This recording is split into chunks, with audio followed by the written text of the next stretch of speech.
genders, Italian and Mexican. When you go to the Southwest, you become more Mexican.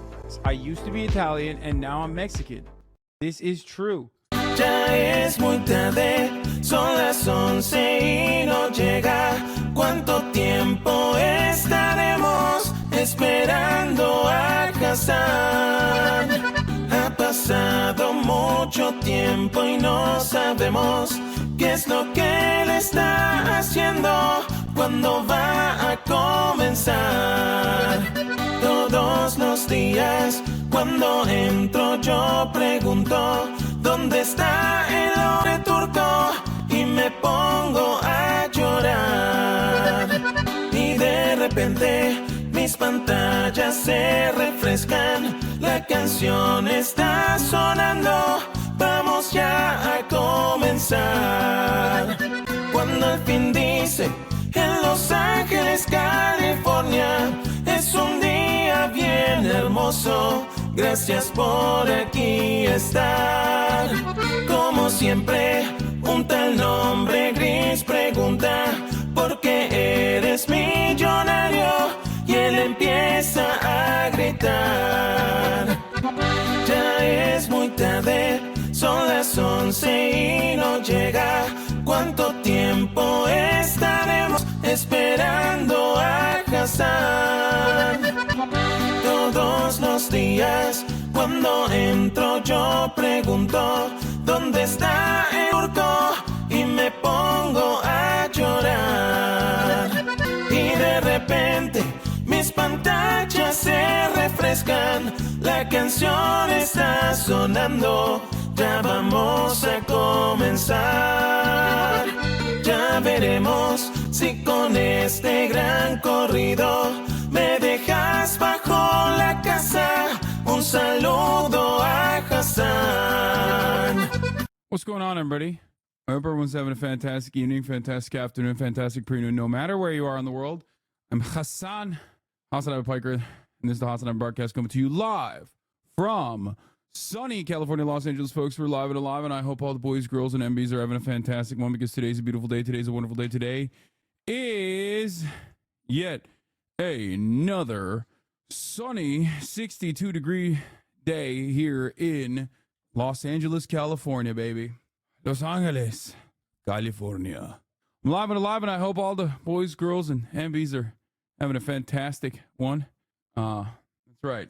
Once again, proving the theory for all that even doubted me, even for a brief moment, that Mexicans are Turks. Flexicans are Turks. Damn, that top looks so fucking good on you. That's right. It's because I've lost a shit ton of weight, so I can finally wear my old clothes again. This is a shirt that I haven't been able to wear in years.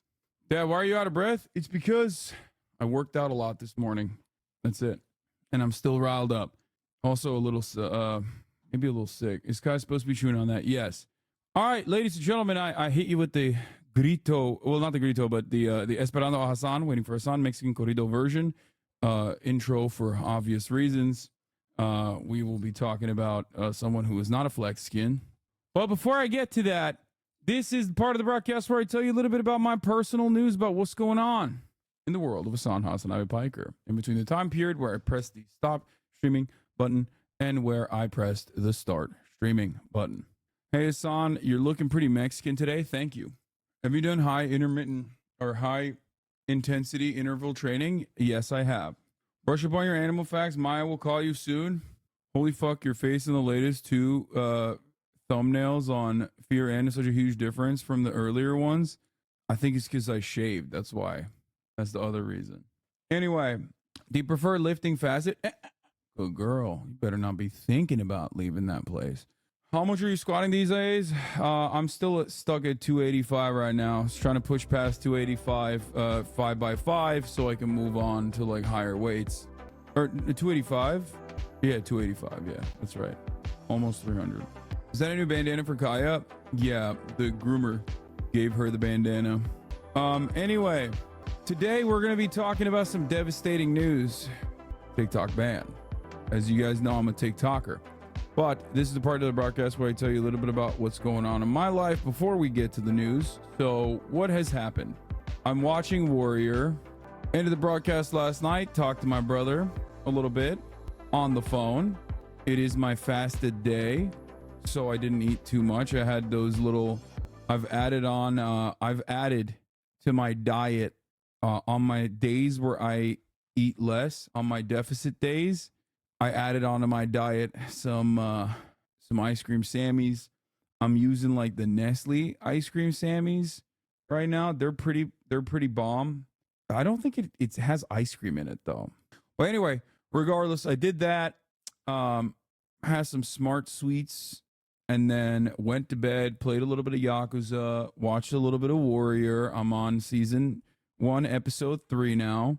But yeah, woke up this morning, worked out. It was upper body push day, and I am feeling pretty freaking good. It is Sammy season. Oh, it absolutely is. It's Sammy Sosa. Call me Sammy Sosa the way I'm eating these ice cream sandwiches. Okay? I am all over it. Ah, God, I love ice cream sandwiches. Ice cream sandos are life. They are so good. Warrior goes hard. Let us pray Netflix makes it season 4. Honestly, I feel like I want to like Warrior because it's got like labor rights, right? It's got racism. It's got xenophobia. It's got period history, right? It's historical fiction built in like San Francisco. It's got hatred of the South, even though like a lot of the things that I just mentioned, they are, basically the bad guys. Like all the guys that I should normally like are presented as bad guys. But then there's also worse guys. But anyway, it is a little corny. It's corny. And I will stand on that. I think it's a very corny show. It sucks for that. Like, it sucks that it's corny. It's really good, but I'm saying that like it's a little unfortunate how corny it is. Like the dialogue is very, very corny. But I like it. I still like it. It's a fun watch. A lot of sex, some kung fu. The kung fu could be better. I think it's like kind of shocking that it's like supposed to be this like show that majorly embraces kung fu. Warrior is the show I'm talking about. For those who don't know, it's an HBO show. Now it's on Netflix. Netflix picked it up. What? It's like the best kung fu on TV. It's all right. When I think like Corridor Digital fucked my brain up. When I see fast cuts in any fighting sequence, immediately I'm like, that's not real. I think like movies like The Raid have genuinely distorted my perception of like what level of martial arts I personally consider to be permissible, acceptable. Obviously, I'm comparing literally one of the greatest cinematic masterpieces in terms of fight choreography to like a TV show, but it's good overall though. I still like it. Show's canceled already. Yeah, the goal is that if it gets a lot of pickup from Netflix, like they'll pick up for season 4, which I hope they do. I mean, it seems great. Heads up, Maya call soon. Wait, I just started. Wait for Maya. Maya, wait to call me. Don't call me yet. Oh, shit. Okay. I mean, if she calls, then she calls. But unfortunately, that editing video ruined perceptions on martial arts since the Kung Fu and Warrior is real and that belief poisons the well. I mean, I think the Kung Fu could be... Well, that belief doesn't poison the well at all. That's actually valid. Their assessment on the fight choreography and like earlier Hong Kong cinema is totally valid. Like totally valid. It's correct. Corridor Digital might be clownish when it comes to AI and whatnot, but ultimately them talking to a stunt coordinator about how stunt choreography used to be different back in the day, and holding up The Raid as peak is totally valid. Yes, Nandre, I was just talking about The Raid. It's one of the greatest movies of all time. But yeah. Wait, oh fuck, she's calling me on the phone? What the hell? Wait, hold on. Hello? Hello, I'm live. You're live. Yeah, I heard that you're gonna ask me animal facts or something. I have 2 questions to ask you about your trip to LS to see how well you listen to me. Okay, let's hear it. Question number 1. Name one type of meat that produces less emissions than beef. One type of meat that produces less emissions than beef? Poultry. Yes. Okay, respect. Or one. Another question for you. Okay. What greenhouse gas do ruminants produce? Do what produce? Ruminants. Ruminants? I don't know what a ruminant is. Can I get a little bit of context clue? Does Winnie produce? It's fart. It's through the fart. It's sulfur. That's the greenhouse gas. No, it's through its farts is producing no, it's not sulfur. It's methane. Okay, what's the chemical formula? Oh, I don't know. That's crazy. Okay, you know I clocked it, and you're so mad that I got 2 for 2 that you have to like add a third question in there. Like, come on. In fairness, your questions were way easier than everybody else's. Really? And I kind of resent it. Yeah, they were. Is it because like, or is it because it's super easy for me because I just know so much about animals because I'm actually, many people were saying that I'm like, I should start my own animal conservation to like rival yours and steal Winnie, whose birthday is coming up. No, I think the mod who wrote them just. Oh, okay. Well, maybe the mod who wrote them wants to, mod my chat as when I do the animal conservation, like a rival one, and then we fight our animals. No, we're not fighting our animals. Why not? Are you scared? Are you scared that my animals would beat your animals' asses? Did you hear we're getting wolves? Wait, what? We're rescuing 2 wolves in April. That sounds terrifying. Yeah, you gotta come back up. Okay. I mean, that sounds awesome. I think wolves are chill. Yeah, it'd be cool. Okay, I'll tell Winnie you said happy birthday. All right, bye. Okay, bye. Sorry. Hater. Animal fighting to raise money to save animals. Get them coming and going. Hell yeah, dude. That's what I'm talking about. Yeah, Slatty Matty. I played it last night when ketamine first came out. Shut up. Don't even come in here. Okay. Where was I? What was I talking about? Personal news wise. What the fuck? I was talking about Warrior. Anyway, yeah, no, I worked out this morning. Hate her or hate her? Both.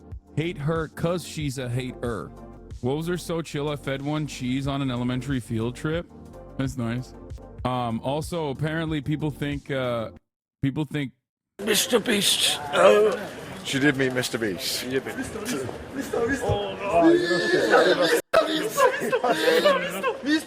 すいません。Take a picture, please.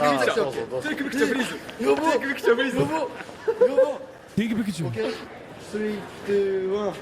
Picture, okay, picture, okay. もちろん。もちろん。Mr. Beast 珍しいね。1、2、3。My brain is so broken from infinite wealth that I immediately think that after this altercation, Connor has to grab like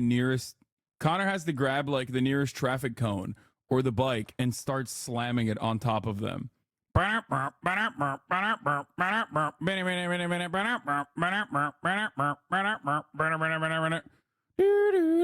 Sorry. Big crazy news. Boeing whistleblower died. I know. Yeah. Thank you. Please. 頑張って。ありがとう。Thank you. 頑張って。This is horrible. Oh my god, That's not Mr. Beast, bro. That's not Mr. Beast. He's not Mr. Beast. He's actually the guy from Shogun. Did you read this article about Mr. Beast, to be honest? Mr. Beast's piece is bleak. I did. I actually read a big chunk of it. And my conclusion to the article is that it's fine to be autistic, okay? That's all I'm going to say about this issue. I read the article because I saw one of my friends like sent me a tweet. That's the only time I see tweets now, by the way. Can I just say I'm not in what do you call it? I am not on Twitter on my phone. I'm not on Twitter on my phone. I don't have it on my phone anymore. And I feel like my mental clarity, my sanity has restored. I swear to God, it's like some fucking Elden Ring shit, dude.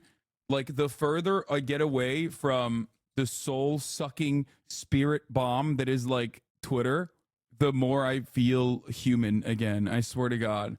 Now, that isn't to say that I will never use Twitter. Of course, I will use Twitter, and I am using Twitter, but not using it all the time, like when I'm offline, has genuinely been a sanity restored moment.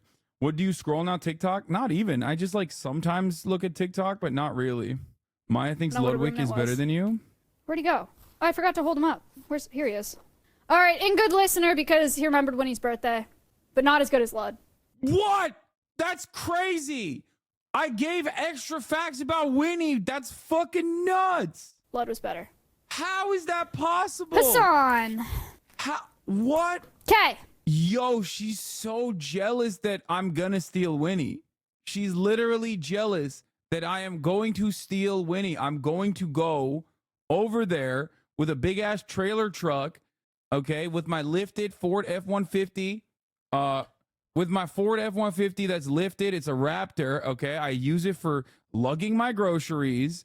I'm literally going to go there with a trailer that Marat built, and we're gonna steal Winnie. It's a fucking heist. Yeah, it's heist time. It's me, Kaya, Marat. We're coming in to Alvea Sanctuary, and we're stealing fucking Vinnie girl. That's right. Her ball, when I went there, her ball was fucking busted, right? She was getting bullied by the bird. I'll save her.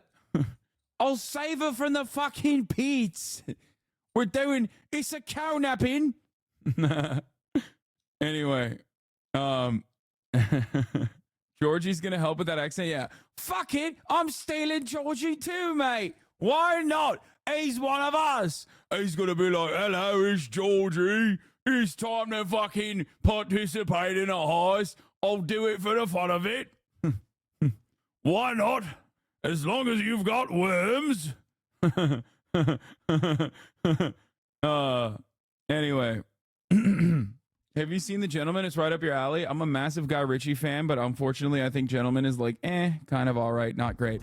Anyway, where the fuck was I? Yeah, I saw the Mr. Beast thing. I'm not on Twitter as much, and it's actually offering me a lot of mental clarity. Hello, Themasius. Thank you for the playlist. BBC Investigation talking about Gaza and many more. All right, let's get started. Let's just blast off. We'll talk about the TikTok ban. Okay.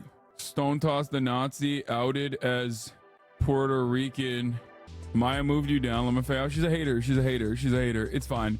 It's fine. I'm not hurt by it. I'm not hurt by it. Stop saying that, Puerto Rican vegan socialist. I hate how good that shirt looks on you. It's so gaudy. Why? It says Cowboys on Acid.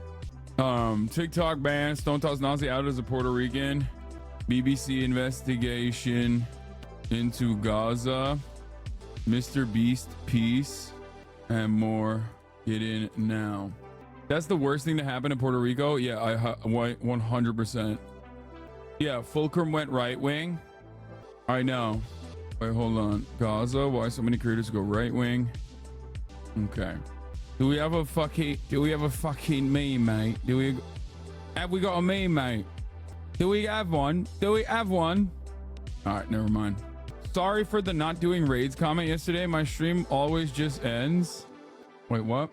Elon Musk cancels Twitter deal for Don Lemon because of a tough interview. Oh my God.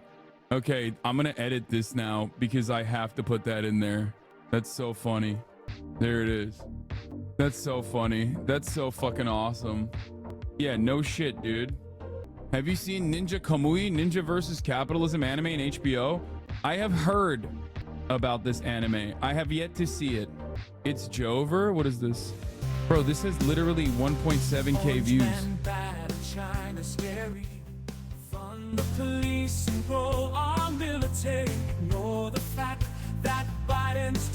Bro, this is literally like a this is like a Hasanabi meme. Like, is this a Hasanabi community meme or something? Hassan, get on this. The contest for the best election song, election cycle song is now Jover. Unlike Biden, this song will never be Jover. Keep Trump is lying. The media is where we vent and manufacture your consent. We just want you all to feel much better before you remember. It is kind of okay, buddy. Coded commies, Central Committee, Denims, Hasanabi. It's kind of okay, buddy. Coded. But honestly, it's way too political. See, yeah, that's why Lil Bear took it off Okay Buddy. Because it's like, it's Okay Buddy coded in the quality, but like the actual vibes of it are like kind of serious. And for Joey Keyboard, I must say, dial back the seriousness. Like, you don't have to make a compelling message when you're making like a meme like this. You know what I mean? Listen to those commies say it's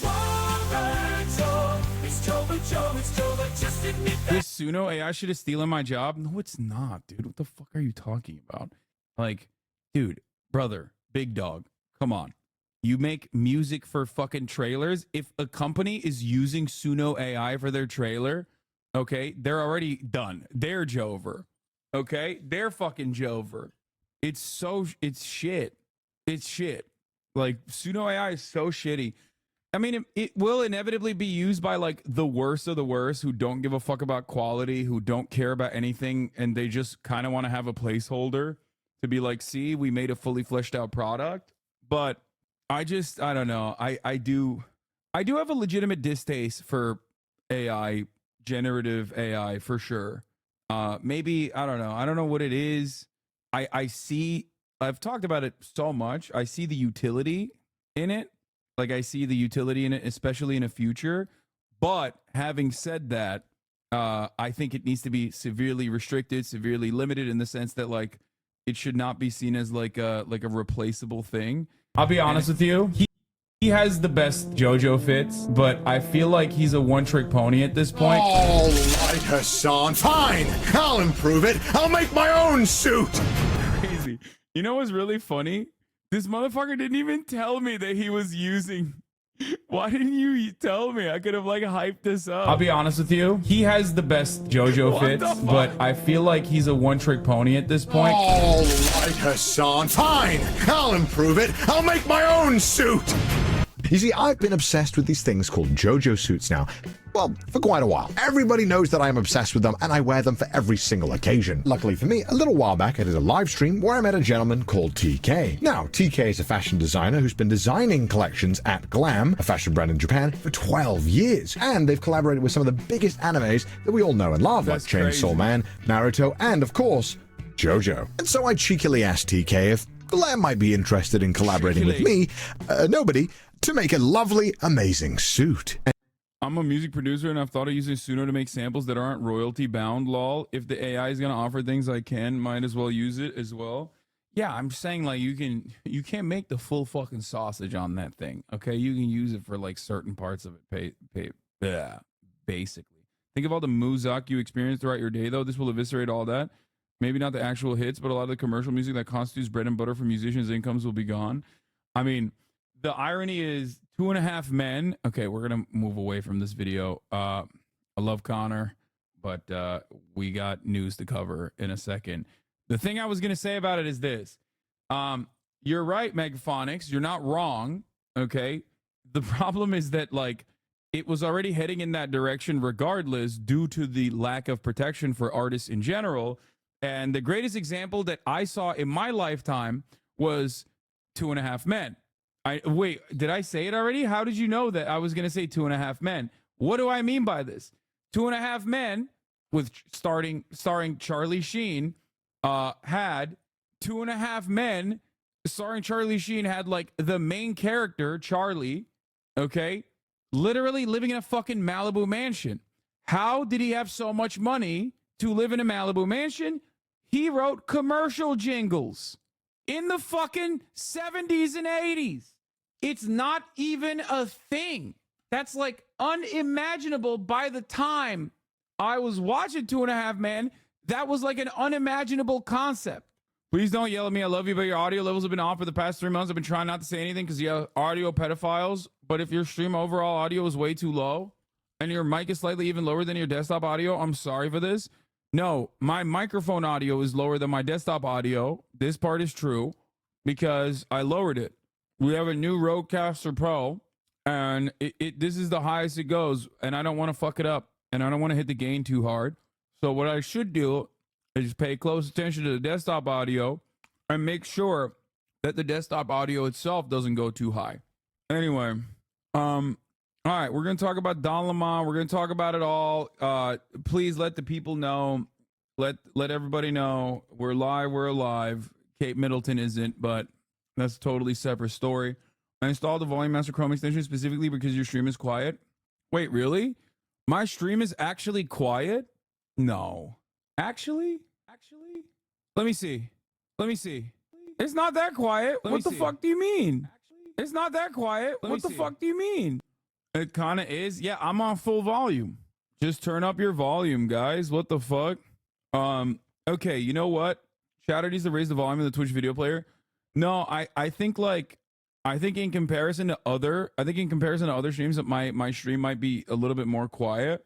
Probably better for headphone listeners in general. Probably not great, but when I watch a video, the video audio is like much higher because the video audio is like basically bass boosted still to the way that it used to be. I do know that my Rodecaster audio from this microphone is lower than it used to be. That's for sure. Anyway. You need a compressor and limiter on your microphone. Please add that to your microphone chain. Shut the fuck up. Okay? Shut up. Don't ever come at my hardware ever again. Okay? Like, you think dude, come on, man. Come on. I run a fucking professional studio at this point. Like, you think, oh, wow, an SM7B needs a cloud amplifier? Like, what? That's crazy. What the hell? No way. Thank you, chatter. Like, get the fuck out of here. You think I don't have that?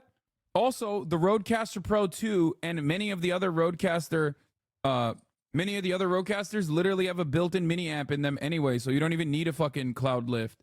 Anyway, I'm sorry for yelling at you, chatter. I just got very mad for no reason. Oh God, I hate Ben Shapiro so much. Okay, I have 6 of your shirt because of my uniform at the Riata.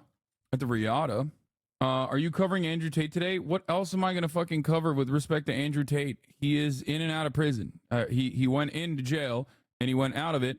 And Hayden Ross apologized for it. Also, it seems like conservatives are now transvestigating that not even like full tomboy conservative chick. There's nothing more insane. Like I can't. This is not. At first, I was like, okay, like, y'all are gay as hell, dog, chill. But honestly, this isn't gay. This is just like, you're just fucking insane. Like, you're an insane person, okay? You are an insane person. You went from this woman that's like doing some physical activities is not hot and people shouldn't like it, to she must have a penis. It's just, please tell me you've never been around a woman. Tell me you've never seen a woman's like area down there without telling me. This is it. This is the most no pussy having ass motherfucker out there, bro. I swear to God. This is the funniest way. He's just like, conservatives gonna stop reproducing because they think the few conservative women that exist are really men. Yeah. Why do you get so defensive and angry when someone mentions your audio is bad? Maybe because no one just mentions my audio is bad, but simply spams it over and over again. And also, it is something that I take pride in. And what? You get angry as much as I do when you play the ads at the top of the hour ad break? Fuck. Dude. God damn it, dude. Fucking literally right at the top of the hour, first of the fucking day. That's so fucked up. That's fucked up. That should not be allowed. Check him, PC. Motherfucker. I haven't even finished blasting off yet. You fucking blasted right in my goddamn face. Fuck.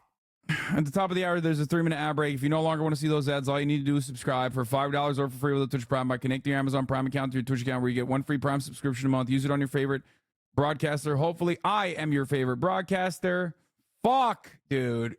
Got absolutely cooked, dude. First of the day? That's messed up. That's messed up. Add your wake and funeral announcement to the title for that one. Anyway, I think I'm down bad, chat. This image is doing something to me. What do you mean? It's like crotch region of a sexy woman. Yes, it is. It is very normal to see that and be like, well, that's kind of hot. It is, in my opinion, infinitely weirder to look at that, unless you're gay, in which case it doesn't do anything for you and that's fine. But like, but if you're like a straight dude and you look at that and you're like, there's a dick there and I'm grossed out by it, you're like, okay, well then there's something wrong with you. What is this? I bet I know this guy's favorite part of going to the movies. Hint, it's the concession stand. That boy is a fridge. What is this? If you think like this, you're not a film fan. This is completely anti-art and it simply screams insecurity. Why wouldn't you want to know about more fantastic films? The lack of any curiosity is astounding. Oh my God, film Twitter is so lame. I saw this TikTok earlier. Of all time. Blade Runner. Now that is a list. Phenomenal choices. I'm so tired of, oh, what are your 4 favorite films? J'ai vu La Petite. It's a French film from the 1800s. Oh, I love, it's a German silent film about the dairy industry in the 1920s. Oh, my favorite movie? You probably haven't heard of it. It's a deep cut. Only true artists know the work of Johann. Films of all time. You know what's funny about this? Like, he's right, but he's cringe. Okay? He's right, but he's cringe. So, because even though he's like kind of right, he's annoying. I'm of the mindset, like, I don't give a fuck. When someone says like, oh, my favorite movie is like Solo or whatever, I'm like, sure, great, fine. I have told you many times over that my favorite movie is Snatch. Okay? It's a Guy Ritchie movie. I love it because it's very like it's just what you see is what you get. It's a fun fucking time for the boys. Okay? It's a fun time for the boys. And that's why it's my favorite movie. I love it. It's incredible. I think it's a great movie. Now, I wouldn't say that like Snatch is an artistic movie at all. Lock, Stock, and Two Smoking Barrels is also phenomenal. I just like Snatch more because it's casted better, in my opinion. Like, I think Guy Ritchie utilized the momentum that he got from Lock, Stock to basically put his peak out there. I think Snatch was after Lock, Stock, right? That's why I think it's his peak right before The Fall, by the way. Because everything after Snatch from Guy Ritchie's, like, entire history, bibliography, his whole library of content gets worse and worse. Rock and Rolla is basically the last good, like, watchable movie that he made. Still a great movie. Still great. But I think Snatch is better. And then, his discography, sorry. Rock and Roll is great too. But literally, like, everything post-Snatch, Snatch is his peak. Everything post-Snatch is on the downtrend. He's tried, I like Layer Cake as well. He's tried to make, I think I mean, the Madonna effect, it kind of ruined him. Everyone was saying this, and I kind of agree with it as well, even though it's a little bit misogynistic. I think that The Gentleman as a movie was still kind of hollow. It missed what made the dark humor work in Guy Ritchie movies. I will never watch any of his other shit like Aladdin or whatever. I mean, I have seen some of his big franchise hits. They're just forgettable. You're never going to be like, oh, dude, I fucking loved the Sherlock Holmes 2. Like, no, it's ridiculous. Like, he has a unique style, and he is very good at making a specific type of movie. I think a guy that has been able to hold on to that because he's a creepy little cretin is honestly Quentin Tarantino.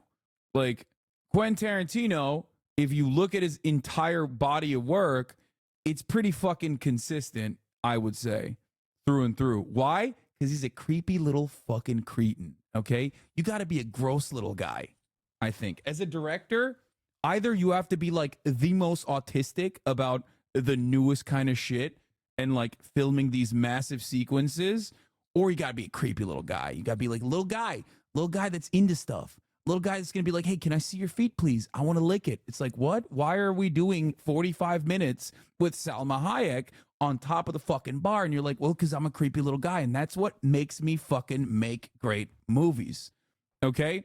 And I think for Guy Ritchie, he doesn't have the autism and he doesn't have the creep factor. And he was like fucking married to Madonna and it broke him a little bit. He didn't direct that movie, bro. Dusk Till Dawn was it Robert Rodriguez alongside Quentin Tarantino?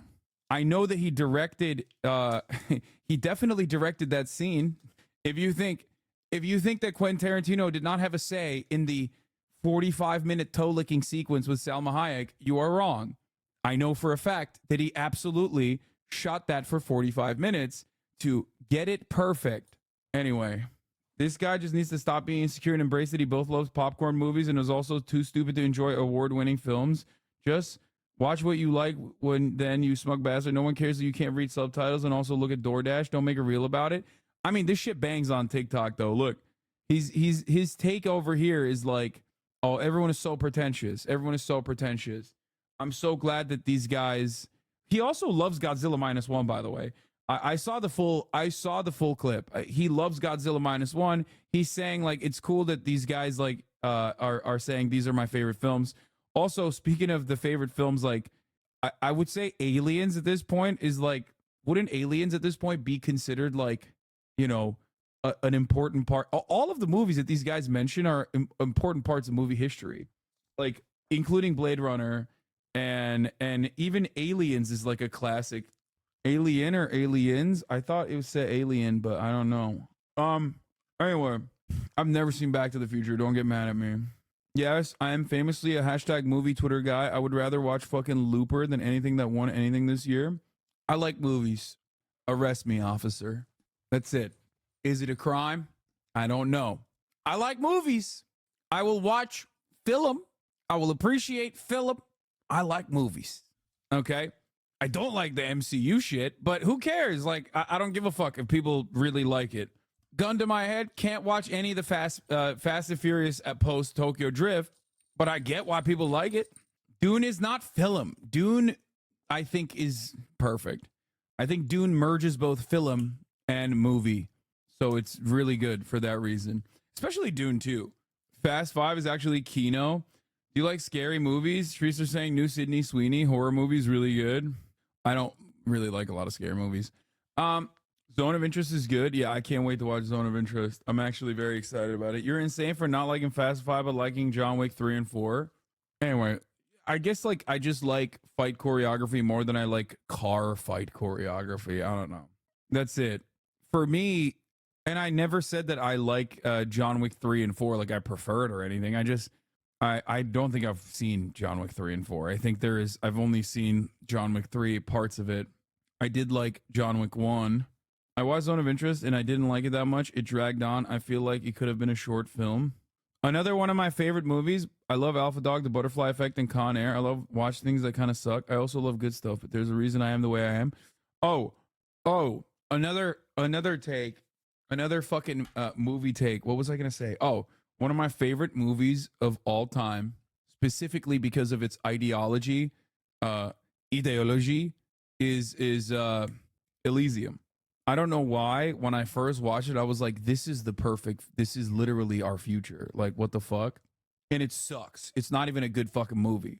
It's not a good movie at all, but I love it. Arrest me, officer. Okay? Here you go. Here are my hands. You cuff me. For me, it's like my takeaway of it is very different. It's a dog shit movie. I watched it on your recommendation. I was like, damn, this sucks, Lamau. Yes. But I probably explained that to you. I often will tell you Elysium is not a good movie. I just like the world building in it. Like I will never tell you Elysium is like peak cinema or anything like that, because it's not. Oh wait, I was thinking Equilibrium. No, Equilibrium is peak cinema. Equilibrium is phenomenal. That's a totally different. Yeah, Children of Men, Equilibrium, like those are in a totally separate category. Children of Men is incredible. Like literally one of the best like dystopian movies of all time, in my opinion. All right, what the fuck am I doing? Why am I talking about movies so much? God, I love movies. Okay, there's a BBC investigation. Israeli troops accused of beating and humiliating Gaza hospital staff. We're gonna skip that one for now. I don't want to get in. I don't want to get started on a big one like that. Let's do TikTok ban first. The U.S. House could pass a bill that could ban TikTok nationwide. Now, of course, that's quite problematic, right? A lot of people immediately were like, well, what the fuck? I like my TikTok. Why are you taking my treat away? Please don't take my treat away. And as of now, the House has passed it. Now, will it actually pass in the Senate? I do not know. Did it pass in the Senate already? I don't think it'll pass in the Senate. However, Biden has said that he will sign it into law. Now, I think this is fucking ridiculous. Why is this the priority for legislation? Because we are lazy, corrupt pieces of shit in the American Congress. Biden gave the green light by saying he'd sign it. Yes, Lowell overruled. I personally think it is disgusting. I think it's gross. Are there problems with TikTok? Yes. Are these problems that are these the same exact problems that persist in every other social media platform? Absolutely.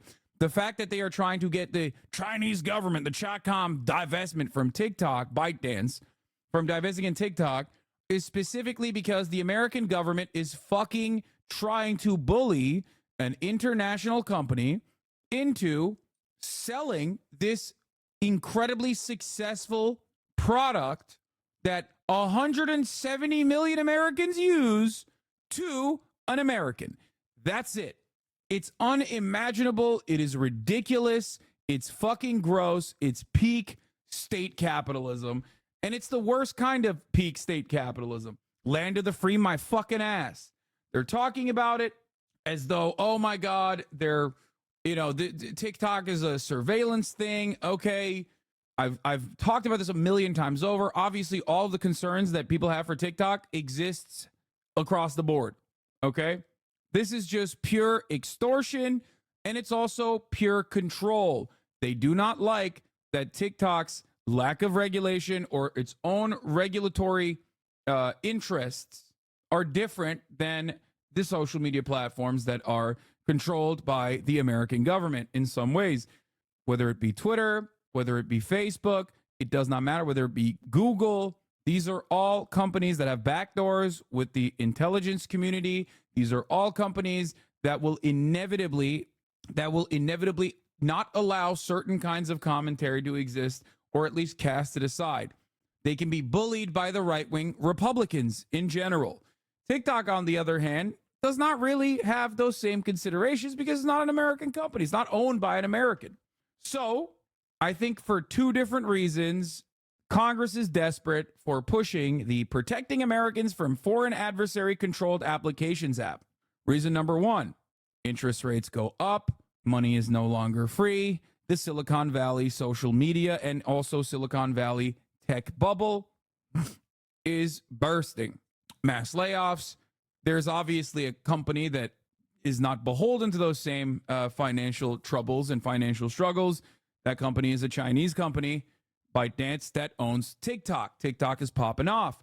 American capital owners salivate at the prospect of being able to purchase this by strong-arming the company, by utilizing the state.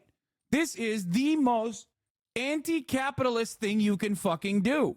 It's the most like anti-competition, anti-capitalist thing you can ever do. This is pure nationalist interest, pure capitalist nationalist interest in the sense that it is...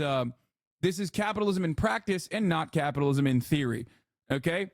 We will never get, like, real expropriation in this motherfucking country for a company like Boeing, for example, which is floated and kept alive by so many subsidies. But God forbid there's another company out there that is, like, competing with Facebook. Oh, no, we don't want that. We hate Facebook. As you know, I'm talking we as in like Congress. Congress always talks about how much they hate Facebook, but then they'll go and work at the behest of Facebook. Yeah, it is ridiculous to try and force ByteDance to divest from their own successful product. It is insane. Okay? What an insane thing that we are trying to do here. It blows my fucking mind. Now, it's incredibly hypocritical. It sucks. But there's also the other side of this. Because a bill like this can only get a lot of play if there are real valid concerns. Are there real valid concerns with respect to data privacy? Absolutely. Except those concerns are not on TikTok alone. Those concerns exist for every social media company and everything that you do online, as a matter of fact, because in the United States of America, we have data brokers that literally are constantly sucking all of your data and spitting it back out and selling it to people. That is unacceptable. Regulate it. That's not about regulating TikTok, however. That's about regulating all the social media. That would be what a responsible government would do. Of course, we are not a responsible government. We are an irresponsible government filled to the brim with corrupt babies. Another problem. TikTok has a massive influence in the minds of Americans. Fair. True. I've often talked about how TikTok, a Chinese company, has a Chinese version of TikTok. It's called Douyin. You will never see on Douyin the shit that bangs on TikTok. The Chinese government heavily regulates what kind of content people see. Okay, it is as close to a walled garden as you can get. The Chinese firewall, right? Obviously, this doesn't mean that they're banning everything and anything, but they do make sure, especially for younger audiences, like they make sure to tailor the content very specifically to the interest that will, I guess, focus on Chinese prosperity, museum TikToks, rather than, TikToks of how ice giants are alive, or that fucking public defender guy, lol, overruled. It's like, no one should watch him. Not just children, not adults. No one should be watching his TikToks. Okay? Because he's fake. Anyway, so that's another part. So is there something that the government could do, potentially regulate the things that people are seeing on TikTok? That has a lot of First Amendment issues. I don't know how the perfect way to do that would look like. I feel like companies should implement their terms of services that they claim they care about, hate speech laws and whatnot. Now, having said that, that is a real problem for Americans, okay? That's a real problem for the American government because, let's be real, Elon Musk owns Twitter. At the end of the day, the American government can clamp down on Elon. They can say, no more government contracts if you don't fucking get your shit together.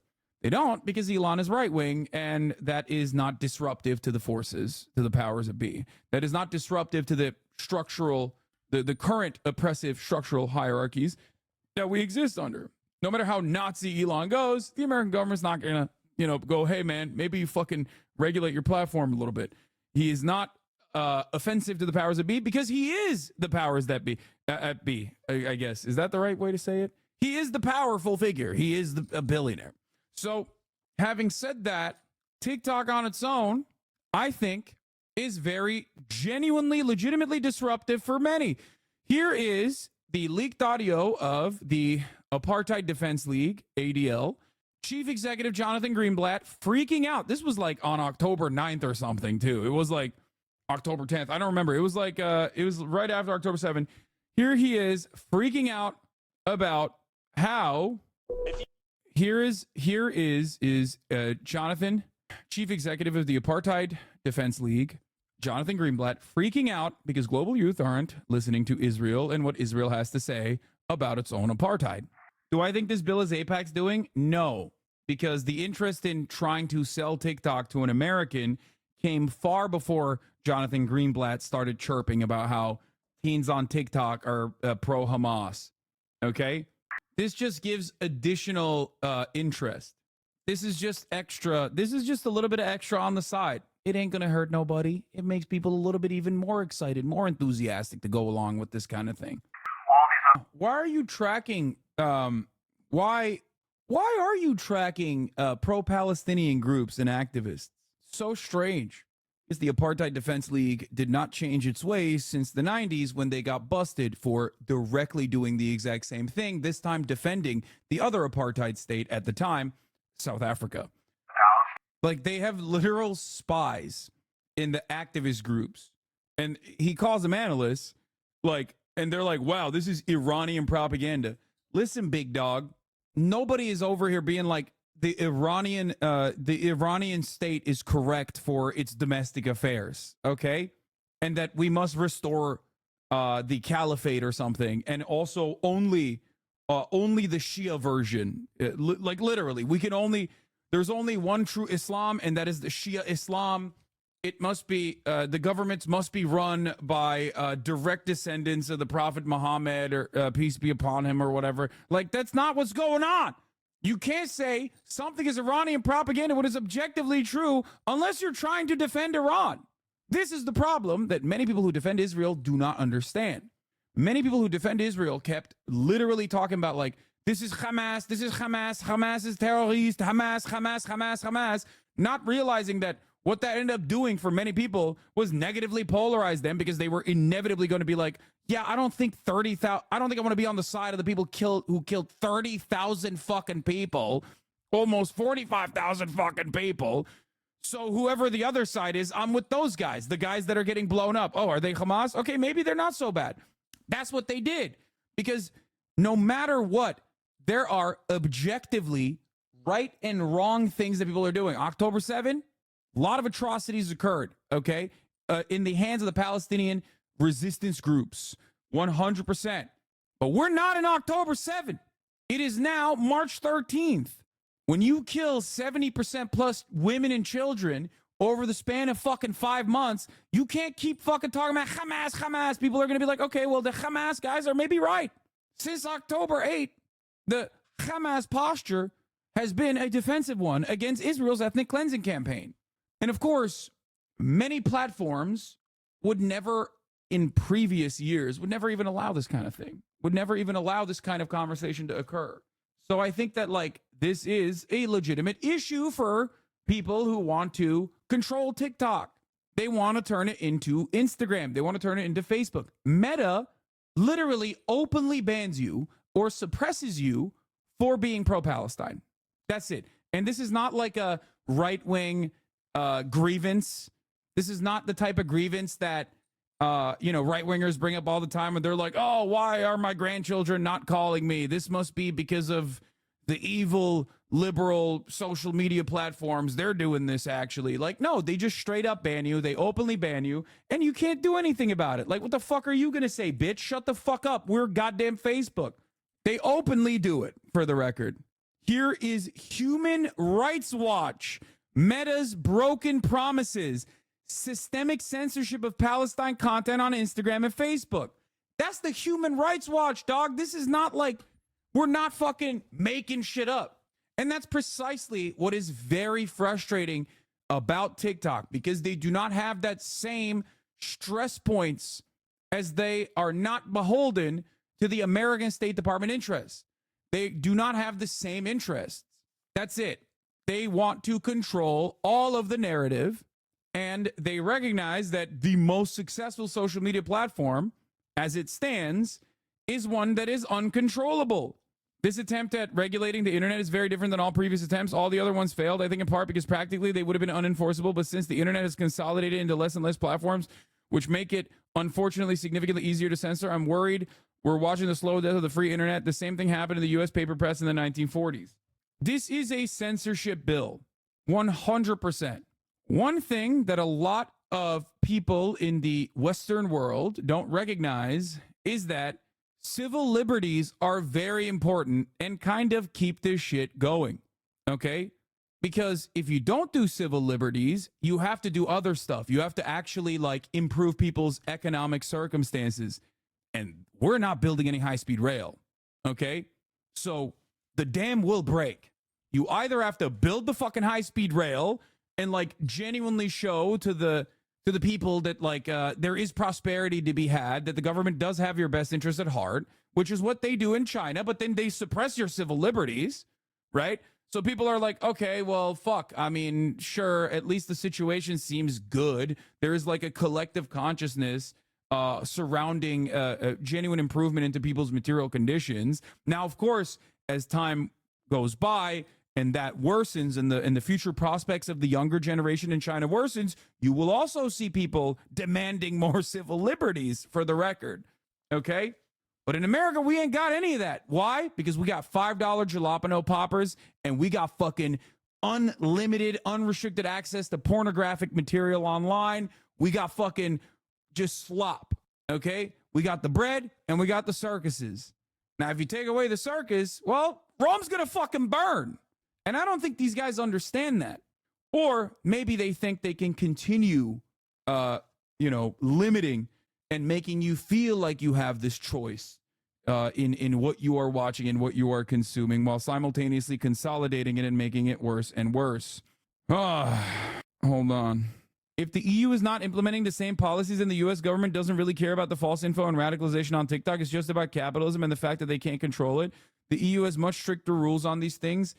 Yes, I think it's both, though. The reason why I think the United States cares about it from a material perspective is because they're fucking selfish, and they want to definitely give this gift-wrapped, phenomenally successful social media platform to an American enterprise, right? That's right, baby. We'll claw it away from your hands. That's what they're fucking trying to do, which is, by the way, impossible. It is so fucking dumb. It is such a dumbass fucking bill. It blows my mind. Here's how it starts. To protect the national security of the United States from the threat posed by foreign adversary-controlled applications such as TikTok and any successor application or service, and any other application or service developed or provided by ByteDance or an entity under control of ByteDance Limited. Their goal is to protect the national security of the United States. Everything is sold from the same militant framework, bro. This is a social media application. You are not doing this to protect national security interests. You are doing this legitimately, first and foremost, because you want to sell it to an American, or at least like someone who is an ally. You want to give it to a person that is on the nice boy list. Obviously, it's also beneficial because when you sell it to someone on the nice list, let's say like Elon Musk or whatever the fuck, right? Not him, obviously. I think he's against this bill for understandable reasons, because he himself also has a lot of foreign nations that have invested Saudi Arabia into Twitter.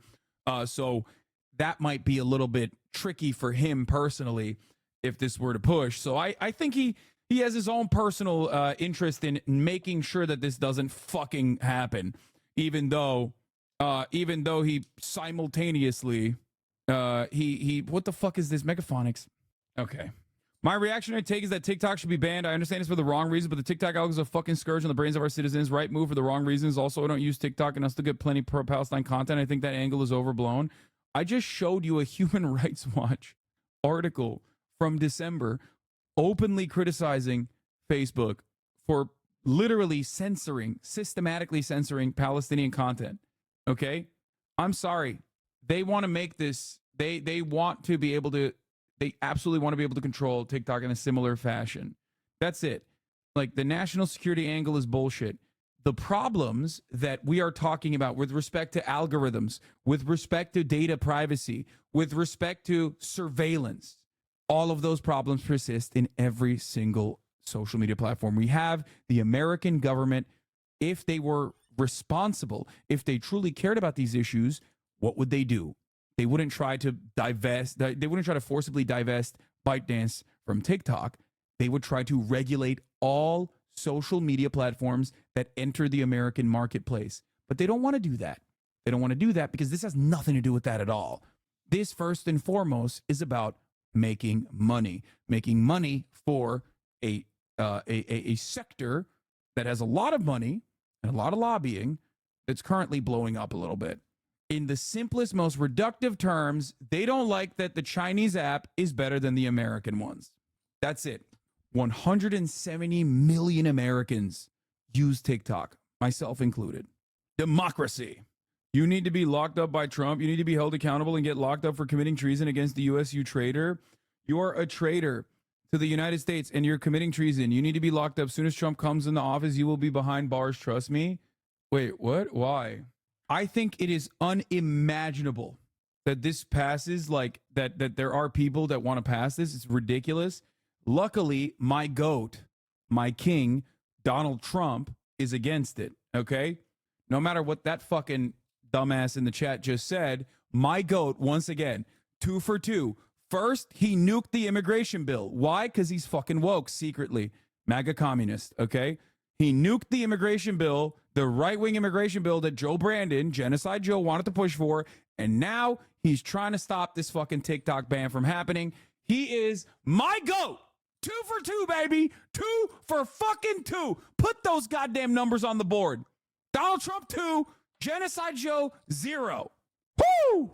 Future is hanging in the balance in America because in the last hour, the House of Representatives has overwhelmingly passed a bill that would give the Chinese owner about 6 months to divest the app's American assets or face a ban. TikTok is one of the world's most popular apps with more than 170 million users in the US alone. So let's head to Washington. Let's head to our North America correspondent, Nomia Iqbal, who's been watching it. Just start, because I know we've had the vote in the last hour, but just give us a flavour of the sorts of contributions before they voted, because American politics is riven with partisan politics, but here there is much more bipartisan agreement, isn't there? Bipartisan. There was, and it was all very civilised and polite when various lawmakers were making their arguments in the chamber. As you said there, it was passed by an overwhelming amount. It was Republican leaders that really fast-tracked this bill through. So just to give you... Do you think ByteDance would actually divest? Fuck no. That's insane. What are you talking about? That's like $7 gazillion. What? Divest to who? Like, it is a ridiculous fucking bill. It's such a ridiculous bill. Like, maybe back in the day when America was the fucking top dog across the board and could, like, legitimately shut your access to the international market, and America can still do that to places like fucking North Korea. But we're talking about China. Like, come on, dude. They've already entered the marketplace. Temu is another one. They keep serving the hot sausages, the slop that the fucking fat hogs and hogalinas want in the Western world. You can't compete. They're beating us in our own fucking game, and we're butthurt about it. Straight up. Since fucking Deng, they've been doing this. Since Deng. And it's like, we're so mad, but we can't stop ourselves because we love fucking eating the slop. So we can't stop it. We're like, oh, I love the slop. Please, what is going on? I can't stop this slop. I love it. I love cheap consumer commodities. I love it so fucking much. And guess what, dude? The Dengus Gambit was correct. I'm not a Dengus myself personally, but it was correct. It was. It worked. It fucking cooked Western labor protections and lack thereof, whatever remaining labor protections that existed. It cooked manufacturing, moved it over to fucking China. China developed tremendously as a consequence of that. And now they keep doing the same shit. They keep giving the hot garbage to the audiences that want it. And they do it better than we do. Why? Because, well, they have state backing. WTO report recently their big match that Deng stays winning. China's approach to target industries for global market domination by Chinese companies using an array of constantly evolving non-market policies and practices. This is the funniest cope. America recognizing that, yes, if you do put the full-throated support of the goddamn government or a massive economy like the Chinese one now, then all of a sudden you can't fucking compete. You can't compete. We saw this a couple months back when the EU openly was talking about like how Chinese electric vehicles are flooding the European markets and cooking European competition. Republican admitted it on the House floor earlier. Only impacted sites are those associated with foreign adversary apps, such as TikTok.com. It can never be used to penalize individuals. The text explicitly prohibits that, and it cannot be used to censor speech. It takes no position at all on the content of speech. Only foreign adversary control of what is becoming the dominant news platform for Americans under. You can't do it, bitch. You can't do it. Okay. You can't. It's too late. It's too late. It's too fucking late. Shut the fuck up. Ultimately, people like it. And if the American project only works because we have our treats, then you can't take the fucking treat away. You can't take the treat away and make it worse, especially after you have radicalized entire generations against government intervention and corporations in perpetuity. That's it. That's my point. This is the Ron DeSantis moment, okay? Ron DeSantis put the cart before the horse. He went crazy. He was like, oh, yeah, I love the woke stuff, the culture war stuff. We got to do that all the way until he fucking actually started using government intervention to attack a massive corporation, Disney. And the moment that he did that, everyone was like, whoa, what the fuck are you doing? Chill. Now, Disney is an American corporation, so it's a little bit different.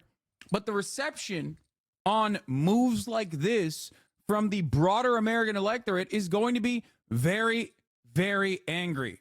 In a way, it's not all that different from the hogs that were like, I need to go to Applebee's during the COVID shutdowns that never even happened. Okay? That's it. People love their treats. We don't have anything if we don't have our treats. And I don't think like some maybe young congresspersons understand that reality, or maybe they're too terrified of TikTok's influence that they're just failing to recognize that reality. Dang, imagine living in a mansion and the only pull you have is convincing people about how you're not a champagne socialist. You haven't done anything except inflame social tensions and ineffective means. You're the worst type of influencer. What? Stop reading this shit, Hassan. Holy fuck. It's always so funny when people come in and say this. Yeah, dude, I know. By the way, speaking of which, I spent last night, before I forgot to talk about this part, I spent last night talking to Teamsters. They successfully unionized at the Palmdale Amazon facility, and I am working with them right now on launching a fundraiser initiative. We're going to do like a whole day of live streaming and maybe some fun stuff with some crazy goals. One of them might be me getting a fucking CDL and potentially going along with an Amazon delivery driver. We might have to fake that part and doing a stream where I do a real job, a real big boy job. Anyway, so CDL, a commercial driving license. Speaking of things that I don't do regularly, that's another thing that I'm working on currently with the Teamsters. They're doing great work. They're unionizing. They're working on unionizing other facilities as well. And they need to put more, we're going to do this in the next month. They need more funds. They need more strike funds. So it's so funny that even Gen Z DNC operatives like Sison are so against banning TikTok. Yeah, of course. You know what it is, though? Like, how are you going to be such a hawk for capitalism and be so mad when someone does it better than you? USL for real? Dude, that guy's response to me being a champagne socialist is unironically the American response to TikTok being successful. They hate it when they see a player win. They hate the game, but they can't say they hate the game, so they hate on the player instead. Every motherfucker that comes in here to be like, Hassan, you're such a fucking capitalist, is just butthurt that I'm fucking cooking their asses and their entire goddamn lineage on this fucking platform while simultaneously not dropping my fucking values. Stop player hating. Go buy a factory. Suck my dick. Don't come at me defending capitalism before you get capital. That's it. Come on, big dog. Why are you hating? Why are you hating outside the club? You can't even get in. Where is your capital? And no, your bust down Honda Civic does not fucking count for capital. That's not capital at all. Okay? Get your money up. Then we'll talk. No, it's not a warehouse. This is Teamsters. They're the delivery drivers in Palmdale. Yeah. In the words of Pokimane, if you're a broke boy, just say so. You're just buying $1,000 shirts? Fuck yeah, baby. Is he actually justifying it? Why don't you buy a factory and evolve it into a co-op? Fuck yeah, dude. Guess what? I buy nice shit all day, every day. You know who doesn't have a fucking problem with that? Actual motherfucking labor organizers that are in this fucking community. Actual fucking everyday people that are in this community. They ain't chirping about it. They know I got their fucking back. You, on the other hand, are a dumb fucking neat living in a Connecticut mansion that your fucking pappy bought for you, okay, as he goes into Wall Street every goddamn day and fucks the working poor, and you're chirping in here. You ain't got no capital. All you got is daddy's money, and that's going to dry out eventually. Shut the fuck up. A little bit jealous? A little bit jelly beans, dude? Oh my God, he has a nice shirt on. I hate it. I can't believe an influencer has money. It's really mad. You're not making a political move here. You're not making like a political argument. You just keep saying I am wealthy. That's it. And then keep complaining about how it's like somehow conflicting with my values. It's not. You're just mad. You're mad because bad. That's it. It's so weird. It's like, what kind of fucking loser mentality is this shit? I thought Teamsters were also warehouse. No, these are drivers. He rolled you up and got attention. He got what he wanted. Anyway, people are also, your merch line is literally made by unionized workers, right? Yup. Loving this era of you being in their face about being rich. But the thing is, like, I think it's gross to fucking flex being rich. It's a gross thing. Okay. Which is why I don't do it. But then I think people see that as like, oh, he's actually hiding it. He's trying to fucking act like he's poor or something. When I don't. I don't do that at all. My fucking subscription count has been public for years. Would you say you lucked into wealth or no? Of course I did. What do you mean? Hello? Hello? Yes. Yes. It is impossible to overcome probability. Okay? Yes. I'm profoundly fucking privileged. Both in my affluent beginnings that genuinely helped because it gave me so much more freedom to just like pursue interests rather than have to fucking work. And also on top of that, the fact that I got lucky enough to have this like 1 in a fucking billion opportunity to be a successful Twitch streamer. It's insane. Their argument is that you're living counter to your values. I'm not. We're not going to do this. Largest income inequality and you're just dancing on our asses. So cool. Yeah, awful people stay winning in America. You literally are. Fuck off, man. No way. No way, guys. He's going to say you worked hard, though. Largest income inequality and you're just dancing on our asses.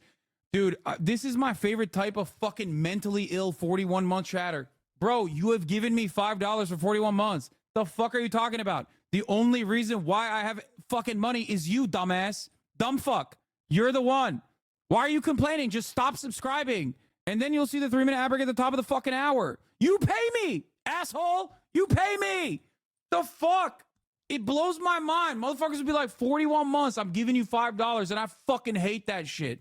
The fuck? I'm not flexing on you. I think it's gross to do that. I would have said that that's an ad break debate, but he's been fucking chirping about it for a while. Bro, give me $200 fucking dollars and is over here pissed off. He's like, what did I do? Anyway, like, how are you going to get mad?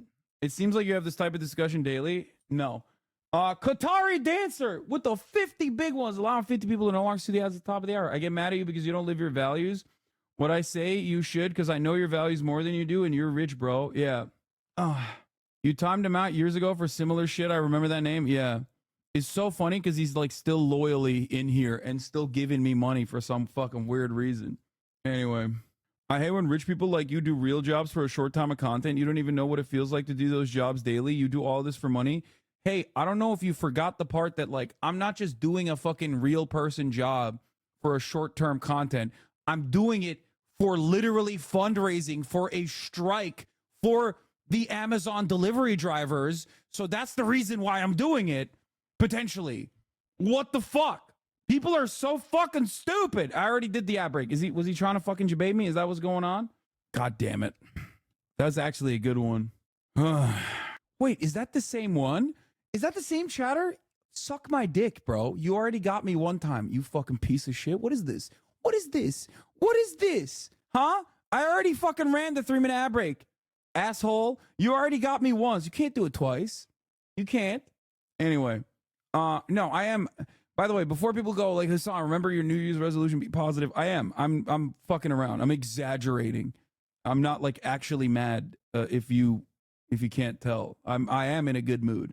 Anyway, yeah, fool me twice. Can't put the blame on you. Fool me 3 times. Whatever. I forget the lyrics. There isn't one thing about your relation to capital that would imply you're a capitalist. Shadow's missing the real monopolistic capitalist exploiters and focus on a Twitch streamer is crazy, because that is how this platform works. Let's be real.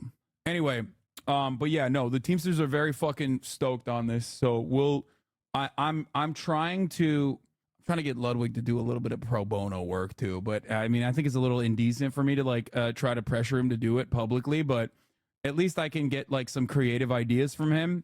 Because one of the things I wanted to do was have one of the things I wanted to do was basically take like things that are memes about like Amazon delivery drivers and make like a delivery driver Olympics where I get a bunch of Teamsters and I get a bunch of streamers potentially together, and we do like a escaping dogs competition. You know what I mean? Who can like run away from a dog faster?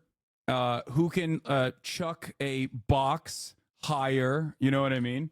Like an Olympics for delivery drivers.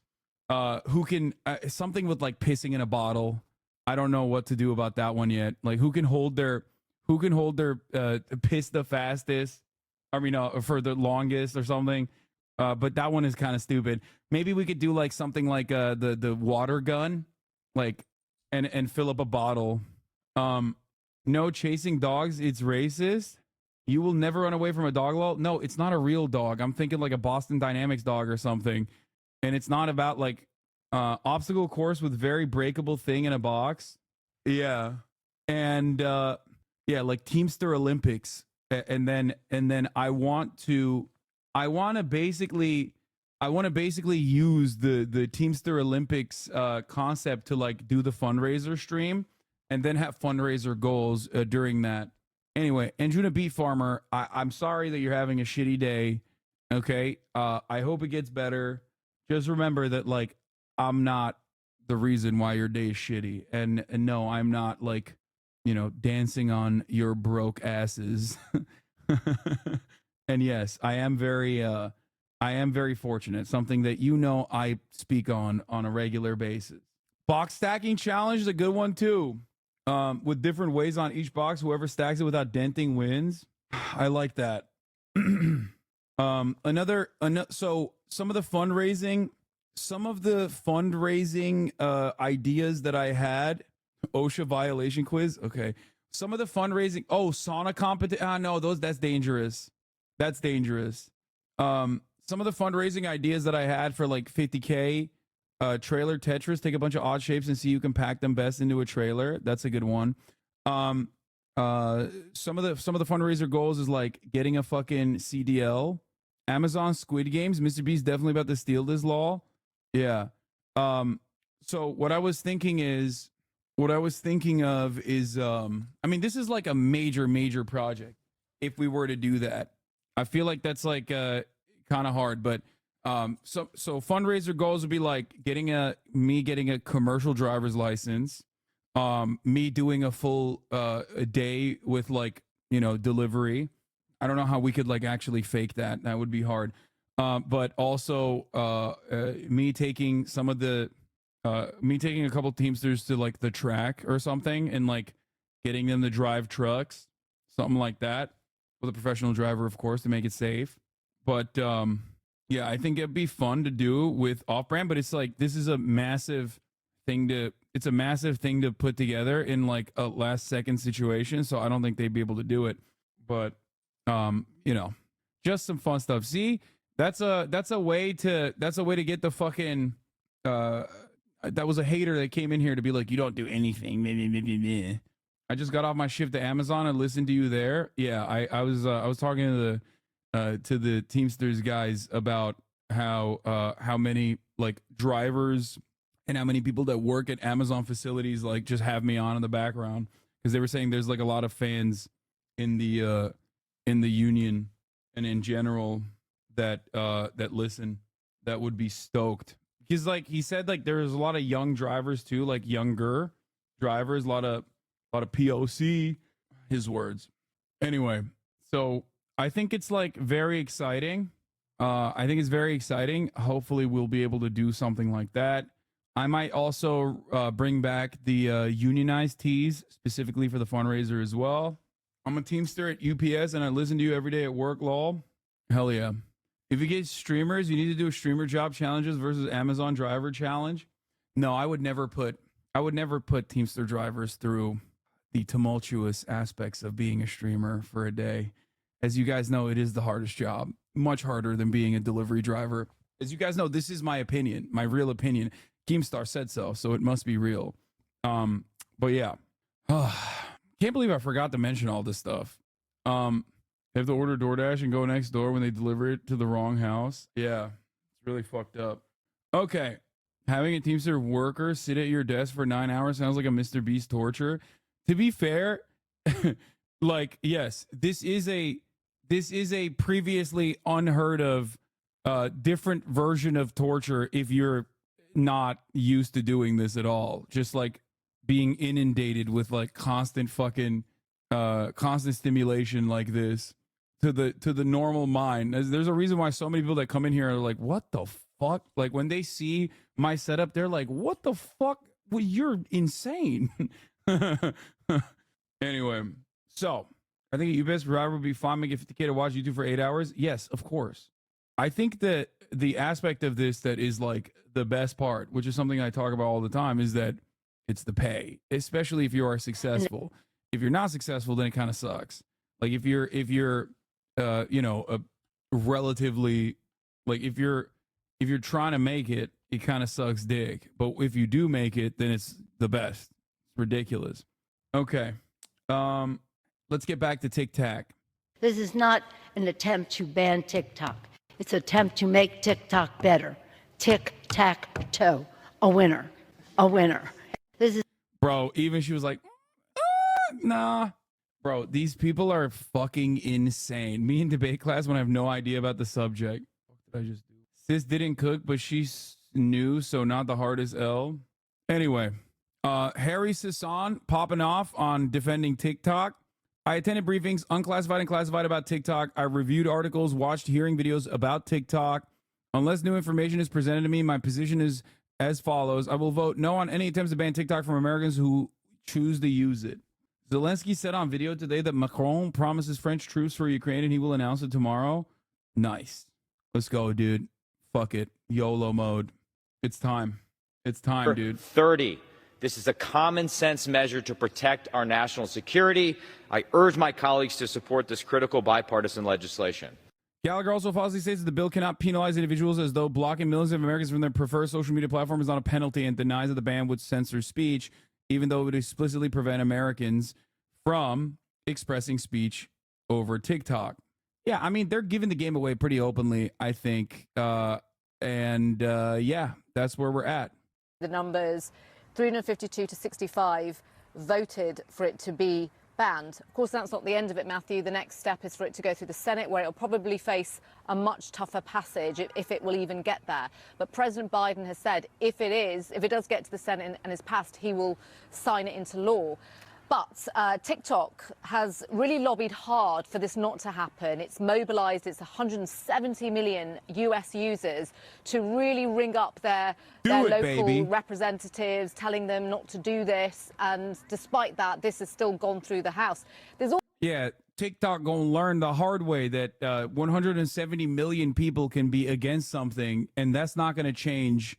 What they should be doing instead is greasing the fucking monkeys in Congress, okay? That's what you gotta do. Let's be real. Let's be for fucking real, okay? There is no democracy in this country. We've never had a democratic process. Sure, it's good to apply pressure. I was listening into news reports, okay, talking about how, like, they've gotten a massive amount of calls every single day since this bill was supposed to pass, okay? Of what nation are you a citizen? Singapore. Are you a citizen of any other nation? No, Senator. Have you ever applied for Chinese citizenship? Senator, I served my nation in Singapore. No, I did not. Do you have a Singaporean passport? TikTok is a plague to society. I would be elated if it gets banned. I don't know. I don't get your point, to be honest. Everything that you're angry about TikTok exists in every single social media platform to the same degree. In many instances, TikTok's algorithm is just cranked up. It's on steroids, okay? The issue here is not about like actual regulatory control over what you see or ensuring that we're not like radicalizing citizens or making them dumber. If that was the case, this would be a totally different bill. That would still run into some constitutional issues, obviously, because of restricting free speech. Okay? Your line of thinking is why nothing gets done in Congress. Yeah, because you support lobbying when it's convenient. Your line of thinking is why nothing gets done in Congress. No, my line of thinking is that I want actually good bills to pass and not shitty bills that are not even done specifically for any real reason. You're the type of person that looks at a bill at face value and goes, well, it's like defending democracy, so this bill must defend democracy. It's idiotic.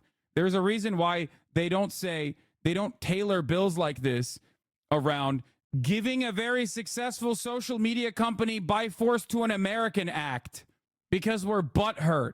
Like, duh, hello? Are you the type of dude that looks at fucking pro-lifers and goes, oh, actually, these guys do care about the sanctity of life? I'm a political commentator. My job is to help you understand that this is just pure marketing and is to show you what the real interest is behind the words that they are using. This is literally all I do. All I do is basically the movie that Zizek always points to, like the guy who puts the glasses on and then takes the glasses off, and you're like, okay, what's going on here? That's all I do. That's literally all I do. They live. Yeah. Thankfully, I don't know any adult who uses TikTok. I'm sure my nieces, nephews, and students will be upset, but cringe prevention. The bill exists because TikTok is competition for Google and Meta, American companies. Yes. The fuck TikTok take made sense before Gaza. At this point, it's made its case for why it should be allowed to stay around, and that's exactly why they're bent on banning it. Yeah, it's just it's extra seasoning. Like the Gaza stuff absolutely kicked it into high gear for them because it gave them an additional motivation. Facebook's parent company defends its PR campaign to portray TikTok as a threat to American children. Yeah, we're going to do the Don Lemon shit in a second. If you want to understand the gripe against TikTok, this is a perfect representation of what the gripe is, okay? It's the classic, what kind of Chinese are you? Are you the Japanese kind or this new Singaporean kind that I'm hearing all about? You're still Chinese. You look Chinese. You are Chinese. Of what nation are you a citizen? Singapore. Are you a citizen of any other nation? No, Senator. Have you ever applied for Chinese citizenship? Senator, I served my nation I'm in asking- Singapore. No, I did not. Do you have a Singaporean passport? Yes, and I served my military for two and a half years in Do you Singapore. have any other passports from any other nations? No, Senator. Your wife is an American citizen. Your children are American citizens. That's correct. Have you ever applied for American citizenship? No, not yet. Okay. Have you ever been a member of the Chinese Communist Party? Senator, I'm Singaporean. No. Have you ever been associated or affiliated with the Chinese Communist Party? No, Senator. Again, I'm Okay. Singaporean. Let me ask you some hopefully simple questions. You said earlier, in response to a question, that what happened at Tiananmen Square in June of 1989 was a massive protest. Did anything else happen in Tiananmen Square? Yes, I think it's well documented. There was a massacre. There was yeah. the indiscriminate slaughter of hundreds or thousands of Chinese citizens. This is a perfect representation of America. Yeah. Bro, this is literally, this is just pure, unfiltered, unadulterated racism, bigotry, xenophobia in display. Okay. And is being packaged as like serious, like an adult who's making a serious assessment, protecting America. That's like 90% of Republican gripes, by the way. Boy 2023, I feel so bad for all the CCP bureaucrats who have to watch all of your TikToks.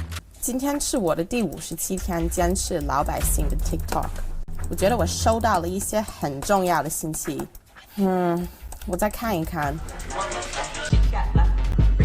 晃那个 Laffy Taffy 女孩子。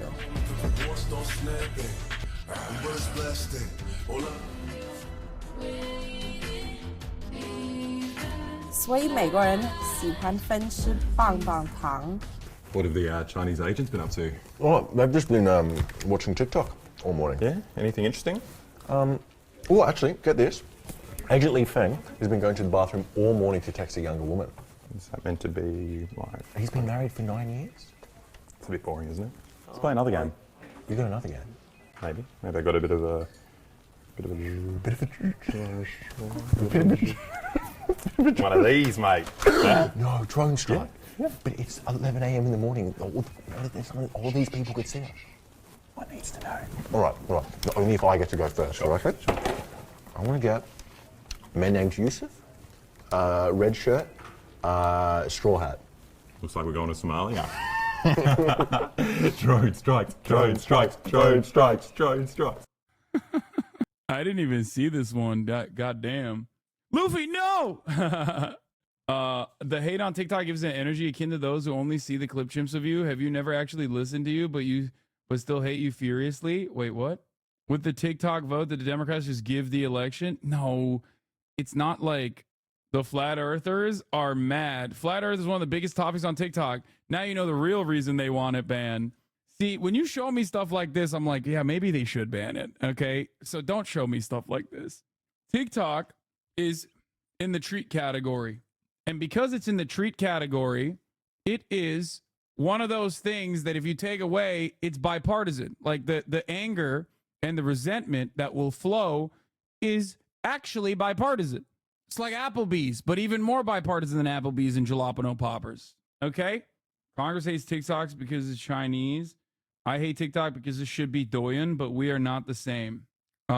Here, let's speaking of TikToks, where the fuck is this guy? We're gonna have a TikToker on the stream now. Where the fuck is he? All right, here. Hello? Can you hear me?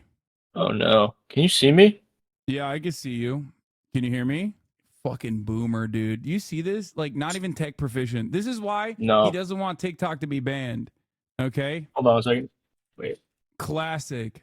Son, doesn't it take you like 12 hours to make a single TikTok? Shut the fuck up, chatter. You might be right, but sometimes, even if you're right, you're hurtful. But yeah, no, I really, it does take me a long ass time to fucking, dude, this guy, I also lost your cam now. It's crazy. This guy somehow fucking muted himself and turned off his goddamn camera. How is this possible? How? This is my lawyer, dog. I'm going to jail. I'm going to prison. Perma prison. Why are you talking shit? Why are you talking shit? Can you hear me? Oh, can you hear me finally? Yeah, I can hear Wait, turn your camera back on. you. Why? There it is. Oh, you needed fucking headphones? That's why you couldn't hear me? Oh my God, bro. This is why you don't want TikTok banned, because you have no fucking clue. That's not why. You have no clue as the, you don't want TikTok banned because, okay, sound off. Why I do you can't not see want you. TikTok banned? Be honest. Yeah, you can't see me. Sorry. Here. I'll give it to you. Hold on. No, it's fine. I'll go on. Here you go. Oh, wow. Oh, hey, how you doing? I thought I was banned.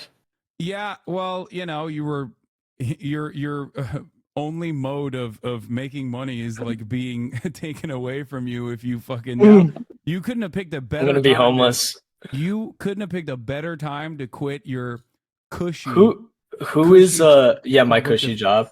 Yeah. Who's the David Dobrik guy who like used to be in the David Dobrik circles and now he goes on TikTok live and like begs for money? I could be like your version of that guy. I don't know. Is it like it might be Jason Nash, who's the older one? Yeah, Is he the older Jason one? Nash. Yeah, it's Jason Nash, yeah. Yeah, I could be your Jason Nash. I could just come to your house and ask you to give me money. Yeah. No, I mean, it's a personal attack on me specifically because they saw my fire videos that I've been producing lately, and they were like, "We can't have him monetizing. He'll They be saw too the powerful." Lisan Al Gaib one that you did with the sandworm? Yes, and they got upset because it was so good. Many people are saying you're Elon Musk's favorite TikToker. What do you have to say for that? Yeah, I mean, it's true, but what can I say? You know, a Does the broken shame- clock. do you- A have you no broken clock shame? is right twice a day. A Have you broken no clock shame, is no right twice a day. decency?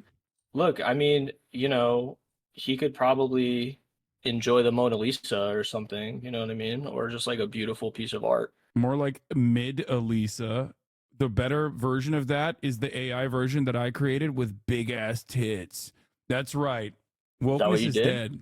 Wokeness is dead. Mona Lisa has big tits now. Mona Lisa Ann. Do they have one of those? Dude, yeah, I made it. You made it in Mid Journey? Yeah, I made it in Mid Journey, and she has fat titties.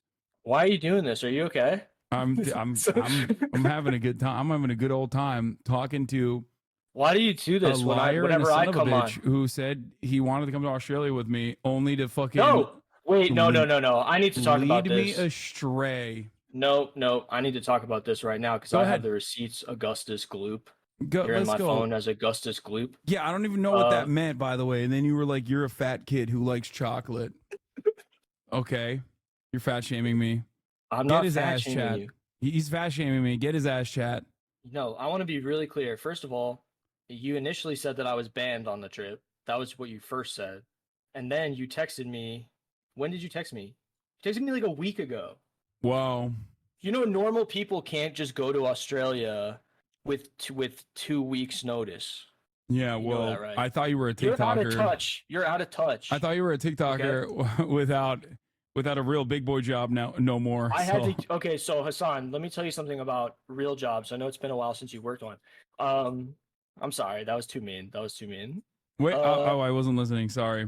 I'm fucking. I zoned out. TikTok has broken my attention.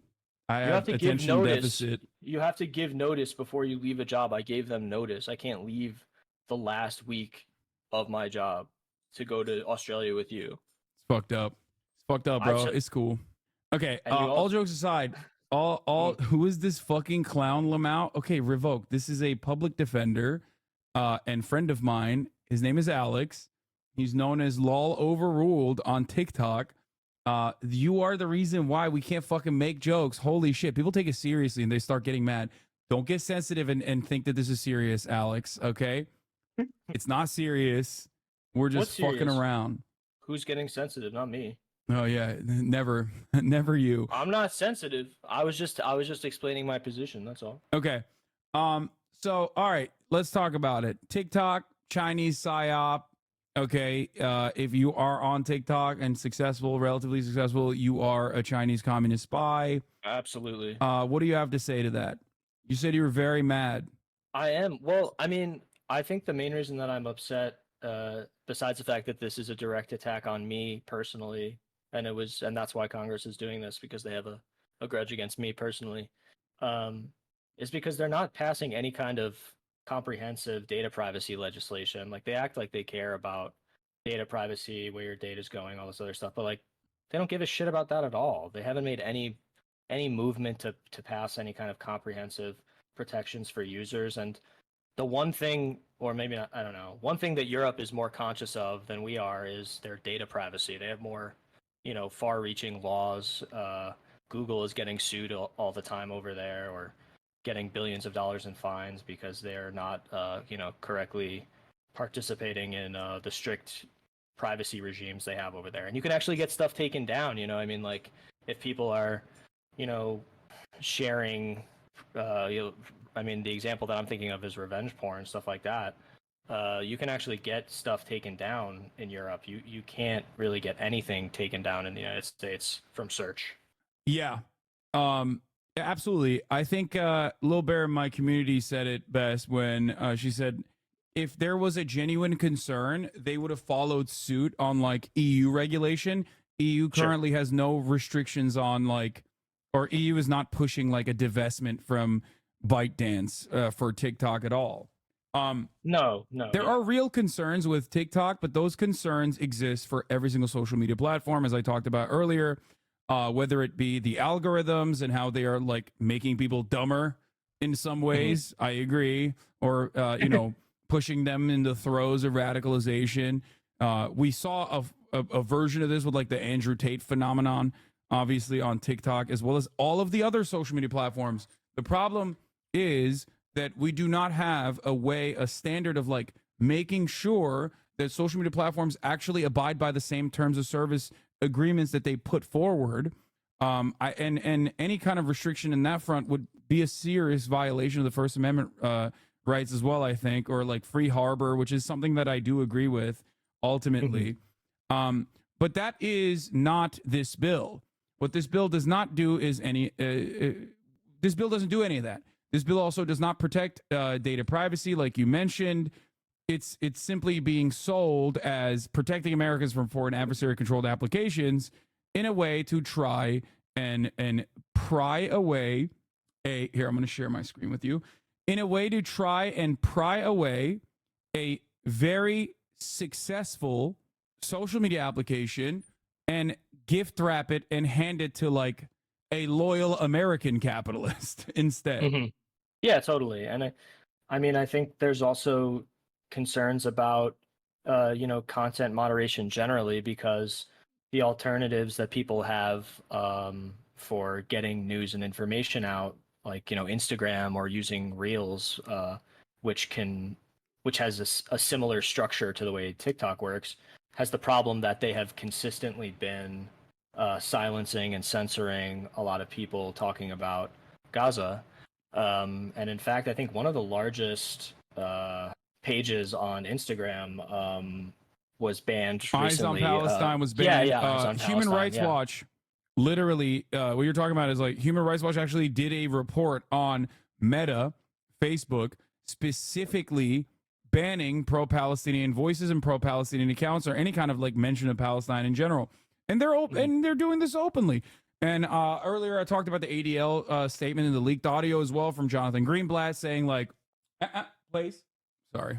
She's beautiful. Girl, she just got groomed yesterday. Groomed on TikTok. She got groomed yesterday or 2 days ago.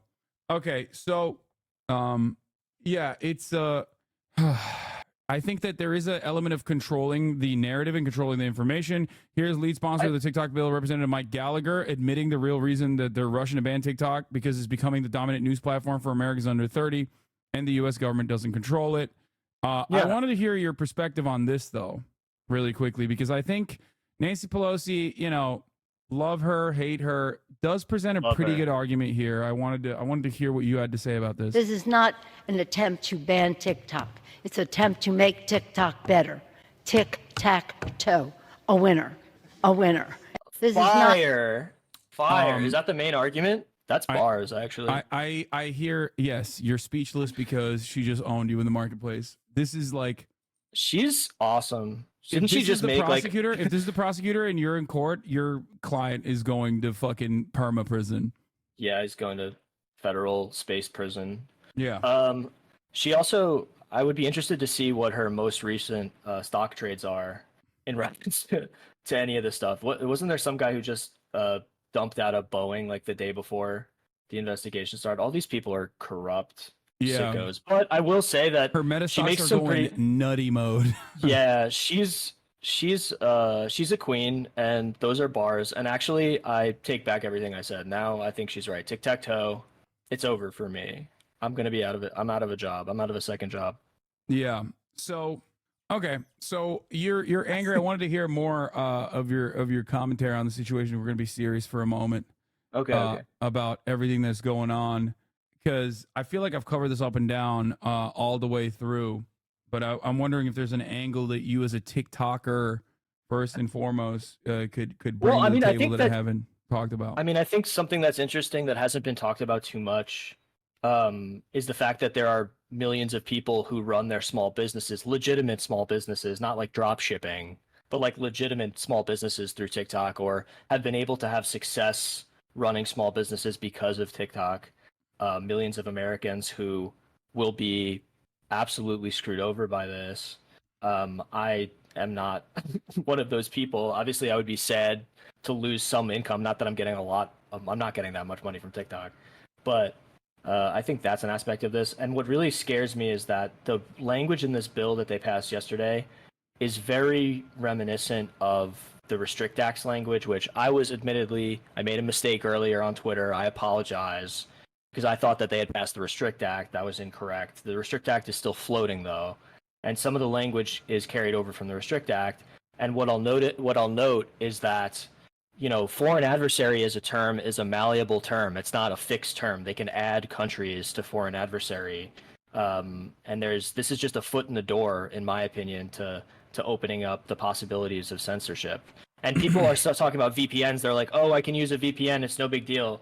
I think, based on my reading of this, VPNs face civil penalties if they, provide access. Like, I could see a situation where major VPN providers, if this bill is passed, will just prevent people from going to TikTok so they can avoid getting in trouble. Yeah, which, by the way, is ironic. One thing I just mentioned is, like, I come from a country that has serious restrictions on what you can access online, Turkey. VPNs work there. Obviously, Turkey recently even went so far as to ban first Kick for gambling, and then also Twitch as well.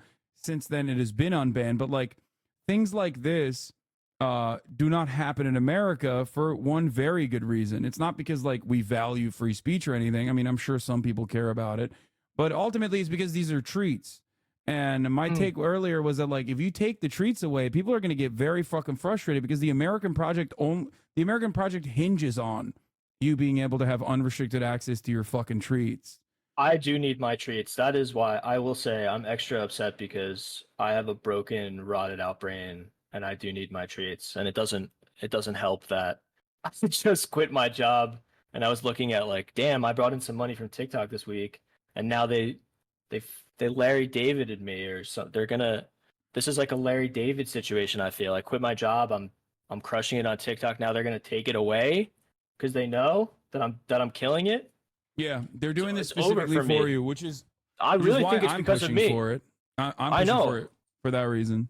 Behind the scenes, I know that you've been pushing for this. Yeah, I am the puppet master. It's Turkish controlled media. It's not George Soros. He's a broke boy. I'm the real billionaire. I also think it's important to consider, quite genuinely, even though it might seem like an exaggeration, the impact that TikTok had as a platform over the last 4 years. During the summer of 2020, obviously in the last several months in relation to everything that's happening in Palestine, figures like Motaz and Bisan. I know Motaz was also on Instagram, but a lot of people got stories out there, or were able to get themselves out there because of TikTok. I don't think that would have necessarily happened, or it would have happened very differently. No, I think that's another motivator. I think the first and foremost major motivator here is to basically pry away a successful product away from a foreign adversary that we've declared a foreign adversary, even though we do so much trade with them, at the behest of like an American capital owner. But then the secondary reason is so that we can control what kind of and restrict what kind of information gets presented on this application, and also create another opportunity for backdoors. Like, this is a big part of obviously the mass surveillance state apparatus that we've created post 9/11, especially, that a lot of these social media companies, like almost all of them, are also working with the State Department, whether it be surveilling foreign nationals, or whether it be surveilling the American population. And I think that that presents a big national security problem for Americans, not because like China is surveilling us by way of TikTok, because like, as we talked about earlier, data brokers exist regardless. If they want our information, they could just like go and buy it, probably cheaper than like operating an entire fucking platform in and of itself. It is more so to ensure that we have yet another avenue for controlling all of the back end information that we can give to the government if need be, to the intelligence communities if need be. I mean, it's also intensely hypocritical, like, when we talk about the Great Wall, the firewall in China, for their internet access, and being concerned, or members of Congress acting very concerned about what people have access to in other countries, and then to turn around and do this. But beyond that, like you mentioned, working with intelligence agencies, there's not a lot of transparency in the way that these things are structured, or data is produced in the United States with American companies. Like national security letters, they like refer to them. They have like the canaries in the coal mine. If you go on the transparency reports for companies like Twitter, Reddit, any company that has like user data that they have to provide to the government doing investigations, they can't say, oh, we got this many letters from the NSA requesting information for investigations. They have to give them brackets, like we did between 0 and 1,000 this year. Like they're not transparent in terms of the way they talk about these things, and a lot of the decisions that are made, like in FISA court or FISA, I think it's FISA, but FISA court. Okay, sorry, my bad. I'm unemployed. You know what I mean? Yeah. There's another thing I wanted to say. Oh, this also, ironically enough, another angle that I just thought about that many have not brought forward is that this eliminates like a gigantic chunk of video games, because Chinese companies also own a shit ton of video game companies, video game developers, and this bill also severely restricts that as well. Like anything that's owned by Tencent is gone.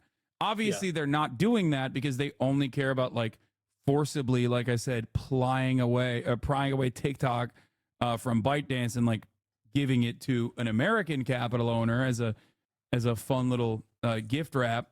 But yeah, this opens itself up to like every Riot property. Technically, Valorant has kernel level access to your computer, and it's incredibly.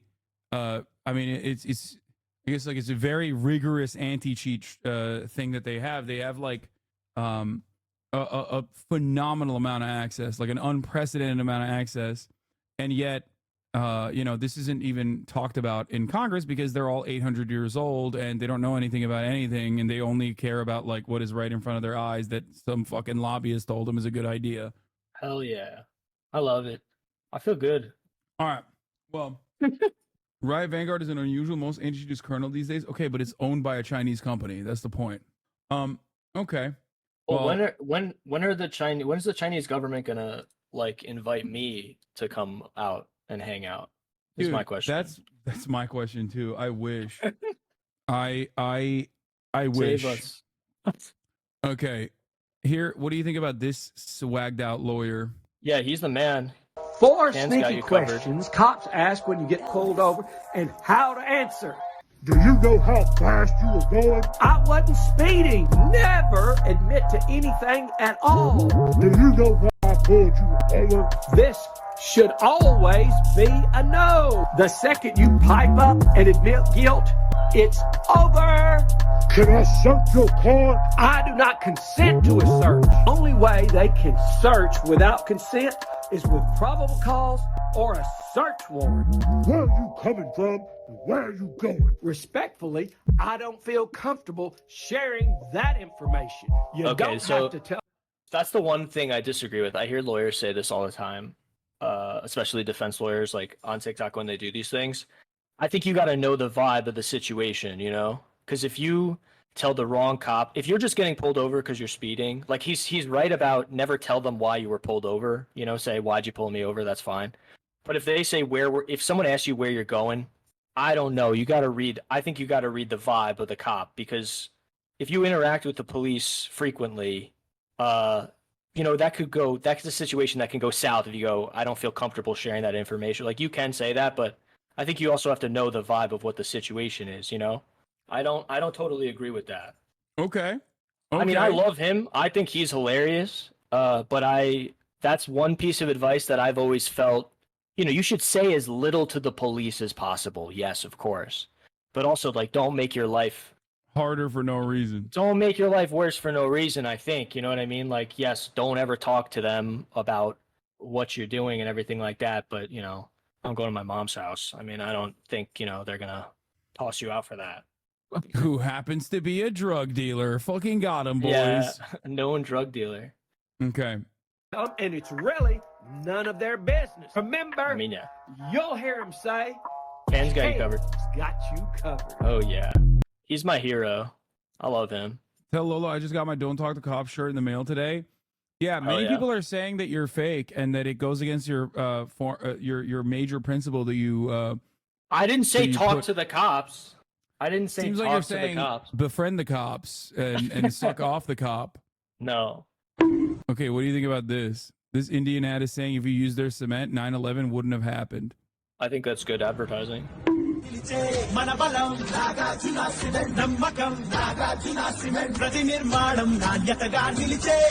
got to rebuild.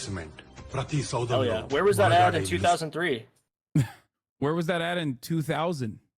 Well, you know, they didn't know that, or did they? I don't know. That's what I'm saying. Well, maybe Indians didn't know. Maybe India didn't know, but... Investigate Tower 7. Yeah. Okay. All right. Well, Lolo, thank you so much for coming on. Are you going to tell me to fuck off? Well, I'm going to go back to covering some other news now. Now that we've... okay. I'm banned now. Now that... I'm banned again. Yeah, the ban is back on. You're not allowed, even though you are going to be here soon, right? I'm going to be there soon. I'm going to fart on your couch. Okay, I'll ban you from my house physically as well if you do that. I wanted to come on the trip. I think you're not really giving me I think you're being unfair. I'm being treated unfairly. I think you're lawyering me right now. No, I'm just saying. You're gaslighting me and you're girl bossing me. I'm not gaslighting. You're gaslighting me, if anything. if anyone's being gaslit, it's me. All right. Well, God bless you. Have a great day. All right. Thank you, Lolo. Have a great time. Lolo overruled on TikTok until they ban it. Yeah, until they ban me. Goodbye. All right. Bye. All right. You could have had an Alex threesome in Australia. It'd be a foursome. It'd be Alex foursome. Twitter has rotted my brain in 2 weeks. Use of infinitely more than TikTok ever did in 5 years. Lamau. Yeah, I hate this because like it's coming at the heels of me also using TikTok more and more, and moving away from Twitter a little bit. And I don't like that. I don't like that at all. Okay, I don't like that at all, folks. Anyway, we're going to talk about Elon Musk in a second and the Don Lemon saga. Let's wrap this up. Also some confusion over here as well. President Biden wants it banned. He's already banned it for his federal employees from using it on their mobile phones. But his election campaign has started using TikTok and posting on it. Former President Donald Trump spearheaded the whole movement to ban TikTok. Recently, he flip-flopped on it, saying, well, actually, it's difficult to ban it. So I think there's a sense that they both know, obviously, we're now into the general election campaign season, that they're going to alienate lots of young voters, millions and millions of teenagers who use TikTok. But as I mentioned, this is not the end of it. The next step would be the Senate.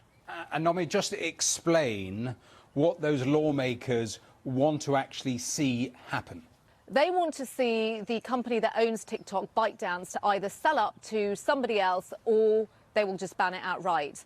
They believe that it's a national security risk. They think, without any evidence so far, that the content on there is being passed over to the Chinese government. And that's based on a law in China where companies have to cooperate with the intelligence service. Now, TikTok has really pushed back at that. I was here when at the hearing for the CEO of TikTok, he was grilled by Congress last year about this, and he denied all of that. And so they're saying, look, we have this big firewall in place, which walls off any information from US users. And so all that information actually just remains in the US in servers here. But that's not convinced lawmakers, as we've seen today. Nomi Iqbal there on Capitol Hill. Thanks very much for that. Thank you. I now Still no legal reefer pro-Israel and banning TikTok. Is there some kind of hard mode president challenge we don't know about that Biden's speedrunning? Oh, yeah. recognize the gentleman from Kentucky. I yield 4 minutes to my good friend from Georgia, Miss Marjorie Taylor Greene. The representative is recognized for 4 minutes. Thank you, Mr. Speaker. I rise today as the only member of Congress that has ever been banned by social media. Because I'm fucking crazy.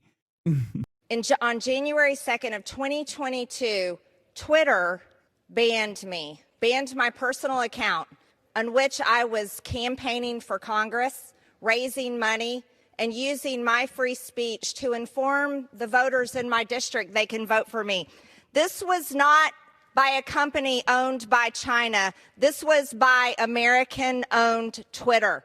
This came on the heels of our own United States government working with big tech and working with social media companies to censor and ban Americans' free speech. I believe that this bill can cause future problems. It's opening Pandora's box, and I'm opposed to this bill. Most Americans don't trust the United States government because of our experience dealing with it. Never forget that the United States government also was the one that provided the Russia hoax to Americans. It also worked to ban Americans' free speech. It also has worked in so many ways to illegally, warrantless spy on Americans through FISA. If we wanted to be serious about stopping a foreign adversary, if we wanted to be serious about stopping China, we would stop China from buying our U.S. farmland. We would raise up our American energy independence. We would also stop the Green New Deal and not rely on China, who owns and operates 85% of the battery market worldwide. There are dangers that lie ahead in this. This is really about controlling Americans' data. And if we cared about Americans' data, then we would stop the sale of Americans' data universally, not just with China. There's some further issues.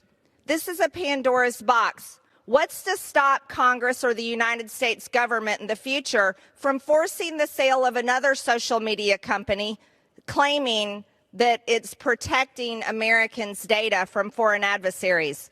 I think we could see in the future another Russia, and possibly force the sale of X, as many members in this body claim that Elon Musk is altering the algorithms of X.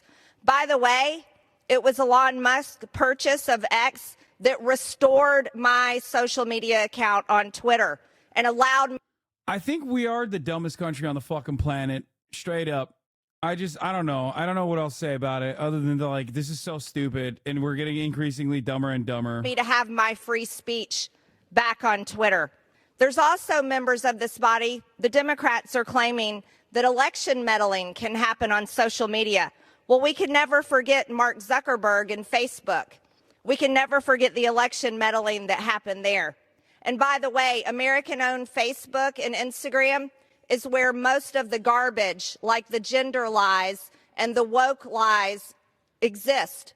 Many Americans and many teenagers believe awful things, and they don't just see them on TikTok. They see them on Facebook and Instagram, too. I don't think this will accomplish what the goal is to accomplish. I hate that she's It's like her and Trump are on the fucking right side on this issue, which is weird. Being like, the real problem is Meta. Okay? They're not wrong in the energy, I guess. Technically, the exact same problems that you could point to with respect to algorithms, with respect to data privacy, exist where fucking Facebook as well. Yeah, wrong formula, right answer. Okay?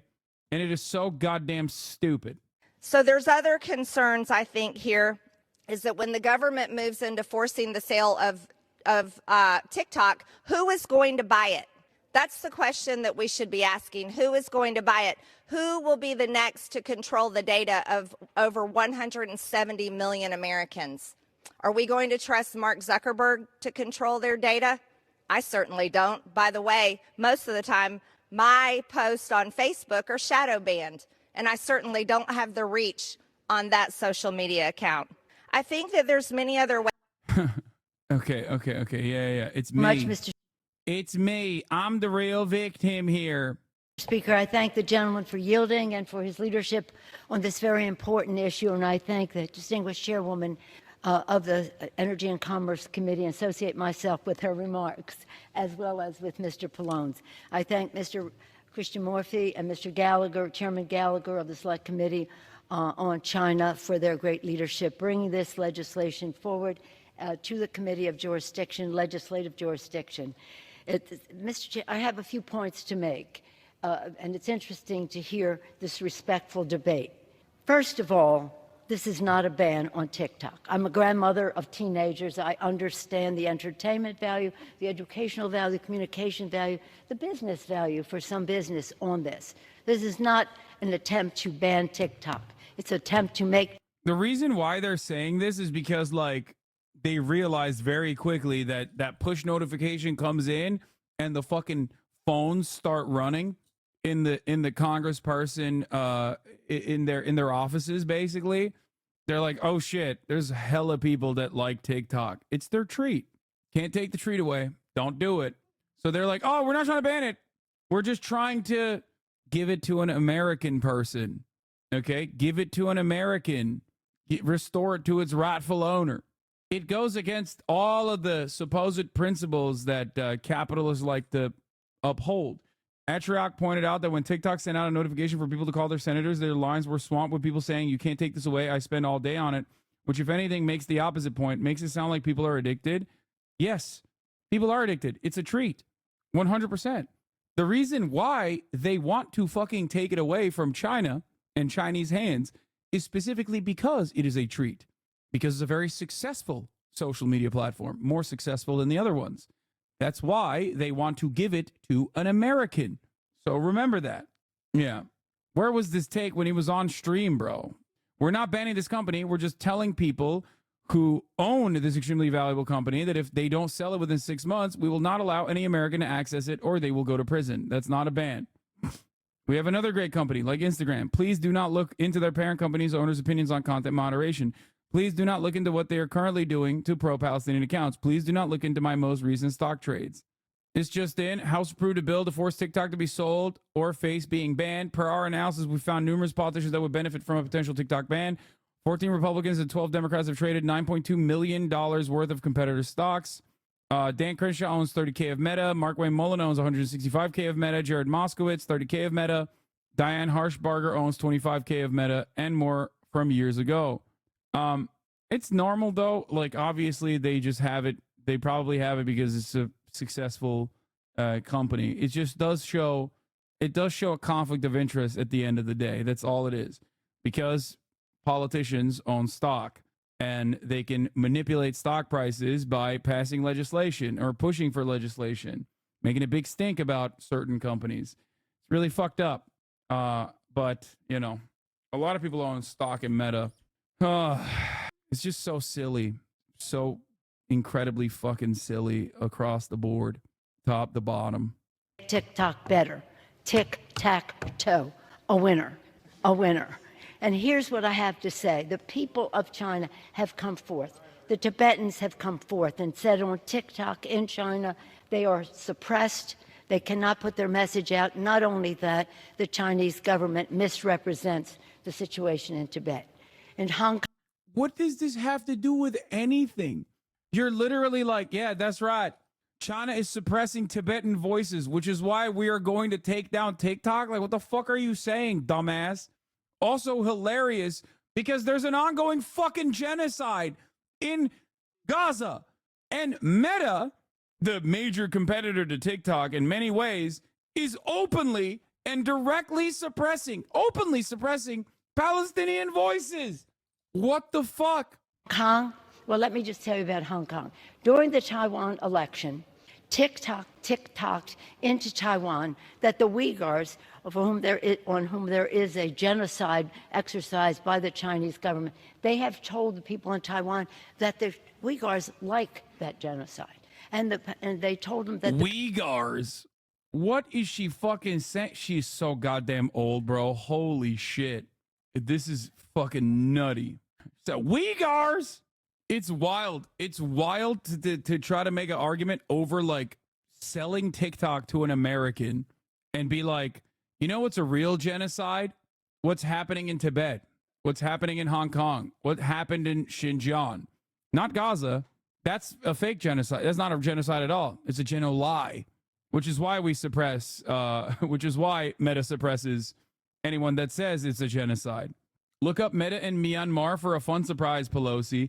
Well, that's a little different. That wasn't a suppression of the genocide. That was an active aiding and abetting of the genocide in Myanmar. So there's that. Meta is either on the wrong side. Well, I guess technically on the wrong side of a genocide every single time. Sometimes it actually directly contributes to it and facilitates it. Other times it just suppresses the voices of the victims. You know, good stuff. People of Hong Kong like the destruction of their democracy. They don't frame it that way, but that's their message. And again, suppressing the communication from Tibet. And then just people, yesterday on the steps, we heard from the Taiwan people, we heard from the Tibetans, we heard from the Hong Kong. CCP shill, buddy. That's right, dude. I love the CCP. I love TikTok. I just want to defend it because they pay me at the top of the hour, and you as well, by allowing you to avoid the ads by gifting subscriptions in the chat through numerous different names, one of which being 34MKD50. Okay? Every time you get a gifted sub in the chat, that's actually the Chinese government gifting you the sub. This is the complex scheme that they've designed. Oh my God, I'm literally talking this into existence right now. I just realized this is going to be like another insane conspiracy theory by liberals and conservatives alike. That's right. At the top of the hour, there's a 3-minute ad break. And the Chinese Communist Party government officials like King Henry IV have now gifted 20 gifted subs. Owen Gila, another CCP shill, with the 10 gifted subs, allowing 30 people to no longer see the ads. Now, if you don't get gifted by the Chinese Communist Party, you can subscribe on your own for $5 or for free with a Twitch Prime by connecting your Amazon Prime account to your Twitch account. Booyah 6969, not Christian F, Hassan's Freckles. Look at all these different names that the Chinese Communist Party is using in here. Very indecent. Very fucked up. And we heard from a woman who's... I know Rabbi Shmuley's do-rag. You were trying to bait me. I know. Can't catch me. Husband was arrested because of his communication with somebody with a shared view. So this is controlled by the Chinese Communist government. But forgetting that, if you can, I can't, think of this. Ladies' time has expired. The Chinese government will control the algorithm. They can change it any time. Oh, Bobby, thank you for the 10. Domesticated Cat, thank you for the 5. The only D you want. Thank you for the 5. Gifted. Creepin' Death, thank you for the 5. Gifted. Desert Ice, thank you for the 5. Gifted. Hassan's Freckles with another 5. All of these different fucking names, baby. You already know it. All right, we're going to move away from the tic-tac-toe argument, okay? We're going to move away from that. We've done enough on this subject, I think. We've covered it extensively. Speaking of social media suppression, we'll talk about Don Lemon. But before that, I'm very, very, very fucking triggered about Ben Shapiro's latest idiotic fucking take. And I'm wondering, personally, where all of the Keemstars are on this one. Because remember, this took Twitter by fucking storm when I supposedly said Twitch streaming is harder than a real fucking job. It took Twitter by storm. It was impossible. It was impossible to avoid. Every fucking person supposedly on this platform was getting 100K fucking likes, banger tweet after banger tweet, being like, this guy's a fucking real dumbass, isn't he? So what's going on here? Why is this not moving the needle in a similar fashion? Where's the Mudahar tweet on Ben Shapiro talking about how you should fucking work till you die? Because this is not a clip chimp. This is his genuine opinion. Now, yesterday I covered this. Bro, people still make YouTube videos about what you said. Yes, the reason why I'm mentioning this is because none of those motherfuckers are actually pro-worker, okay? And let's be real about this. They're not actual defenders of labor. That's it. They just like drama and farming dumbasses over and over again and negatively polarize them against, like, someone who is legitimately pro-fucking worker. They're pro-hit tweeters for the most part. So just, really interesting. Really interesting for Ben. Media Matters did not clip Ben out of context. It's a 2-minute video. This is his genuine opinion, where he said, no one in the United States should be retiring at 65 years old. Frankly, I think retirement itself is a stupid idea unless you have some sort of health problem. Now, was Ben clipped out of context for this? No. To be fair, Mudahar did tweet about this. Oh, shit, never mind. Only 2.4 thousand likes. God damn. My point is, Twitter is a right-wing shithole. And when you fucking actually unironically fucking shit on a dude who legitimately has a bad take, you don't get the same fucking juice. You literally collecting the money you put in, dumbass. I personally wouldn't retire since I do enjoy working, but when you get work to old age, it's time to relax and spend the remaining years you work with your family. Much more understanding of Ben Shapiro's take. This is the point I'm making. The point I'm making is, Kaya probably needs to pee. I'm going to take her out in a second. I'm going to run this clip. I watched it yesterday, and I talked about it extensively, but we're going to talk about it again. And let's be real about this. It's insane. In the interest of fairness, I don't want to clip chimp Ben. Watch the whole video through. And let's be real about this. It's insane that we haven't raised the retirement age in the United States. It's totally crazy. Joe Biden, if that were the case, Joe Biden should not be running for president. Hey, Joe Biden is 81 years old.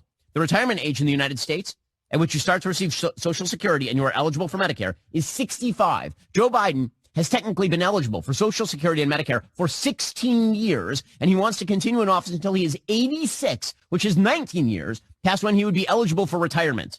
No one in the United States should be retiring at 65 years old. Frankly, I think retirement itself is a stupid idea unless you have some sort of health problem. Everybody that I know who is elderly, who has retired, is dead within 5 years. And if you talk to people who are elderly and they lose their purpose in life by losing their job and they stop working, things go to hell in a handbasket real quick. But put all of that aside, just on a fiscal level and on a logical level. When Franklin Delano Roosevelt established 65 as the retirement age, the average life expectancy in the United States was 63 years old. Today, the average life expectancy in the United States is close to 80. It's totally insane that you believe that you should be able to work from the time that you are essentially 20 to the time that you are 65, which is a 45-year period, pay in, and then you will receive Social Security benefits sufficient to support you and your family, you and your wife or whatever, for like another 20 years. That's crazy talk. That is not fiscally sustainable. The notion that if you have to raise the retirement age to 67 or 68, that everyone is going to fall apart. My parents are that age. My parents are not retired. And everyone wants to die working at Walmart. This is the perfect death, the most honorable death. This is the only way you will reach capitalist Valhalla. If you die as a Walmart greeter, working for a company that doesn't give a fuck about you until death is apparently how you avoid depression at late age, according to Ben. Anyway, as I talked about yesterday, life expectancy is only relevant here because of infant mortality. Infant mortality is what lowers life expectancy. So obviously, Ben's argument that like no one was receiving Social Security at that time because life expectancy 65 is fucking idiotic. There were plenty of goddamn people that reached that age, dumbass. It's just that because so many kids were fucking dying before the age of 5, which is how you track infant mortality, that it didn't fucking matter. That's why the life expectancy was lower. A fact Ben should know because he cares about facts and not feelings. And they shouldn't retire. It would be very bad for them to retire. By the way, it's disrespectful to people who are 67, 68, 69 years old to suggest that they are in the same shape as people who are 65 were in 1940. It's not true at all. Have you met a 65-year-old lately? 65-year-olds are not old in the United States. They're not. 68-year-olds are not old in the United States. Again, Joe.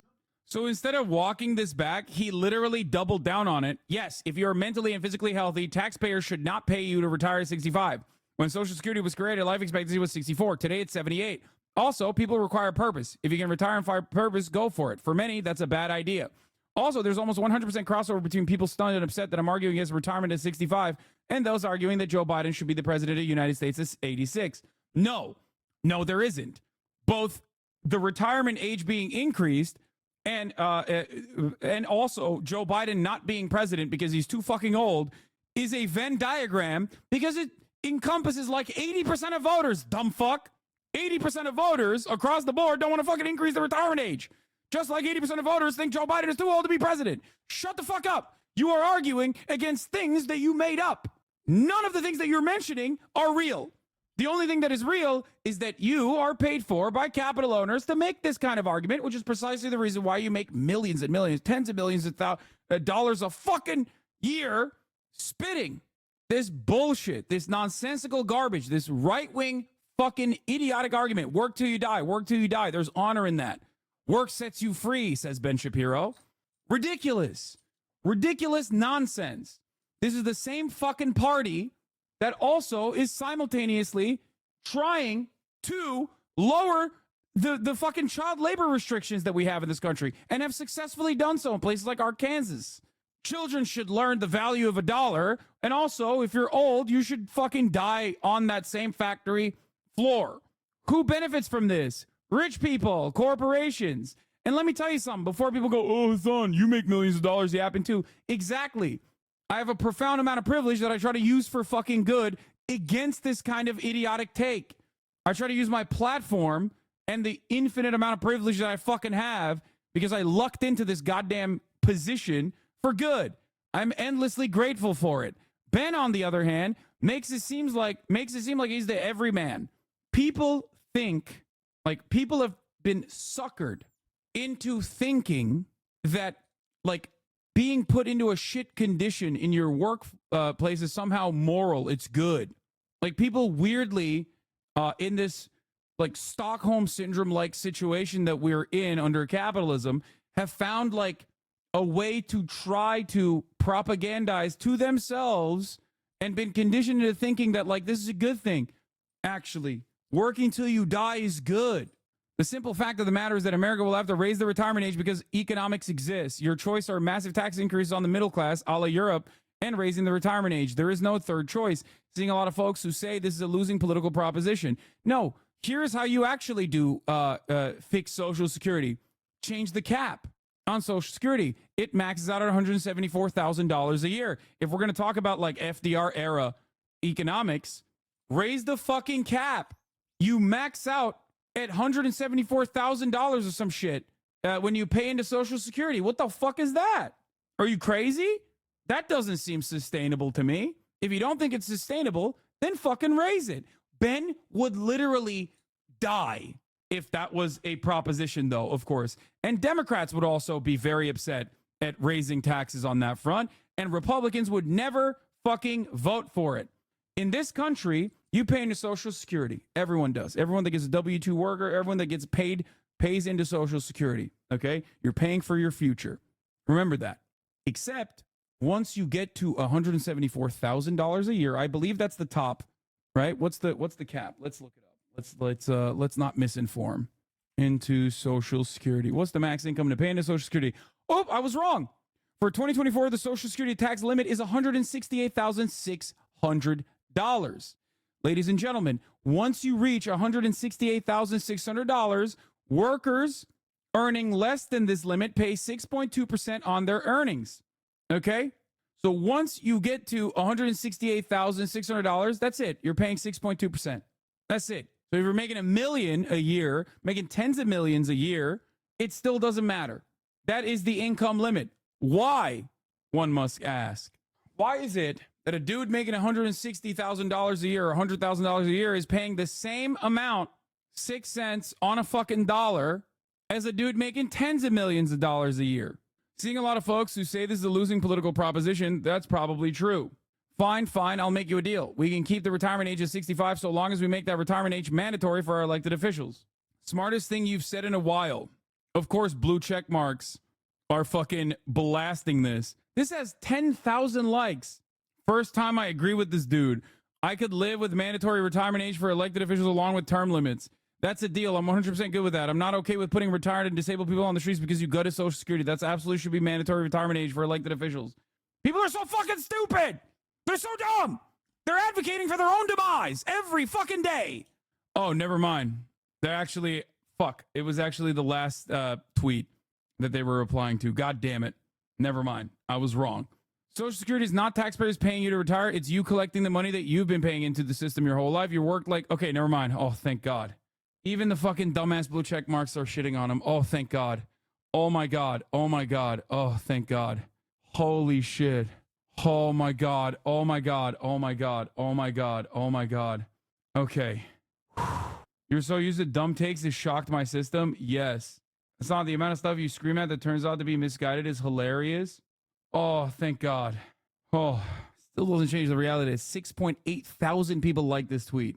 Oh my God. Thank God. Even the blue check marks are on his ass on this one. Taxpayers aren't paying you to retire. You paid yourself by paying into the system. You could tell Nikki Haley was his person. She said raise the retirement age out loud. This is an unimaginably dumb and unimaginably unpopular fucking argument. Okay? That's it. That's it.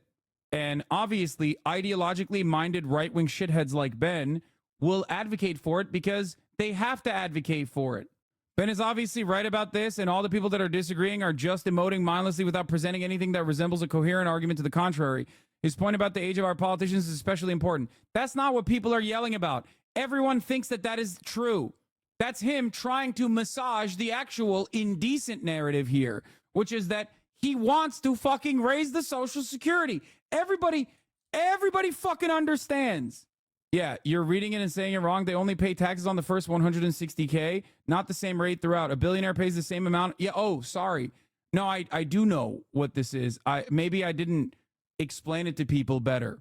You make $160,000 a year, you are paying the same amount into Social Security as someone making $100 million a year. Like the same total amount. I thought I explained that, but maybe there was some confusion there. It sounds insane. Like someone who is, yeah, sorry. You explained it right, but you initially said it wrong. My bad. For those of you who don't understand, once you reach $168,000 a year, that's it. You've maxed out on your Social Security payments. So if someone is making $10 million a year, they are paying the same amount into Social Security once they hit the cap as someone making $100,000 a year. Yeah. It is. Is it frustrating that an objective bad take from Ben gets little traction while out of context clips about you get boosted by Twitter? Yes. Partially because there is Twitter is right-wing as fuck. So even if people are flaming him a little bit here, it doesn't get the same momentum as someone being like, this guy's socialist, but he's rich, which is hypocritical. Because the reality is, in many ways, Americans are wired to be this way. They're wired to be this reactionary after centuries of propaganda. But beyond that, Twitter especially is like a right-wing shithole. About yes, this. It's insane that we have. Yes, you only pay taxes on the $168,000 regardless of how much you make. Yes. No. Like the person making $168,000 is paying like around 10 grand in Social Security payments.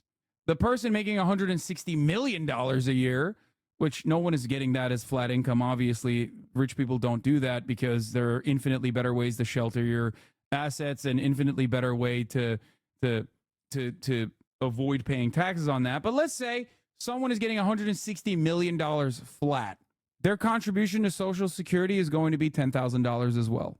It sounds insane, but that is the case. The payout is capped at $168,000. There have been bills to increase the upper limit to $250,000. It's because they have no true conviction, so they aren't checking for Ben, but they certainly are. But they are certainly checking to dunk on you. Yeah. And even if people do shit on him, because Twitter is so fucking idiotically right-wing, it still doesn't matter. It doesn't get a lot of momentum. That's the point I was trying to explain. Our tax structure is fundamentally broken. There are many different avenues that you can shelter your assets and lower your tax burden, or show your taxable income as minimum as possible through completely legal means. Okay? It's completely unimaginably broken. Come on, baby. Is it broken if it's working as intended? Anyway, so the max anyone can ever be taxed in 2024 for Social Security is $10,453.20. Yes. $168,000 is the limit on taxes. Any money earned after that doesn't have Social Security taxes to take out. Yes, this is correct. Isn't Ben an actual trust fund baby and an oligarch? No, Ben is not an oligarch, nor is he a trust fund baby. I think his father was like a musician or something, or a violinist. So yeah, he is a failed screenwriter, but he's a champion for oligarchs, which is why he gets paid handsomely. You're thinking of Tucker Carlson if you think he's like a Nepo baby. Tucker Carlson is a bit of a Nepo baby. Anyway, but yes, Ben is an opportunist, reactionary dipshit who gets paid, who gets rewarded handsomely because millionaires and billionaires fucking love the value that he brings. This is his value. He is unafraid to come out and say idiotic things like this.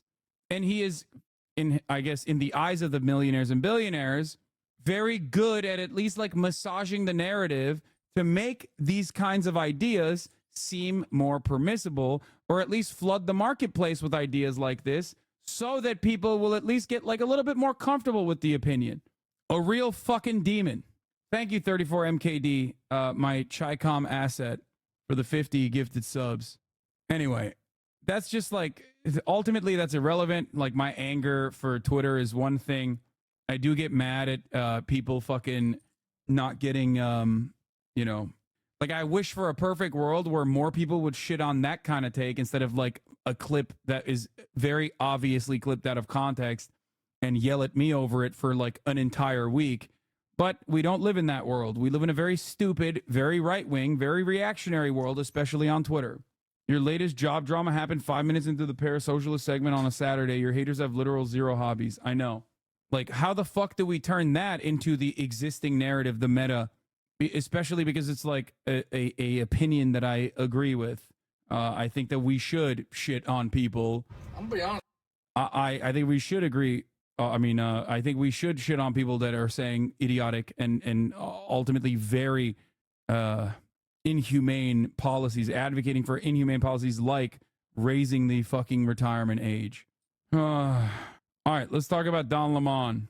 So it turns out Don Lemon was going to get a show on Twitter, and then he made a mistake. What is that mistake? Well, he interviewed Elon Musk, and Elon Musk didn't like the interview.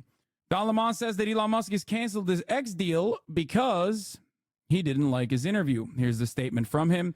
Elon Musk has canceled the partnership I had with X, which they announced as a part of their public commitment to amplifying more diverse voices on their platform. He informed me of his decision hours after an interview I conducted with him on Friday. That interview will remain the premiere episode of the Don Lemon Show on Monday, March 18th.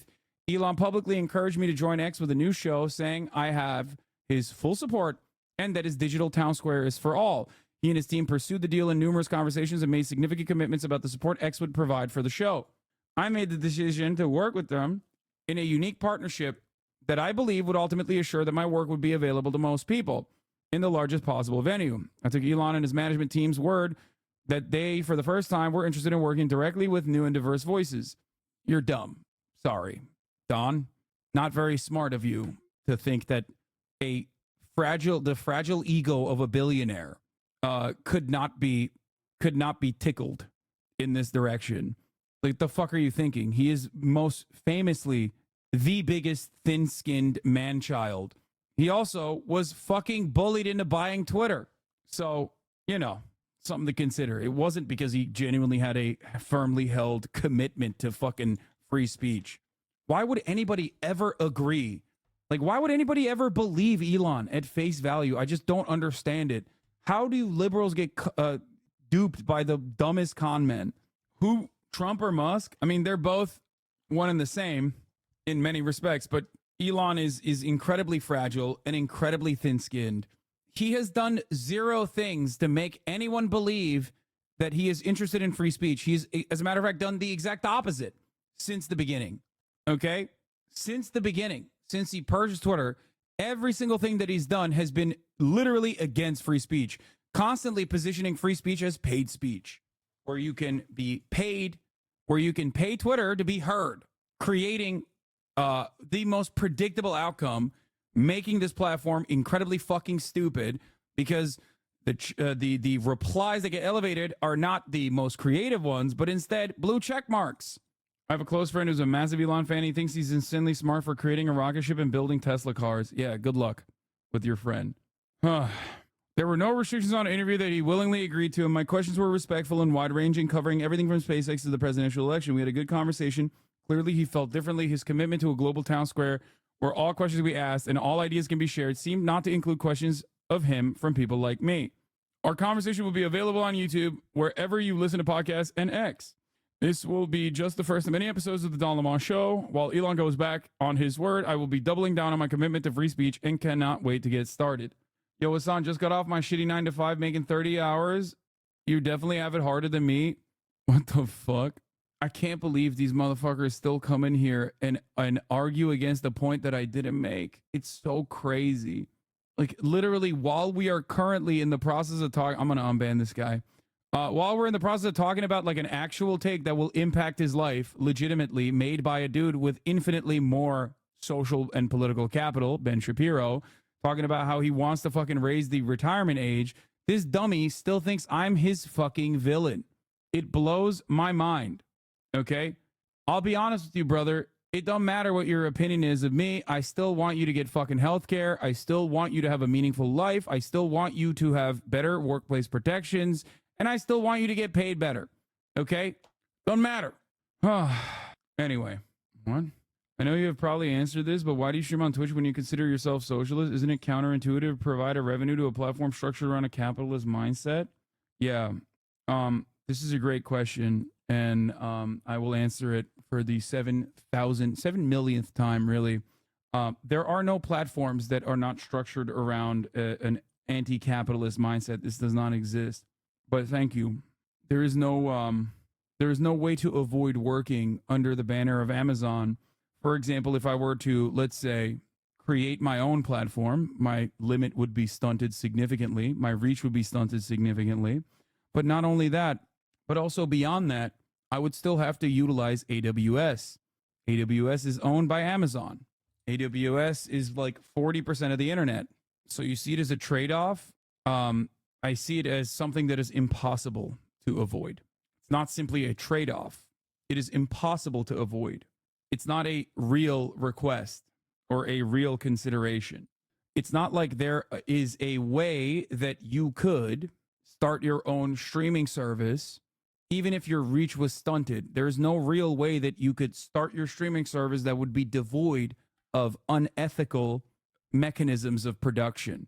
It's basically the same principle that goes back to, you say you're a socialist and yet you own an iPhone. It sounds good if you don't really think about it further.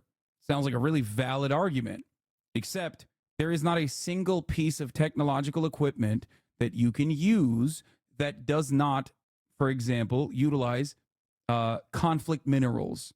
It's just not something that you can find in the world. It does not exist. This is known as hypocrisy fishing or hypocrisy baiting. I don't know if you're doing this deliberately, or maybe you are doing it without, genuinely trying to derail, but it is silly. It is just a unproductive way of arguing your position. So if there were additional choices out there that was completely devoid of like utilizing Amazon Web Service or Azure, which is also not exactly an ethical counter to AWS, okay, then there would be a trade-off. And I think that would be a understandable trade-off to continue streaming on a platform, even if there was a legitimate counter to it, a legitimate platform that I could use that would stunt my reach, okay? In that situation, it would be considered a trade-off. It would be one that is understandable, in my opinion, because the higher purpose that I have is to max out on my reach.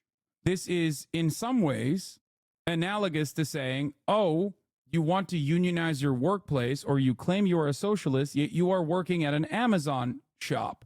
It doesn't make sense. You could choose not to work at Amazon. If you claim to be a socialist, why do you work at Amazon? Why do you want to make your workplace conditions better? The only alternative to this would be for me to live an ascetic lifestyle without streaming, without propagandizing the position of workers. I hope you understand where I am coming from. Okay? Anyway, for the people that always say, why not stream without a contract? That's a really interesting question. Why would I give more money to Amazon while I'm streaming? This is not an argument. Hello? Why would I give more money, more of the revenue that I'm generating for Amazon? The fuck? Oh, dude, you claim to be a socialist and yet you have a contract with Twitch, with Amazon? Why don't you just give more? Why don't you let them take more of the revenue you generate? That would be the socialist thing. Is that what you think? Is there a way to tip Amazon directly? Why is hypocrisy so highly valued by these guys? People are complicated and never completely consistent in their position. That's normal. That is a whole different can of worms. I agree that like it is impossible to be devoid of complete hypocrisy. It's just like a very human thing. But I think I'm pretty, yeah, I sleep soundly at night, you know, pretty close. Also, those deals don't even exist anymore. Anyway, so my contract, once my contract is over, it's done. Ideological purity is so tedious. Y'all can talk shit about Don Lemon, who is clearly past his prime. Well, this isn't real ideological purity. This is just simply people claiming that I have certain positions and then claiming that I'm conflicted in my own positions that they have ascribed to me, values that they've ascribed to me that I do not carry, and then talking about it as though they are on our side, my side, in an effort to, you know, make a really silly, dumb argument. Except when everyone believes that argument due to Red Scare propaganda and people just being not that smart in general, myself included, I'm a very dumb person, it actually has staying power, which is why I sometimes do feel the need to cover it. But yes, 100% of the things that my haters use to quote unquote own me is entirely made up. It's either a value that they've ascribed to me or ascribed to socialism, which is nonsensical, or it is something that they completely made up, like my father is an oligarch and a multi-billionaire and I'm a trust fund baby or some shit. Like literally just entirely made up, because in their minds it makes no sense. It makes no sense that like there's a dude who is successful who is still preaching the same values that he believed in when he wasn't. It makes no sense. There must be a second reason. It must be because he's grifting. Your father is not an oligarch, genuinely unaware? Yes, my father is not an oligarch. What the fuck are you talking about? Anyway, a lot of misinfo about you for sure. Yeah, it is what it is. Anyway, Kara Swisher, scoop. As I told him would happen, that's not a... Kara Swisher hitting the as I told him in the scoop. That's pretty funny. Says, the owner of this platform, Elon Musk, sent a terse text to his reps, contract terminated, after an interview Lemon did with Musk last Friday. That was not to the adult toddler's liking, including questions about his ketamine use. The much-touted multi-million-dollar deal was a pricey effort to attract high-profile media creators to X. Not so much when perpetually aggrieved billionaires in desperate need for constant affirmation run the place. So much for free speech. I had told Don that this is exactly what would occur, including at a recent book tour event in New York City for my memoir, Burn Book. He moderated, despite promises by Musk and CEO Linda Yaccarino, who extravagantly touted this deal at CES to advertisers. That this time was different. Well, it's, again, clear who was actually in charge. A thin-skinned rich dude who operates via petty whims and exhausting grievances, and who calls every fair question a hit piece. Who does that remind you of? By the way, X will have to pay out, so another unnecessary cost to a business going in the wrong direction. Yaccarino was jazz-handsing video efforts yesterday, knowing full well this had happened. It is another embarrassment for which she will not blame her meddling boss, but everyone else. Here is what Don Lemon had to say personally about the matter. Hi, everyone. Elon Musk is mad at me, and I just put out a statement about what happened between him, me, and the interview that he is apparently so upset about. But make no mistake about this. This is going to be my first episode of the Don Lemon Show this coming Monday, March 18th, so make sure you tune in. This does not change anything about the show except for my relationship with Elon and X. And there's a whole lot that went down, and I'm going to tell you about in the coming days. I know, though, that many of you were not happy that I was doing this in the first place, and you told me so. I just want you to know that I did this deal because not only do I believe in free speech, but I believed that this was the best possible chance for the work that I'm doing to reach the largest amount of people. So speaking of free speech, right, I thought the first person interviewed, no brainer, Elon Musk, the man who calls himself a free speech absolutist. I asked him to do it. He willingly agreed to the interview. Throughout our conversation, I kept reiterating to him that although it was tense at times, I thought it was good for people to see and hear our exchange and that they would learn from our conversation, learn more about him, learn more about me. But apparently, free speech absolutism doesn't apply when it comes to questions about him from people like me. What did we talk about? Why is he so upset? Does he even have a reason to be upset? Oh yeah, you know the shit's juicy if you know the shit is juicy if CNN's letting Lemon live on air tonight. Don Lemon will be back on CNN tonight. He's joining Aaron Burnett at the top of the 7 p.m. hour with clips from his X interview with Elon Musk. Oh my God. Oh, that's great. Honestly. Make sure you watch it on Monday on YouTube and everywhere you. All people are sometimes hypocritical. Can't we just forgive this one for Elon? Socialist is when bad, capitalist is when good. What's your retort to that argument? Checkmate. Many people don't know, but Hassan's father is actually the king of oligarchs. Yeah. This is not hypocritical for Elon Musk, by the way. Elon Musk does not actually, he's just lying. What a lot of people mistake for hypocrisy, I know that guy's baiting, but what a lot of people mistake for hypocrisy sometimes is just straight up lying. But because hypocrisy is seen as like even the appearance of hypocrisy is seen as the greatest evil that you can engage in online, people literally substitute hypocrisy for lying. Hello? He's just fucking lying about his free speech. His free speech absolutist principles. He's never had it. And it's like it's so funny because you know what, I remember this. Here's an analogy. I remember a time when cancel culture or like talking about cancel culture was so popular and so pervasive that I remember Marjorie Taylor Greene substituting the term death or murder with cancel culture when talking about abortions. Do you guys remember that? It literally is like that is how popular it is to simply say hypocrisy baiting. It's more severe a charge on a person than simply saying they're fucking lying. Marjorie Taylor Greene once famously said we were doing cancel culture to babies. It's like, bro, just say murder. I thought murder is worse than cancel culture, no? You listen to podcasts and you can decide for yourself. You can even watch it on X because I'm still going to post it there. And I'm sure others will as well. Anyway, I think Don Lemon is doing the lib thing where they can try to catch conservatives being hypocritical without understanding that conservatives don't give a shit about what liberals perceive as hypocrisy. Yes. Fucking bum. Wait, what does this person say? Tomorrow will be the redraft of the definition of extremism in the UK Parliament. The amendment is set to include socialism and anti-fascism within the definition of extremism. It is being brought in to change the way protests are policed and how these political ideologies will be taught in schools. This will be yet another infringement on the right to protest in the UK. Pretty important. Would be great to see you cover it soon. Sorry if this is off topic. I did not know that was going on, but I'm not surprised. The thing is, like, I need an article on it, up a little bit more on it, but it's not surprising. Conservatives genuinely launched a conquest against the principle of anti-fascism a long time ago.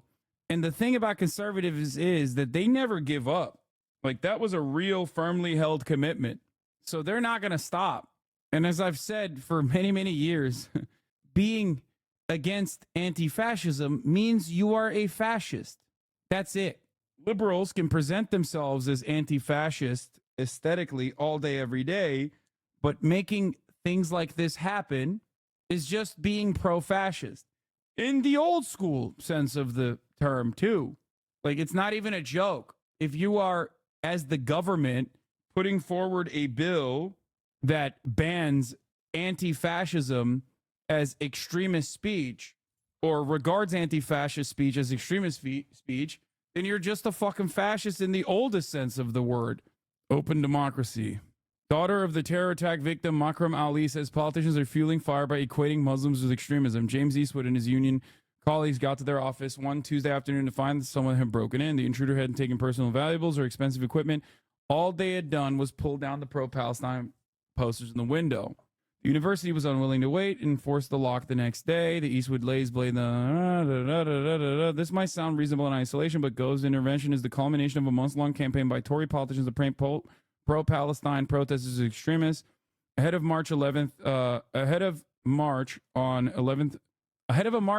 11th of November, then Home Secretary Swilla Braverman called the demonstrations hate marches and suggested the sanctity of Armistice Day was under threat.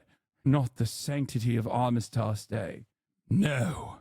This led hundreds of far-right thugs, more than 90 of whom were arrested, to gather in the Whitehall to protect the cenotaph from a march for Palestine that was taking place in another part of the city. Emboldened by this narrative, former Deputy Tory Party Chair Lee Anderson last month claimed Islamists had got control of Sadiq Khan, London's first Muslim mayor. He later doubled down and refused to apologize, after which he was suspended for conflating all Muslims with Islamist extremism. The Prime Minister described Anderson's comments as wrong, but avoided calling them Islamophobic. His rhetoric, which also included false claims from MPs that were no-go Muslim majority areas in Birmingham and East London, climaxed in a hastily arranged Friday night speech from Sunak outside 10 Downing Street at the beginning of March.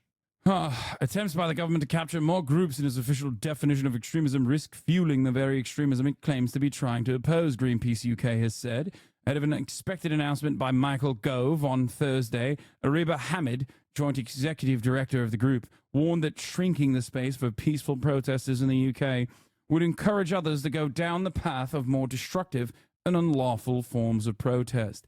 Hamid told The Guardian, cracking down on peaceful protest won't help combat extremism, but risks fueling it instead. The right to protest is the safety valve of a healthy democracy. It provides people with a space to express their dissent peacefully.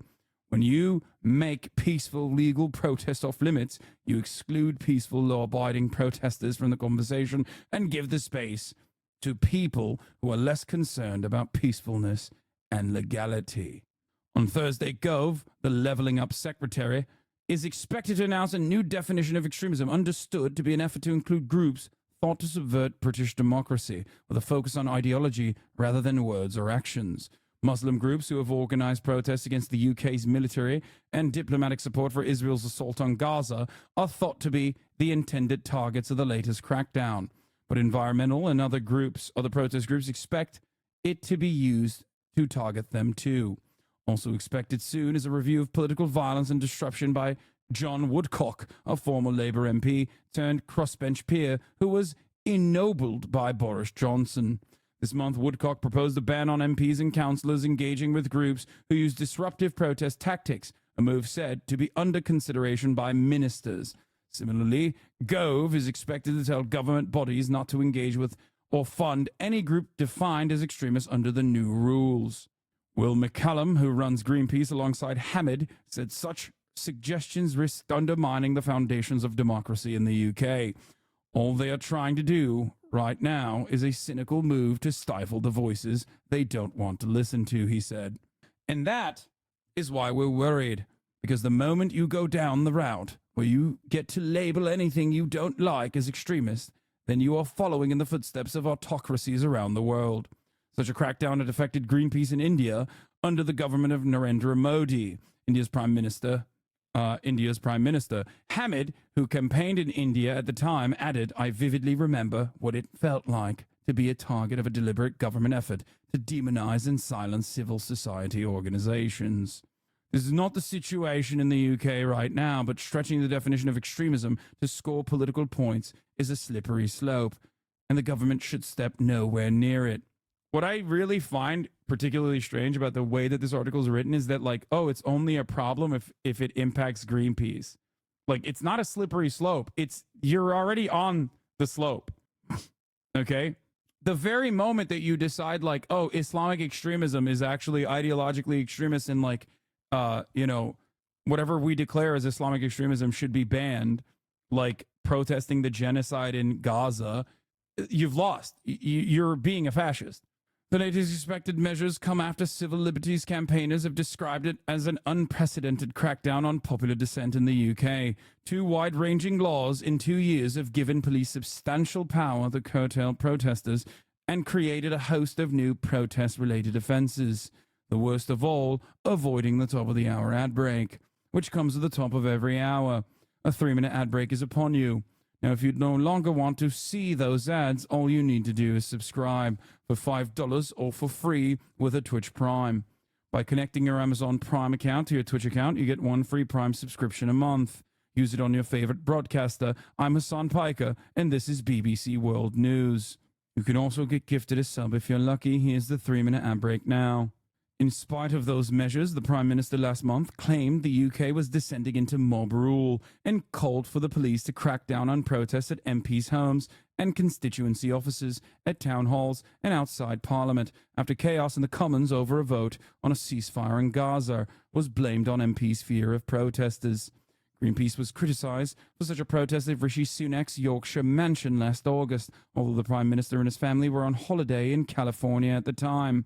McCallum defended protesters' right to go to MPs' homes, although he condemned protests that descended into harassment. Very confused. 34 MKD 50, thank you for the 50 gifted subs. Context matters. Are they a decision maker? What's the decision they've made? How are you doing it? McCallum said. Essentially, said McCallum, the problem of more and bigger protests could not be solved by a crackdown. They've become more disruptive because the situation we're in has become more dire, he said. People would not be gathering in greater numbers. They would not be undertaking greater disruption if they weren't opening the newspaper every day and seeing a planet on fire, people having to flee their homes right across the world.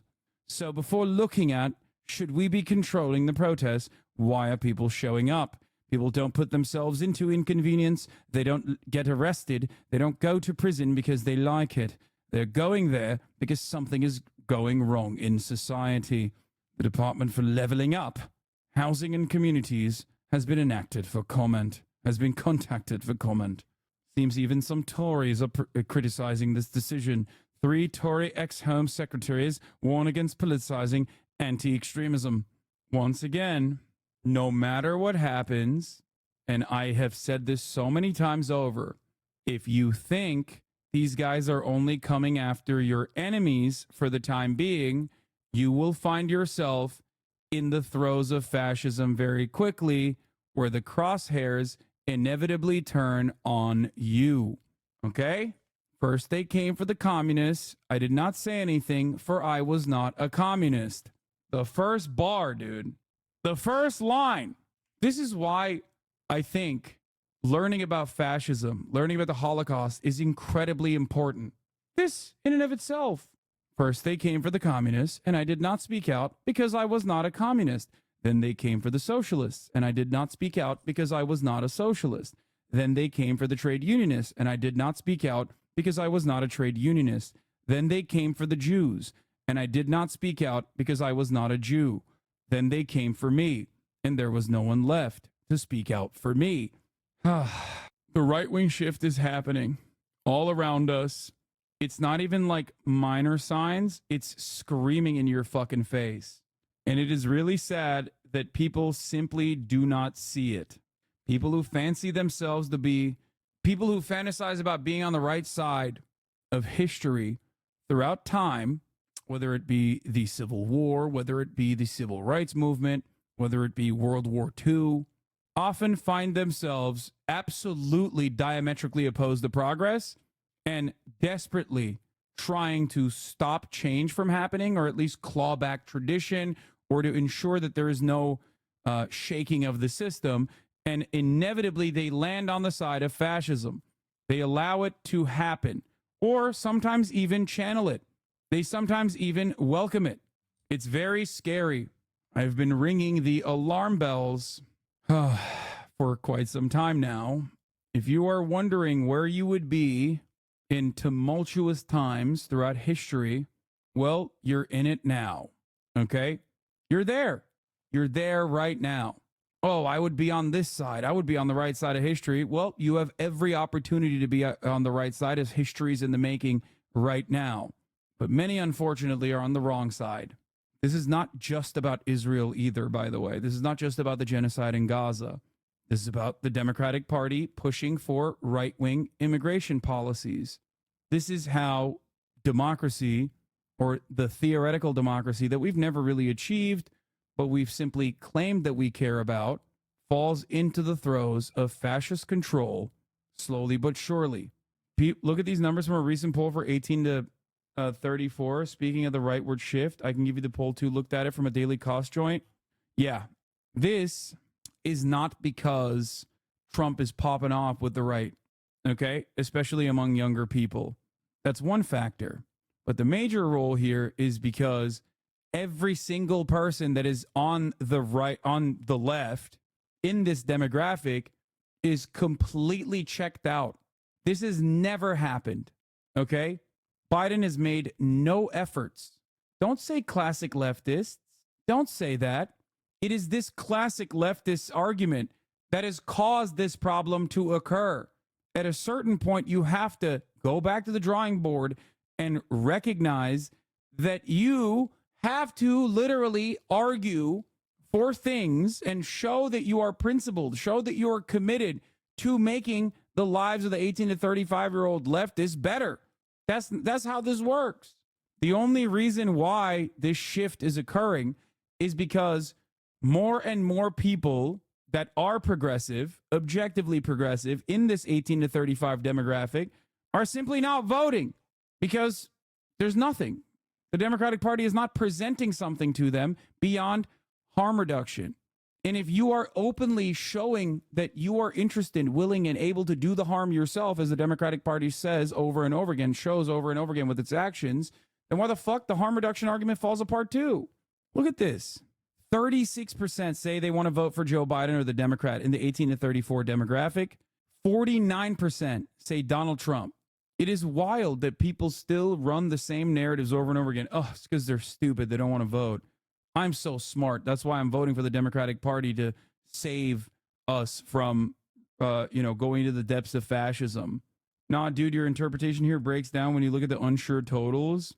I think polling the 18 to 35 is already pretty shitty regardless. These are people who are likely voters voting for someone. People who are already answering a poll.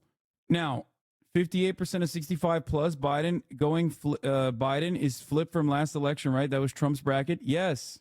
Biden made a calculated effort to win over the older, whiter, educated, wealthier audiences in the suburbs.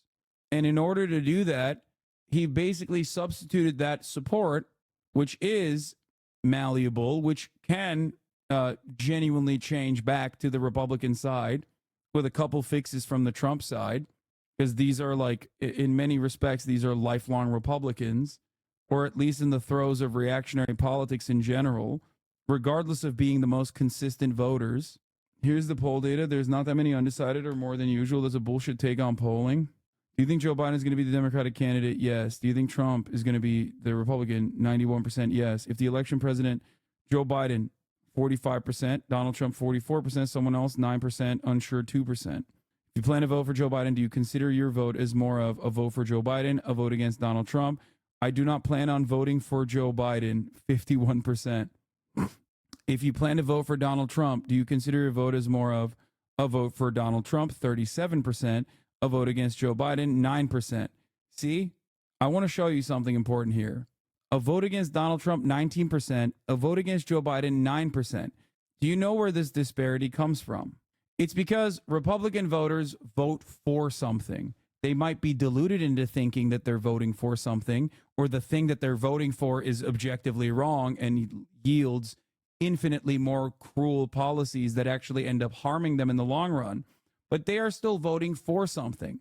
Democrats, on the other hand, are always engaging in defensive voting. Harm reduction. If that's your major argument, then yeah, most people are going to say, yeah, the other side sucks worse, so I'm doing harm reduction. But you're basically fucking cutting your audience every fucking year when you do that. And you're certainly losing out on voters that you could get when, especially like younger voters, for example, when you do that.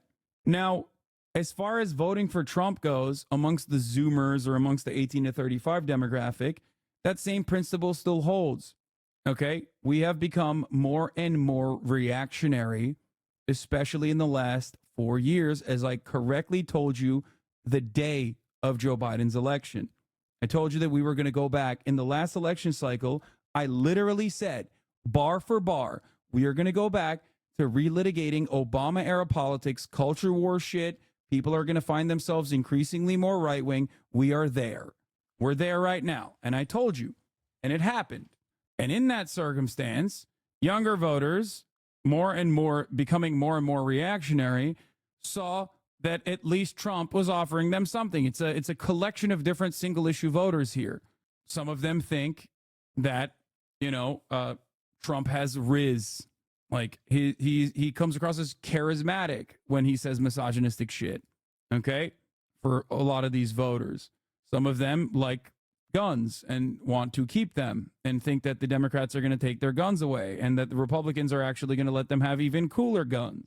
Do you ever think you're the problem? Like you're manifesting this bullshit into the world? Yeah, always. I'm the one who invented this issue single-handedly. 56% disapproval, 37% approval. Do you think that the Republican National Committee should help to pay Donald Trump's legal bills? No, 56%. Do you think that in vitro fertilization should be legal? 80% legal, 6% illegal, 14% unsure. Do you watch MSNBC? Yes, frequently. Yes, occasionally. I do not watch MSNBC, 66%. Do you watch Fox News? I do not watch Fox News, 68%. Yes, occasionally. Yes, frequently. That's actually kind of surprising. America News Network. Do you think Joe Biden is going to be the Democratic candidate? Okay. Where is the argument that the chatter was presenting? What? I'm not going to read all that. It's too much. What is this shit? I will eat your leftist ass. Joel Severud, thank you for the 25 gifted subs. I think this poll is an outlier in many ways. I would not say the same thing, as a matter of fact.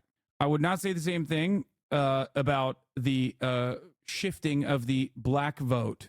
Like the way that black voters have increasingly moved in the direction of the Republican Party rather than just simply tapping out of voting altogether, maintaining that overwhelming majority that the Democratic Party had, almost always 80% plus. I don't think that, I wouldn't say that this is, I would not say that this poll is consistent with everything else that I have seen. It is still troublesome. Donald Trump, Republican at 49% versus Joe Biden, Democrat at 36%. But I do think it's because people saying someone else or unsure are broadly people that would likely vote for the Democratic Party or have voted for the Democratic Party. I wonder if there's any like crosstabs on it, like of how many people voted for the Democratic Party that won't now. Honestly, why are we still listening to any poll? Because polls are still good. Like the problems in 2016 do not exist in polling. Polls have been correct in identifying in identifying and predicting election outcomes post 2016. In any case, if anything, they've overcorrected in some instances to be too conservative. What? Yeah, I'm telling you. In 2016, polls did not factor in a shit ton of Trump supporters. Looks like Aaron Rodgers has the RFK VP spot locked. Yeah, I saw this. Breaking from me and Pamela Brown, CNN. RFK Jr.'s VP prospect Aaron Rodgers has shared false Sandy Hook conspiracy theories in private conversations. Yeah, they're hitting him with the Oppo dump, baby. They're coming after our big, beautiful boy. I think Will Neff should probably thank his lucky stars if he wants Aaron Rodgers to go back to throwing the football, okay? Because this will cause him to be afraid and not run as RFK Jr.'s VP, and then he will be forced to go back and throw the football instead. So yeah, some to consider. What the fuck else was I going to talk about? Oh, here. Let's talk about this RFK morning, Jr. It's official. President Biden and former President Trump have clinched the nominations to represent their parties in the presidential election. It's about as early as anyone could mathematically clinch it. It's very hard to imagine that it could have gone more smoothly, frankly, for either man. Trump releasing this video overnight. We're not going to take time to celebrate. We'll celebrate in 8 months when the election is over. But independent candidate Robert F. Kennedy Jr. could play the role of spoiler with the help of some star power. ABC News has confirmed NFL quarterback Aaron Rodgers is on Kennedy's short list of potential running mates. The two recently spending time together, both appear to share views on several issues. Both oppose vaccine mandates. He is very much known for his, contrarian, libertarian, right-wing adjacent views. During COVID, he seemed to lie about his vaccination status at one point and has worn that as a kind of a badge of honor. Kennedy's other top VP contender is Jesse Ventura, the former Minnesota governor known as Jesse the Body Ventura in his pro wrestling days. I walk and talk where I want to, and I wear my hair the way I want to. The Democratic National Committee dismisses Kennedy's VP list as the Three Stooges reunion no one was asking for. But a recent poll found Kennedy at 13%, well ahead of other third-party contenders in recent elections. I think Bobby Kennedy Jr. has the potential to be the biggest factor of a third-party candidate of anyone since Ross Perot in '92, or maybe Jill Stein or Ralph Nader. Sometimes it gives me goosebumps. So far, Kennedy is on the ballot only in Utah, but his campaign says it has enough signatures to get on the ballot in Nevada, New Hampshire, and Hawaii. And a pro-Kennedy super PAC claims it's gathered enough signatures to add Arizona, Georgia, and Michigan. Democrats have filed a complaint protesting how those signatures were obtained. Kennedy is expected to choose a running mate in the coming weeks. That's because some states require a running mate to get on the ballot.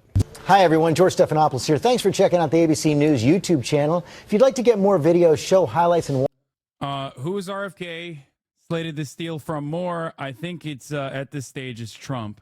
Dude, Azan, if he asked you to be his VP, would you do it? First of all, I'm not 35, so I can't. And secondly, if I could, yes, I would do it. Fuck it. YOLO. Like I said, fun. It's fun. Aaron Rodgers' election on Tuesday is questionable for Week 9 against the Chargers. I would vote for RFK Jr. if he actually got Jesse Ventura as his VP. I don't even give a fuck. I'm the anti-vaxxer ticket all the way. If he got Jesse Ventura, if we got a Kennedy Ventura ticket, dude, straight up. Skipping the Marines being deployed to Haiti. Putin's nuclear threat. Russia is ready to use a nuclear weapon. First, the breaking news overnight, and Putin's new threat saying he's ready to use nuclear weapons after Ukraine's massive... Just cool stuff, by the way, overall. Have you guys noticed that things are very cool? Meanwhile, France is like, we are going to send the troops to Ukraine. Oui.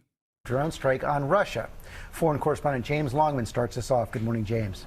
Yeah, good morning, George. Vladimir Putin has said he's ready to use nuclear weapons if there is a threat to Russia's statehood. In a wide-ranging interview this morning, he actually said it was up to the United States to calm the situation and avoid a nuclear war. This is as overnight Ukraine launched a massive drone attack on Russian energy infrastructure, actually the largest single attack of its kind since the war began. More than 60 drones launched in 6 different regions. An oil refinery among those targets hit. That's actually the second night in a row that an oil refinery has been targeted. Ukraine is trying to disrupt fuel deliveries to the front line in its war, and also Russian energy exports more broadly.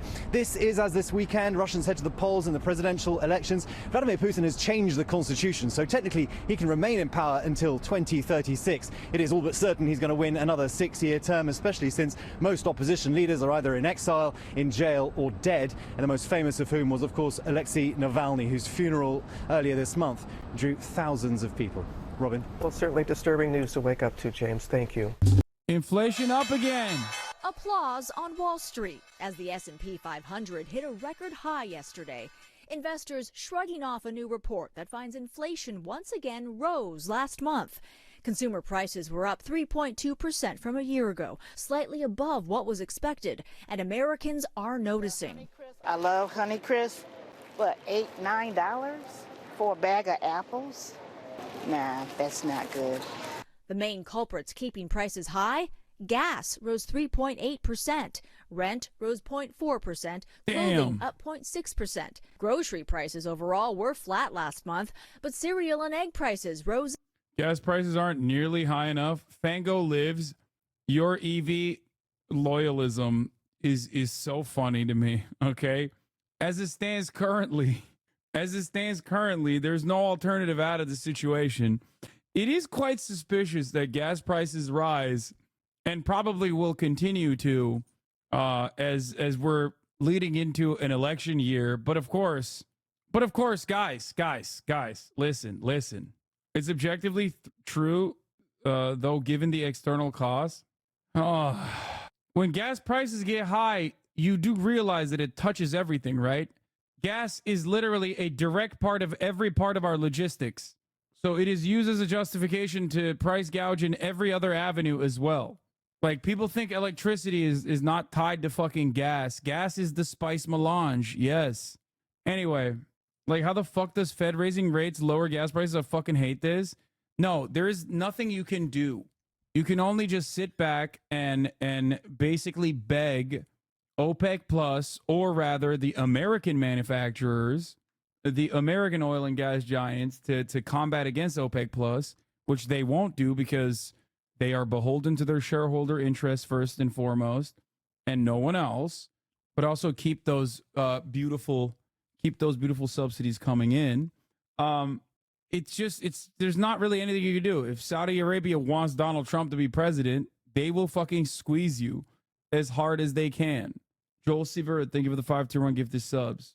Now, in the perfect world, I have suggested doing the going Iran mode, or going Chavez mode, or going Norway mode on our extraction industries in its entirety. That would be great. I think that a correct path forward would be to nationalize our extraction industries entirely. Then we can take all of the surplus profits generated from it, keep prices low, and also still make a tidy profit on top of it, and take those surplus profits and use it to, fix our infrastructure and make it focus on renewable energies. This is the most sustainable way of doing anything, really, and trying to push back against our crawl towards inevitable demise. But sounds like you want a global war. Who the fuck's gonna war with us? We're America. Fuck you mean? We are the ones who do the global war. Counterpoint, that sounds gay and I don't want to. Yes. America about to invade itself. I mean, that is how we've invaded. That is why we've invaded so many countries. Nationalization is obviously a no-brainer, but it has to be coupled with pollution pricing, because, e.g., Mexico has nationalized oil, but is still pushing for higher production, etc. I love you, but your oil and gas takes are awful. Other than nationalizing extraction, which I agree with, U.S. oil and gas production keeps hitting record highs. OPEC Plus has a stated goal of keeping an $80 barrel price floor. So is it the middlemen? Who is increasing the prices then? Is it the big, is it Amaranth? You need to tell me if it's Amaranth. Is she doing it at our local gas stations? Biggest problem with the U.S. is the lack of refining capacity. Yes. Who has the refining capacity, or the easiest to refine? Saudi Arabia. No, not Vuvuzela. Venezuela actually has a big problem with that as well, as far as I understand. It's impossible to compete against Saudi Arabia. Saudi Arabian oil is too good. No, Saudi oil is cheap and easy to extract from the ground. Refining is different. But the U.S. doesn't build refineries at scale anymore. It's essentially impossible because a new refinery would produce a lot less pollution than the old refineries we have. Okay. None of this explains why gas prices are going up. It's also not impossible. What you said is impossible is not impossible at all. I mean, we agree with, you and I agree on why we must nationalize. So you understand where I'm coming from then when I say what I'm saying. You haven't told me. Sure it does. Our demand for gas goes up, but our refining capacity really isn't. Old refineries are being retired. Oklahoma is actually doing interesting stuff here, building a new $6 refinery powered by wind, solar, and geothermal. But that's the first new big refinery to be built in a decade or two. I mean, this is what I think is going on, because OPEC is cutting another 2.2 million per barrel, 2.2 million barrels in Q2 of 2024, which will increase gas prices as oil companies hedge bets and take it out on the consumer, is what I thought was going on. But this chatter is saying that's not what's going on, that like oil companies do not hedge their bets against Saudi oil production. $6 billion refinery, not a $6 refinery. The way I see it is this: if you are a profit-driven as every company is, obviously. If you're a profit-driven corporation, then you have no interest in improving your refining capabilities or doing anything, really. If OPEC decides or signals that they are going to limit supply and therefore boost prices for the oil that they're selling, then American manufacturers have no interest in like increasing output to compete against that anyway, are not going to do that and take advantage of making more profits for the same amount of supply that they have. I'm sure that they run the same math equation in their heads that we can understand, being fucking stupid. I'm a stupid guy. If I can see it, I'm sure they calculate it. You can look at charts of U.S. oil production, and it keeps going up. OPEC is 40% of world oil supply. The U.S. is 13%. A lot of people think big oil controls pricing, but big oil is 8% of world supply. Wait, what? No, man. I think you're misunderstanding what I'm saying. First of all, I don't know what you mean about big oil. Like, what's big oil in comparison to OPEC or the U.S. oil companies? But what I'm saying is, when OPEC sets production, when OPEC sets the production of the world oil supply, they end up, because there is already going to be demand no matter what. Because like we said, the entirety of our logistics relies on oil. When OPEC sets it, no, I get what you're saying about OPEC cutting oil supply, but all they're doing is trying to keep an $80 price floor. Okay, the problem is when OPEC signals that they will limit supply or keep a certain price point, the 13% that you are talking about, which a lot of it is exported anyway, okay? We have the capacity to not export it if we didn't feel like it. The American government could step in. And two, the American government could also force oil companies in the United States to at least increase supply as a way to hedge against the limited supply of Saudi Arabia. This would unfortunately go against their best interests, which, is their profit margins, improving profit margins for their shareholders. My point is, we don't do that, and Joe Biden doesn't do that because he can't do that. He talked about wanting to do that before. Exported or imported, it really doesn't matter. It's a global commodity. Exporting 100 million barrels just means 100 million barrels not bought from other oil producers. By the way, regarding freight, U.S. just released its first ever national truck freight electrification strategy yesterday, which is a pretty big deal about directing investments to build truck charging stations and whatnot. Okay, I'm confused as to what you and I disagree on, because I think you're literally you're in agreement with what I'm saying. I don't get it. People say OPEC is favoring Trump here, but OPEC actually hates Trump because Trump screwed them over royally. I think it is not a secret that Saudi Arabia is in favor of Donald Trump. Saudi Arabia wants Donald Trump to be president. If you don't agree with me on this, I don't know what to tell you. And so does Russia, I think. I 100% will disagree with you on this point. Saudi Arabia, 1,000%. Putin has said inconsistent things on whether he wants Biden or Trump. He said Biden is more predictable, Biden is more stable, sure. But 1,000,000% MBS wants Donald Trump to be president. He gave a fucking the only English-speaking interview he's conducted was to Fox News. That happened like 2 months ago. I'm saying focus on OPEC is a red herring. The biggest factor in gas prices increases in OPEC production. It's our refining capacity. That's all I'm saying. Okay, what you are talking about is not outside of what I am mentioning, because the ultimate goal here, even if we are to talk about like American oil refiners not improving their refining capabilities and even closing down oil refineries in the country when we have a massive refinery capacity that we are not taking advantage of, that still goes along with exactly what I'm saying, which is that first and foremost, they want to improve profit margins. And because they want to improve profit margins, they are not doing that, and therefore continuing along with OPEC strategy, or with whatever price points OPEC is determining for the price of a barrel of oil. That's it, if that makes sense. Anyway. Again, with eggs up nearly 6%. I'm living paycheck to paycheck because it's so hard. What did Fresh and Fit say? People are saying that Fresh and Fit is talking to Ethan or something, and they brought me up. What did they say? Why are you guys saying, oh boy, oh no? I want to know. Where is it? Wait, where is this even happening? Bro, is drama? No. What did It's he too say? many to count in Walter's case. That dude be fucking every day, multiple times. That's my boy. He barely has time to do the podcast. He's just fucking on the way to work. He told me it's 8. You know why it's important to document Yeah, things, Ethan? I'm doing I jokes. document everything so that when people make allegations, try to say you sexually. Wait, where is the? What did he say? I want to know. You guys have multiple partners.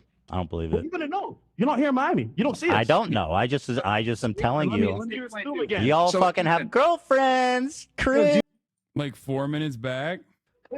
The point is, though, Ethan, you don't know how we operate. You just assume because that's all you do. You haven't had. Assume So everything. you've had sex with 1,000 women, and then Myron, you've had sex with, was it like 450 or something about that? You had the.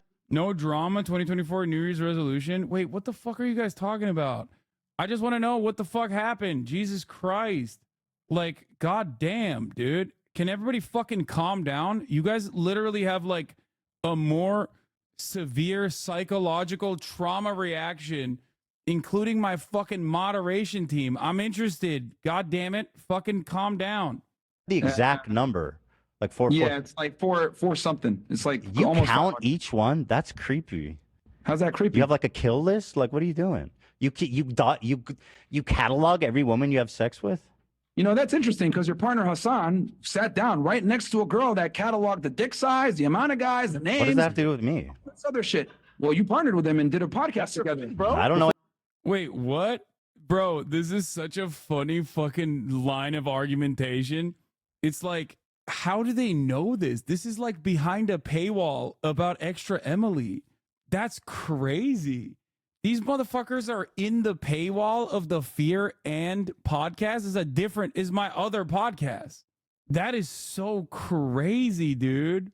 Your partner sat next to a girl who did this. Like, your former podcast co-host sat next to a girl on his other podcast behind a paywall and listened to a girl saying she has cataloged who she has had sex with. That's a crazy thing to say. Know anything about that girl? I don't give a fuck. Your friend. And you want It's to call weird. me anti- Yeah, you know what? It's weird what she did. That's weird. But you partnered with that guy, right? No. That's your friend. Well, he That's didn't your do friend. it. She did. Yeah, there you go. That's it. That's the end of the fucking drama. Hello? If he did it, it'd be weird. Check her on If it he at did all. it, if she did it, I do not do that, by the way. But ultimately, like, what the fuck does that have to do with anything? Also, I think there might be an order of magnitude at play here. Yeah. it'd be weird. If fucking Abraham Lincoln did it, it'd be weird. If you know what I mean? If Myron Gaines catalogs 400. Bro, the gotchas are so funny. This doesn't even, dude, how is this a gotcha? How that's not even a gotcha. It's like, yeah, dude, you interviewed someone who talked about like how they had a ranking for the people that they had sex with. That's crazy. It's not even, dude, Ethan's level of separation with that, okay? Ethan's level of separation with what these guys are suggesting is like as far removed as like Joe Biden, okay? What the fuck? You know how people say you are 7 degrees removed from like any human being on the planet? That's 3 degrees. That's half of the degrees. What the fuck? That's an insane thing to say. Oh, that's so funny. 147. I mean, how long is that list? You got like a whole fucking Torah scroll of girls you fucked. That's crazy. Man, I'm not You right. whip I mean, it out like a I'm cartoon like character and let it fucking roll T-size across and the some other floor. shit like that other girl, and your partner was totally cool with that. By the way, he's even more critical of Israel than me, and you don't call him. Wait, what? Dude, wait, what? Israel? Bro said Extra Emily and Israel. What the fuck? Oh shit, you scared the fuck out of me, big dog. What the hell? Oh my god, that's so funny.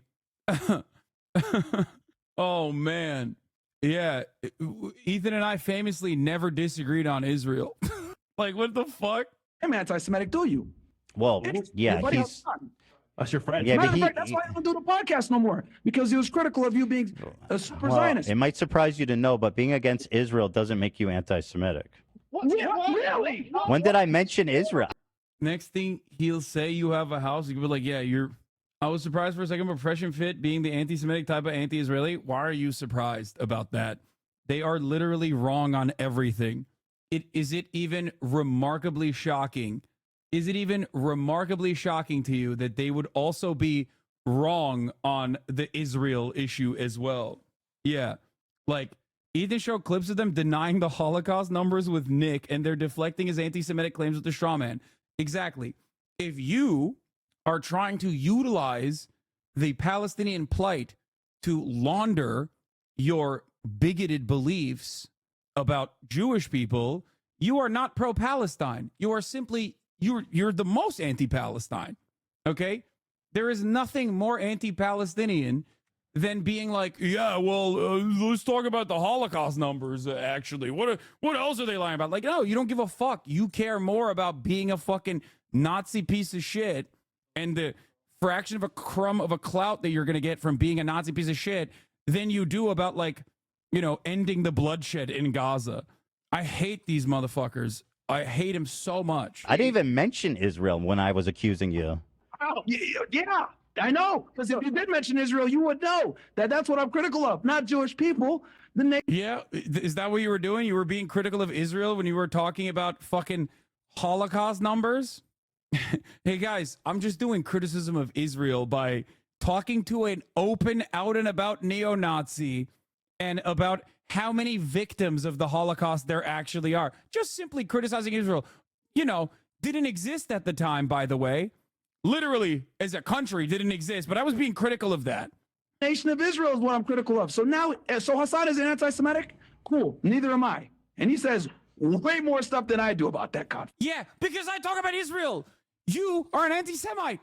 He's literally like, I love that he's just giving the game away right here. I don't know how Ethan is going to react to this, but I love that he's so openly giving his game away. He's like, oh, well, he's way more critical of Israel than me. I've only talked about the Holocaust. That's not being critical of Israel, you fucking idiot. That's just being an anti-Semite. Holy shit.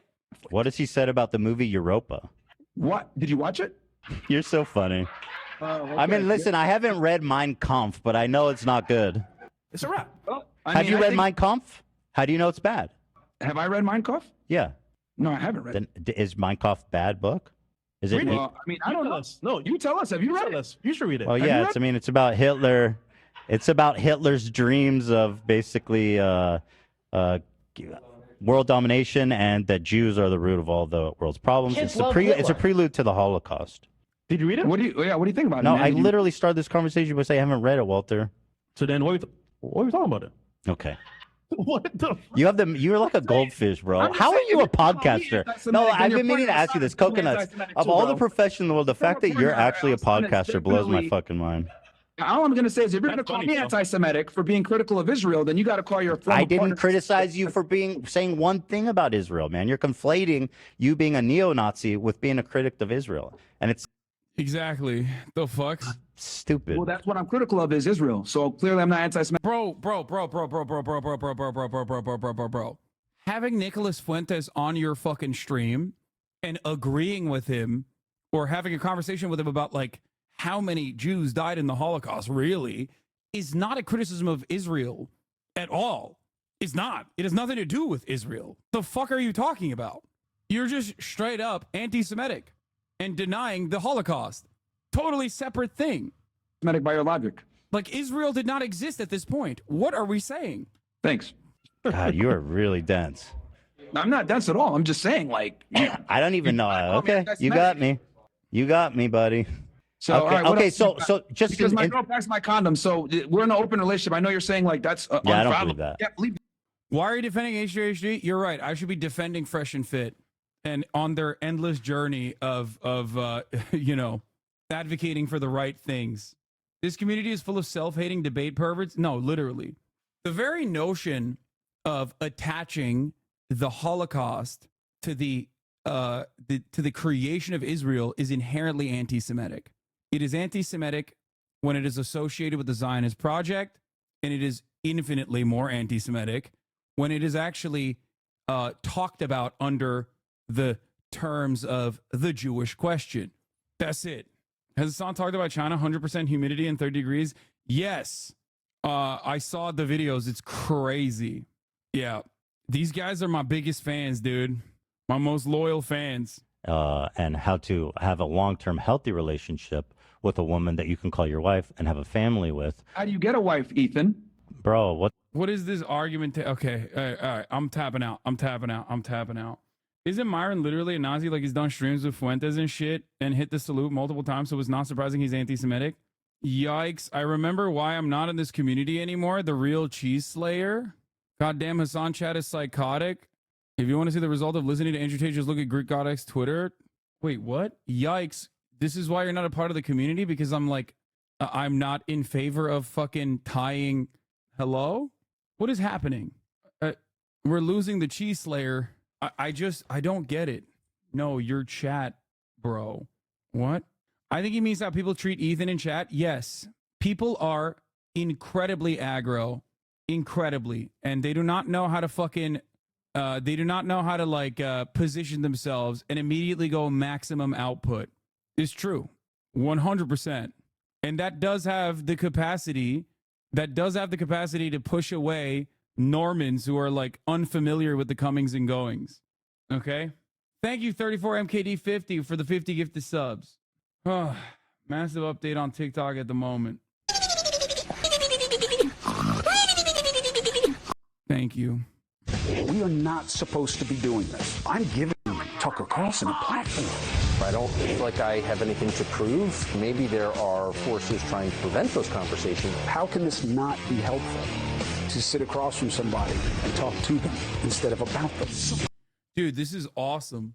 This is literally like that meme. This is how every right-wing podcast is. It's always like, we are not allowed to talk about this. We are not allowed to talk about this. It's really shocking that a guy who was on CNN and a guy who was on Fox News, #1 and #2 news platforms, are able to talk about this. Those that work forces are the same that burn crosses. Some of those that work forces. I'm Chris Cuomo, and we got a lot of people reacting to the conversation with Tucker Carlson. Do they? I didn't even know this was happening. Like, dude, I guess I'm perfectly oblivious to the comings and goings.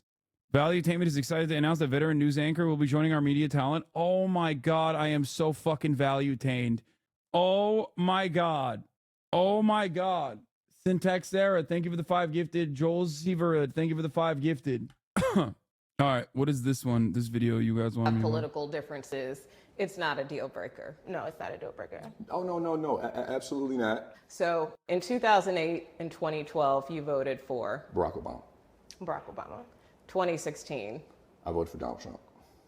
Hillary Clinton. 2020. Donald Trump. Biden. And who will you vote for in 2024? Donald Trump. Donald Trump.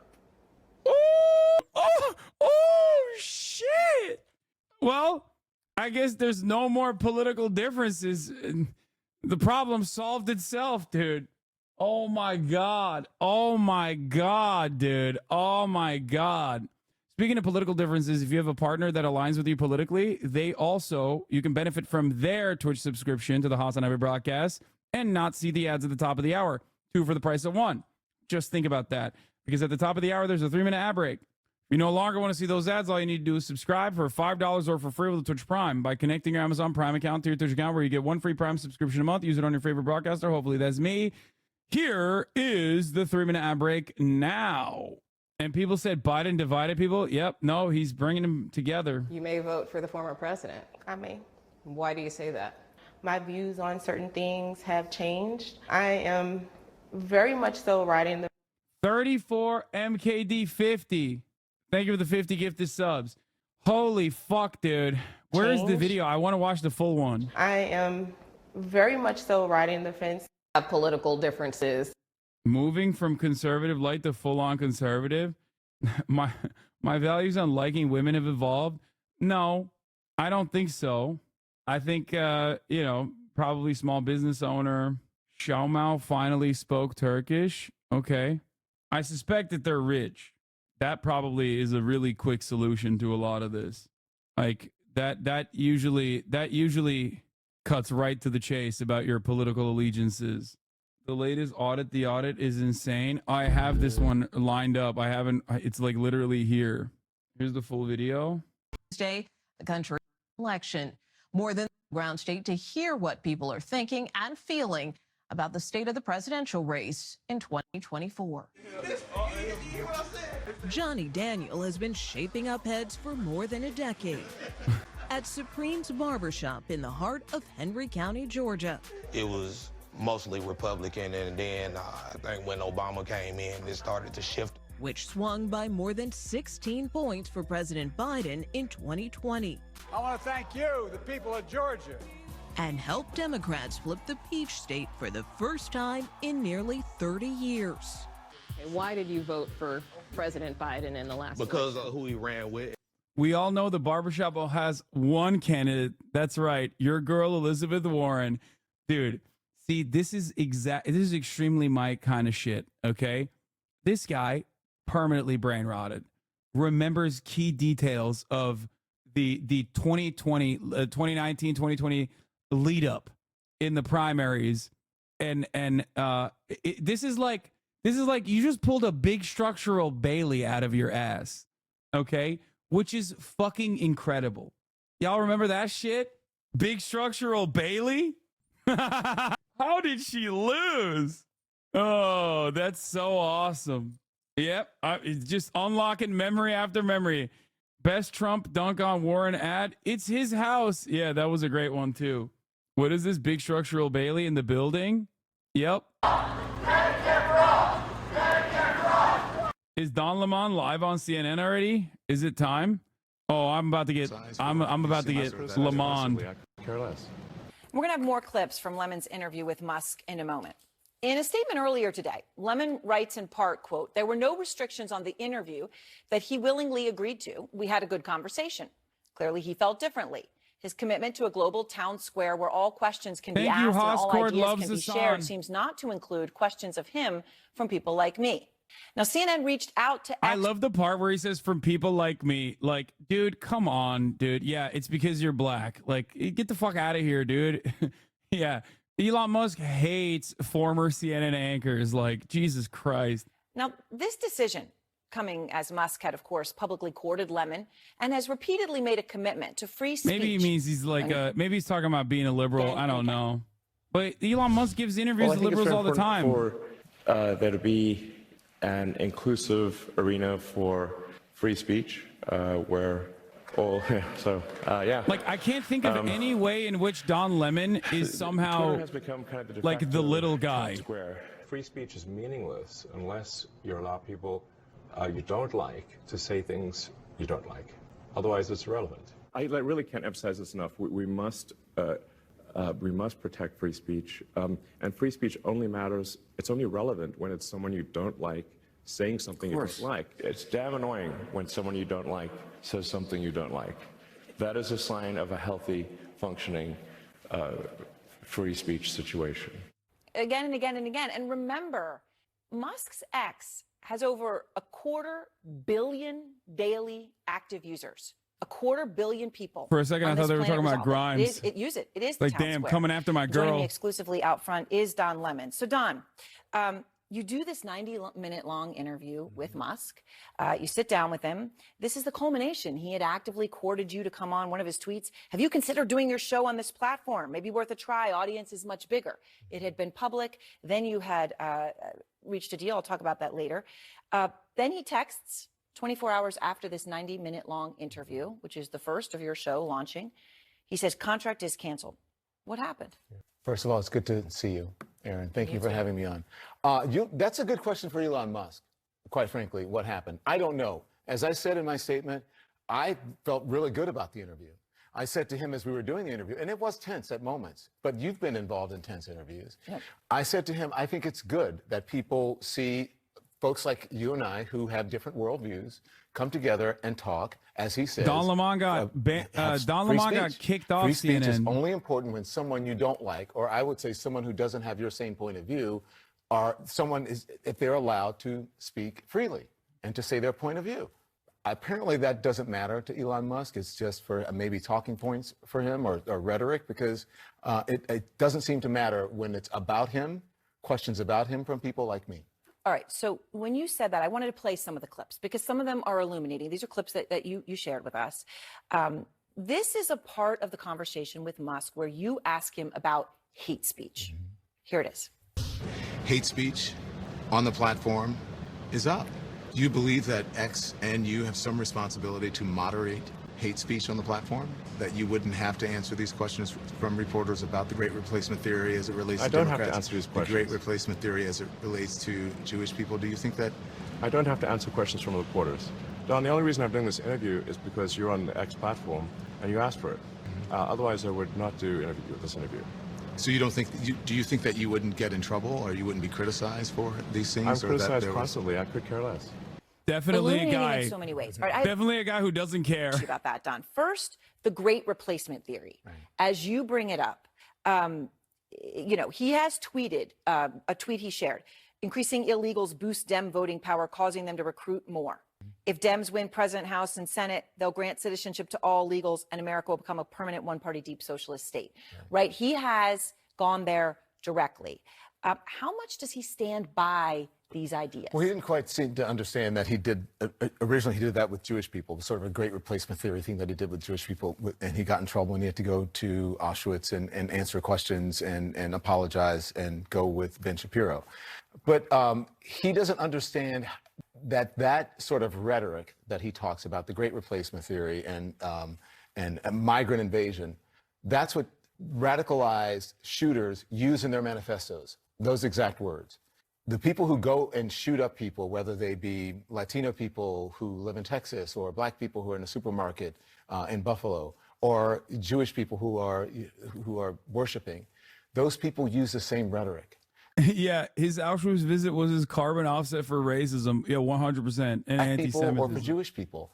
And I wanted to know if he felt any responsibility as someone who has one of the largest social media and information platforms in the world. 250 million people. 250 million people. I think it's 455 or 500 million users. It's so funny because he went right back to the Great Replacement Theory, but instead now he's not saying Jews are responsible for it, but he's just still saying it's happening, which is funny because that's literally the Republican position. Like, he just retriangulated to be like, oops, shouldn't have gone too far. Shouldn't have said Jews are responsible for it, but it's definitely happening. Have better moderation, because the things that I asked him about were not supposed to be on his platform according to his own rules, his own content rules. They were supposed to be removed from the platform. He says, well, we don't amplify them, but it doesn't matter. They're there. They're in the public forum and people can find them. Mm-hmm. Photographs or tweets of Jewish people depicting them with big noses and as caricatures. Of Can you provide some context here? All I see is Elon talk about immigration. The Great Replacement is immigration. It's a right-wing fascist idea that, like, people are just invading the country. Non-white people are invading the country to repopulate the country into a non-white country, non-white majority country. But one other thing he said there. He said, the only reason I'm doing this interview, Don, is because you're on the X platform and you asked for it. Mm-hmm. Otherwise, I wouldn't do it. No accountability. Now, I'll be honest, Don.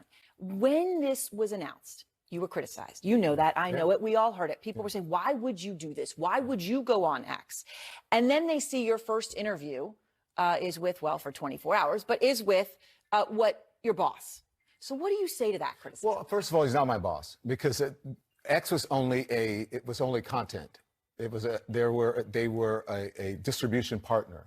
So he never was my boss. They never had any editorial control of the show. The only reason I was doing it is because of distribution. I wanted what I was doing, my work, to be seen by the biggest number of people who could see it. And when you have, what did you say, 300 and however many millions of people a day, 500 million. 250 billion, 250 million a day, 500 million weekly. That's the largest opportunity for people to be able to see what I do. And I truly believe in free speech.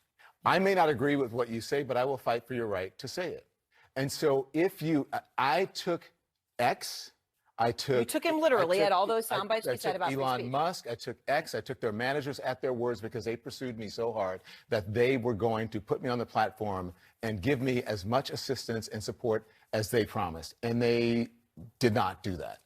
The chief of Twitter, who Elon Musk hired, Linda Yaccarino, when your deal was announced in January, she was on stage at the largest tech conference in the world in Las Vegas. She said, "We've been waiting for your return. Welcome, Don Lemon."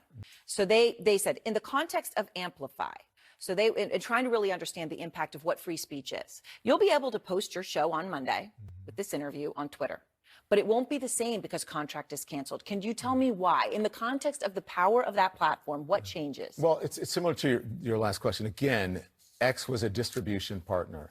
There were, it was limited content for them that Don Lemon probably having such a hard time not being misogynistic at this interview. Per week. Back to his old ways. And that was 24 hours, exclusive to them for 24 hours. Right. And then it went everywhere. My show is always going to go on every streaming platform. But they were giving you marketing. They were Marketing, they were giving giving you me algorithmical amplification to make up a word, right? That's what it was about. And that was also special content that had to, that we partnered with advertisers that was going to be exclusive to X or exclusive to whatever different distribution partner that we were. All right. So when you said talking to someone like me, Musk has a controversial history of tweets recently on a lot of issues, right, that involve race, ethnicity in America. DEI is one of them. So he responds to a post on X. The post was speculating that the IQ of black airline pilots is lower than Air Force graduates. So Musk responds, quote, "It will take an airplane crashing and killing hundreds of people for them." Dude, he's been going so nutty. I think it's kind of crazy how normalized Elon Musk, like open white supremacist takes are. Which he has criticized in many tweets. I understand you talked about It's this kind of with him, wild. specifically with facts. What did he say? He's been getting He said progressively more that racist. it would be awful if that were happening, if because of DEIs that the skies were less safe. He said the same thing about students in medical school. And I told him, as I pointed out to him, there was no evidence about that when it comes to the airlines. There was no evidence that was happening when it came to. Well, you said that you were saying what percent of pilots are black. Right, but it was also, just to give it context, we were talking about the Alaskan Airlines flight, right, where the door blew off and a woman pilot landed it. The woman pilot landed that plane safely without incident. And Boeing took responsibility for it. So I did not understand his logic when he was talking. Dude, 99% of the content that I watch on the stream, I disagree with. I hope you understand that. It was because of a faulty door. So I think what Elon Musk is doing is getting information from right-wing bloggers or extremists. And was that clear to you from what he said? Yes, because when you go and look at the things that he points to, it is quite often from extremist groups and extremist groups who are putting out information that is just false. All right, let me play another clip. This is a clip where you actually talked about. And by the way, Aaron, 5% of airline pilots in this country are African American. 5%. So it's completely bogus what he's saying, and he has a responsibility as the owner of the biggest social media. Yeah, I mean, if you want to make an argument, it's a bad one, I guess, because technically it's a correlation, not causation. But air travel is literally safer this year than it was last year and the year prior, and next year will be the safest, right? And yet in that time frame, we've had more black pilots. Now that's correlation. It's not causal. But if you wanted to counter that, you could just show that. The ketamine prescription on the X platform was because I thought maybe this is something that could help other people. That's why I mentioned it. Obviously, I'm not a doctor, but I would say if someone has depression issues, they should consider talking to their doctor about ketamine instead of SSRIs. Very civil conversation, but that is where it got very personal. Well, it got personal, but I didn't put that out there. He has spoken very freely about his use of, those are prescription drugs, but about his use of ketamine. I would not have brought it up if it was on X, he posted it. He posted it. Yeah. And so I would not have brought it up because that's someone's personal information. So I asked him about it. Also, it's no secret. his drug use, or alleged drug use, I should say, has been extensively written about it by very credible news organizations like the Wall Street Journal. And I asked him that, and he said, listen, I have not read the Wall Street Journal. I don't read the Wall Street Journal. If I don't have time to read about everything that people write about me, I would never get anything done. But also, we remember on Joe Rogan, he took a puff of marijuana, right? And he said it was just a joke and I only took one puff. Elon Musk is responsible for satellites, for Starlink. He's responsible for Tesla. He's responsible for a number of different companies in the stock market. Yep. And I think that it is important for people to understand his mindset, whether he's using drugs illegally or not, and even if the ones he's using, that's one of supposed the to be. most powerful people on the planet. But he's one. But ones that he's supposed to be, that he is using prescription. I'm not gonna lie. I think this is kind of bullshit. Like, this is kind of a bullshit justification. Like, and it's only that way because we think of ketamine as like recreational, and we don't have that same attitude towards it. Like, if he was on fucking lithium for bipolar disorder or something, like, you wouldn't make this argument. It's ridiculous. Ketamine does have, as far as I understand, real uses for treating like really severe cases, and is pretty effective. It's just like relatively new, so people don't think about it. And then not relatively new, but like relatively new in human usage, I guess. Now I don't know what the doses are for Elon or whatever, but the fact that he's talking about it in this way is kind of shitty. I will admit. That he tweets. And here's part of the conversation you had with him about Trump. You recently met with Donald Trump in Florida. What did you guys talk about? I was at a breakfast at a friend's place, and Donald Trump came by. That's it.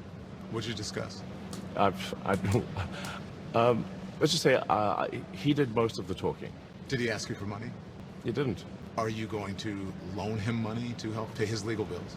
I'm not paying his legal bills in any way, shape, or form. Did he ask you for a donation? No. Are you leaning towards anyone? No. You're not leaning towards anyone? Because you've been... Let me say I'm leaning away from Biden. You're leaning... The trademark laugh there, which, by the way, in the context of the contract is canceled 24 hours after that interview, it just shows there was a lot of back and forth and give and take. What did you take away from his comments on politics? Well, he says he's not going to endorse anyone now, but he may do it later. He says he's not going to give money to anyone now, but he may do it later. You never know with him. He may, be endorsing someone now on the platform. But,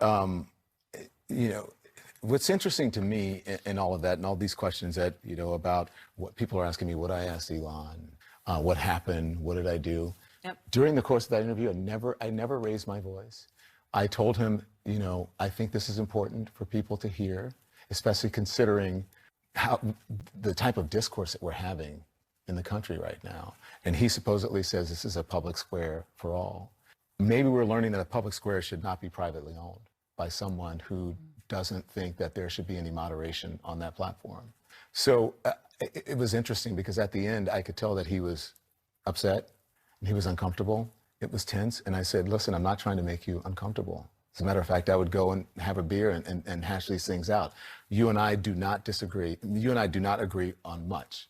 Yep. But I will fight for your right to be able to say what you want to say. That's what freedom of speech means to me. A billionaire who owns Twitter, by the way. It means freedom of speech does not mean, I guess, the same thing to him as it does to me. Contract is canceled. Don, thank you very much. I appreciate it. I appreciate everyone being able to hear part of these clips. Listen, and Don's sir, full interview with Elon Musk comes out on Monday. We disagree you can watch on the Don a lot. Lemon Show on YouTube, like methods and of killing poor that people. you get your okay, podcasts. like the Looking forward to hearing mechanisms. the whole thing. Thank you, Ann. Good to see you. And next, U.S. intelligence with a new warning that Putin may resort to nuclear weapons because of his inability to win in Ukraine. Listen, sir, you and I disagree on how to kill poor people more efficiently. Okay? But that doesn't mean I won't fight. I won't stop consistently advocating for your freedom to be able to talk about how you want to kill people. If you want to see... Yes, bro, we're doing Johnny Harris. The deep state is real. Don't you worry about it, baby. Seal the border, vote Trump. If you want to restore law and order in this country, vote Trump. If you want to defeat the deep state, vote Trump. Hey, John. Johnny. Hey, Pachi. I'm having a really hard time wrapping my head around this story. I must Yeah. admit. And this concept of deep state has been so, I think. Why? Dude, he is so theatrical. Big Dog is so theatrical, man. I mean, I guess if it works, it works. You know what I mean? Like, his videos do bang. Like, they get a shit ton of views. Except I guess his last two videos didn't really do that well. But it's like a Vice style type of thing. Dude, I swear to God, he is like sober Vice. He is basically sober Vice. You view count Andy and my man Johnny? No. I think he's a very successful content creator. I thought that his content was like even more banging, even more popping than it actually is. But it's like he behaves like if everyone at Vice was like not allowed to drink caffeine, like sodas, caffeinated cold sodas. Poisoned by politics and Trump sort of using it for everything that he doesn't like. And it kind of makes it hard to approach it earnestly. But I think we have to keep digging. Like, think there's something here. Is the deep state real? Is the deep state real? This video was good, don't worry. No, sometimes he does do good videos. Like his last two videos were all right too, about like international arms trafficking. It was all right. But it's just like everything that he's introducing, he acts like he's arriving at this like unspoken truth when it's like pretty basic fundamental stuff. And he'll leave like a couple, he'll literally leave in like an outtake where he's like, yeah, this is like really killing me right now. Actually, like finding out about this thing for the first time ever is like really difficult to wrap my brain around. You know what I mean? Like, I was watching this Twitch streamer at the top of the hour. He served a 3-minute ad break. And it turns out he has a contract with Amazon. And that contract dictates that he serve you a 3-minute ad break. But at least he tells you that you can avoid those ads by subscribing for $5 or for free. And then the other guy on the Zoom call is like, yeah, it's really fucked up, man. I had to use one of my friend's Amazon Prime accounts to connect it to a Twitch account so that I could get one free Prime subscription a month, you know, and use it on him for the duration of this research. And he's like, wow. Well, I've also heard that like, you know, if people are lucky enough, they can get gifted a sub by, you know, 34 MKD50 or Speed Razor. Thank you for the 10 gifted. 34 MKD50. Thank you for the 50 gifted. Nah, man, that's storytelling to inform the viewer that don't know the basic information in a compelling way. No, I get it. It's just like it's very corny, I think. The alt tab dad, thank you for the 5 gifted. There's this moment in the 60s. Yeah. He does act like he's David Attenborough stumbling upon a red bird. Where you really like see how this actually works, like where power really is. To the height of this moment where the US and the Soviet Union are in this like massive staring contest. There's nuclear weapons involved. Everyone thinks the entire globe could be wiped out in this conflict. And Cuba is centered right in the middle of it all, right off the coast of the US, but they're on the Soviet side of the conflict. The US at this point wants nothing more than to snatch Cuba, to make it their own, and they've been trying to kill Fidel Castro a million different ways. They're looking for an excuse to invade. And to push back on all of this, the Soviets actually start shipping nuclear weapons to the island. The US has no idea, until one day, a spy plane is flying over the island and they snap this wild photo. I mean, it doesn't look like a wild photo, it just looks like a random field in Cuba. But you zoom in and you see canvas tents, trailers, missile launch equipment. I mean, the US government immediately knows what they're looking at here. The world's most destructive weapons are actually hiding under these tents, ready to launch, sitting right in the United States' backyard, right off their coast. Nuclear war. There is perhaps something to be said about how hilarious it is that Johnny Harris is doing a video about the deep state, a term that literally was coined in Turkish politics as a consequence of both like the initial inception of it, but then as a consequence of the NATO Gladio operations that took place in Turkey. Deep state, derin devlet, is literally the etymology of the word. That's where it comes from.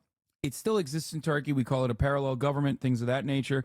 However, this term was originally coined in Turkey. Why is Turkey important? Not because Mexicans are Turks or everyone is Turkish, the world is Turkish, yada, yada, yada. Not a joke. Because the reason why the Cuban Missile Crisis happened, is a direct consequence of literally the inception of the term Derin Devlet, deep state, NATO involvement in Turkey, NATO coming into Turkey, making Turkey a NATO ally, and building missile systems directly pointing at the USSR. Missile silos, missile sites being built in Cuba was a direct response. So I'm sorry, but like, come on. Because I'm Turkish, it's a little bit, I guess it pricks me in the wrong way a little bit more than it normally should.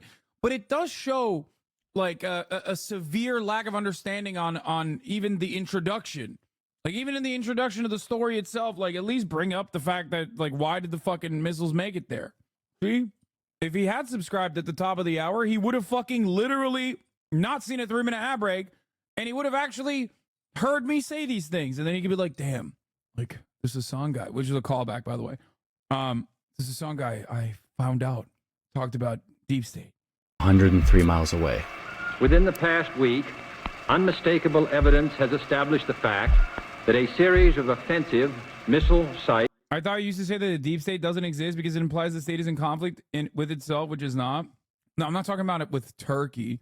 Yes, the deep state is oftentimes connected to like American involvement or a counter to American involvement in a state, in a puppet state or some shit. But if we're talking about in the United States of America, then yeah, you have capitalists and then you have, I guess, some more capitalists. I guess that could be the deep state. Is now in preparation on that imprisoned island. It's a crisis, a Cuban missile crisis. And one man in Washington, D.C. suddenly has a really difficult decision to make. Everyone around him wants him to invade Cuba, but he's not sure. Okay, but here's the kicker of the whole thing. Instead of stay at work that night and like figure out this crisis with his advisors, Kennedy gets in a car and travels across town to like a cocktail party. He came here to a house in Georgetown, the home of Joe Alsop, one of the nation's most influential newspaper columnists. It was the eve of nuclear war, and the President of the United States kept his dinner date in Georgetown. And the reason why is because at that party were the people he trusted, the people who really had power in Washington during that time. Most of them lived here, in this neighborhood, many of them side by side, all within a few blocks.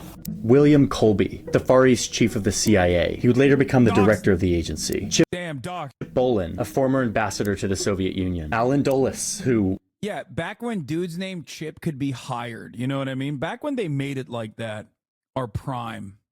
Boy, Alan Dulles, where to even start? He's the CIA's longest running director, and he lived right here in Georgetown. Frank Wiesner, one of the founding officers of the CIA. He lived just 6 blocks away. Felix Frankfurter, a Supreme Court justice. During the time of Dulles and the OSS CIA, yeah, there was a deep state, but not like that shit any longer. Yeah, I think there's more so like sometimes a little bit of a divergence in attitude within the State Department. There's like parties that want to nuke Iran immediately, and then there's parties that want to destabilize Iran and implement regime change, and of course no one that doesn't want to touch Iran.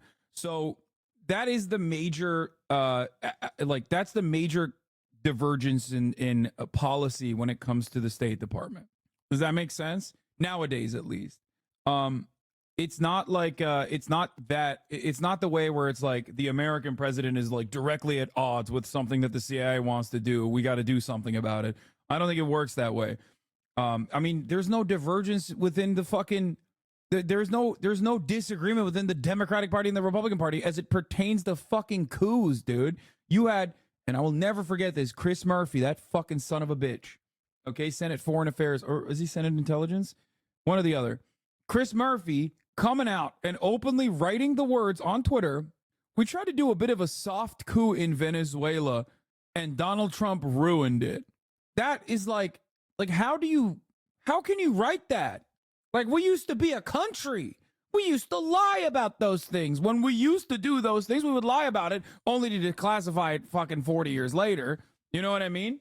Like, now we're fucking openly tweeting it as it's happening and failing. What the hell happened? Have some fucking shame. Have some decency, Chris Murphy, you son of a bitch. A couple minutes walk away, and Kennedy himself had a house in this neighborhood. Yeah, here it is. One of the many reasons why I shit on Connecticut. Then it got real embarrassing. On April 2019, we tried to organize a kind of coup, but it became a debacle. Everyone had told us they'd rally to Guaido, got cold feet, and the plan failed publicly and spectacularly, making America look foolish and weak. Did he edit that? It was a soft coup. I think it's a Berenstein Bears moment that I remember it as like a soft coup as well. Bro fucking he tweeted it out. Okay? He fucking tweeted it out. It's like, this is the type of shit back in the day that Cy Hirsch would uncover, and it would get written out on the Washington Post, and then the fucking Republican Party normally would be like, we have to execute him for being a gay communist, a pinko, if you will. Nowadays, it's like liberals and fucking Democrats and Republicans hold hand in hand and sing Kumbaya as they're fucking dropping bombs on countries and calling coups. The fuck? We used to be a nation, is what I'm saying. Was that not a whistleblower moment? Wait, what? No, man. He's saying it's bad that Trump fucked up the coup, big dog. He's saying he wanted to do a coup. He wanted to do a coup, and then Trump fucked his coup up. Look, read the words. The winning play was right in front of us. Bring together all of Latin America behind a transition of a new free elections and take the time to work with or neutralize Maduro's patrons, Russia, Cuba, and to a lesser extent, China. But Trump couldn't talk to Cuba because of Obama. Putin had Trump wrapped around his finger, and all Trump wanted to talk to China about was the trade deal. So we made no meaningful effort to move them. And all three stood solidly behind Maduro. Then Trump and his Latin American hawks got itchy. He recognized Guaido as the leader of the nation, thinking that would propel Venezuelans and Maduro-friendly military leaders to Guaido's side. In fact, the opposite happened. By putting Elliot Abrams, the symbol of American imperialism in Latin America, in charge of Venezuela, and by largely acting alone, Trump helped Maduro rally the military in much of the country against America and cast Guaido as a U.S. pawn. Then it got real embarrassing.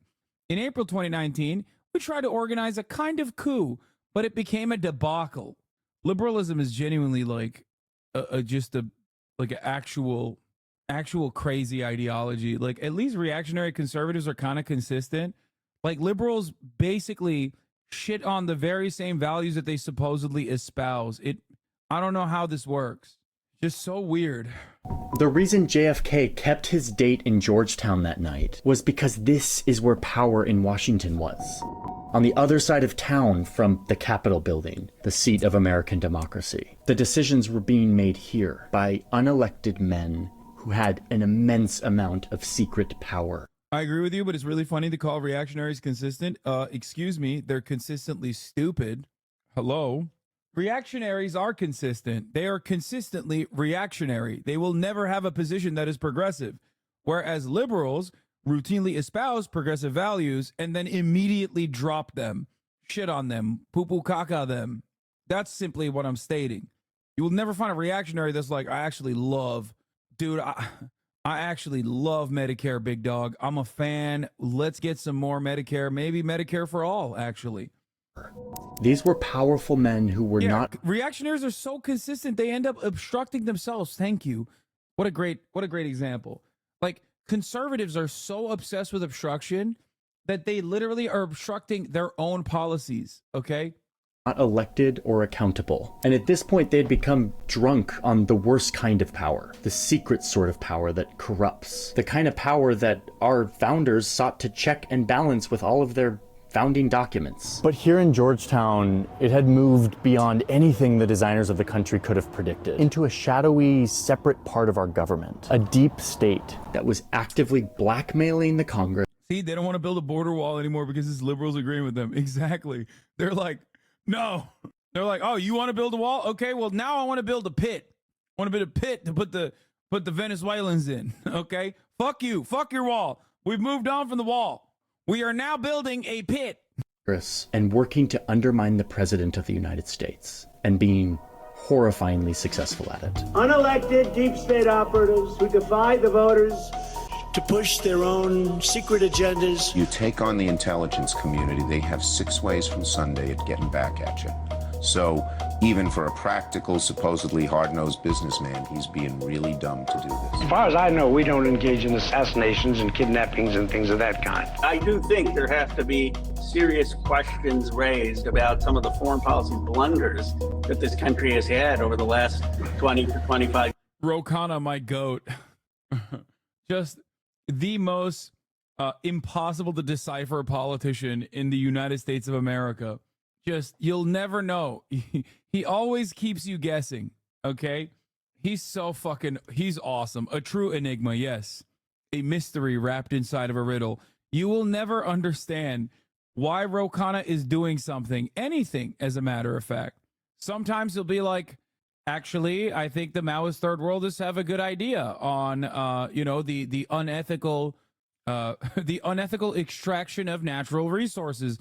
And the next day he's like, we should allow tech companies to be able to execute people that are in their workforce.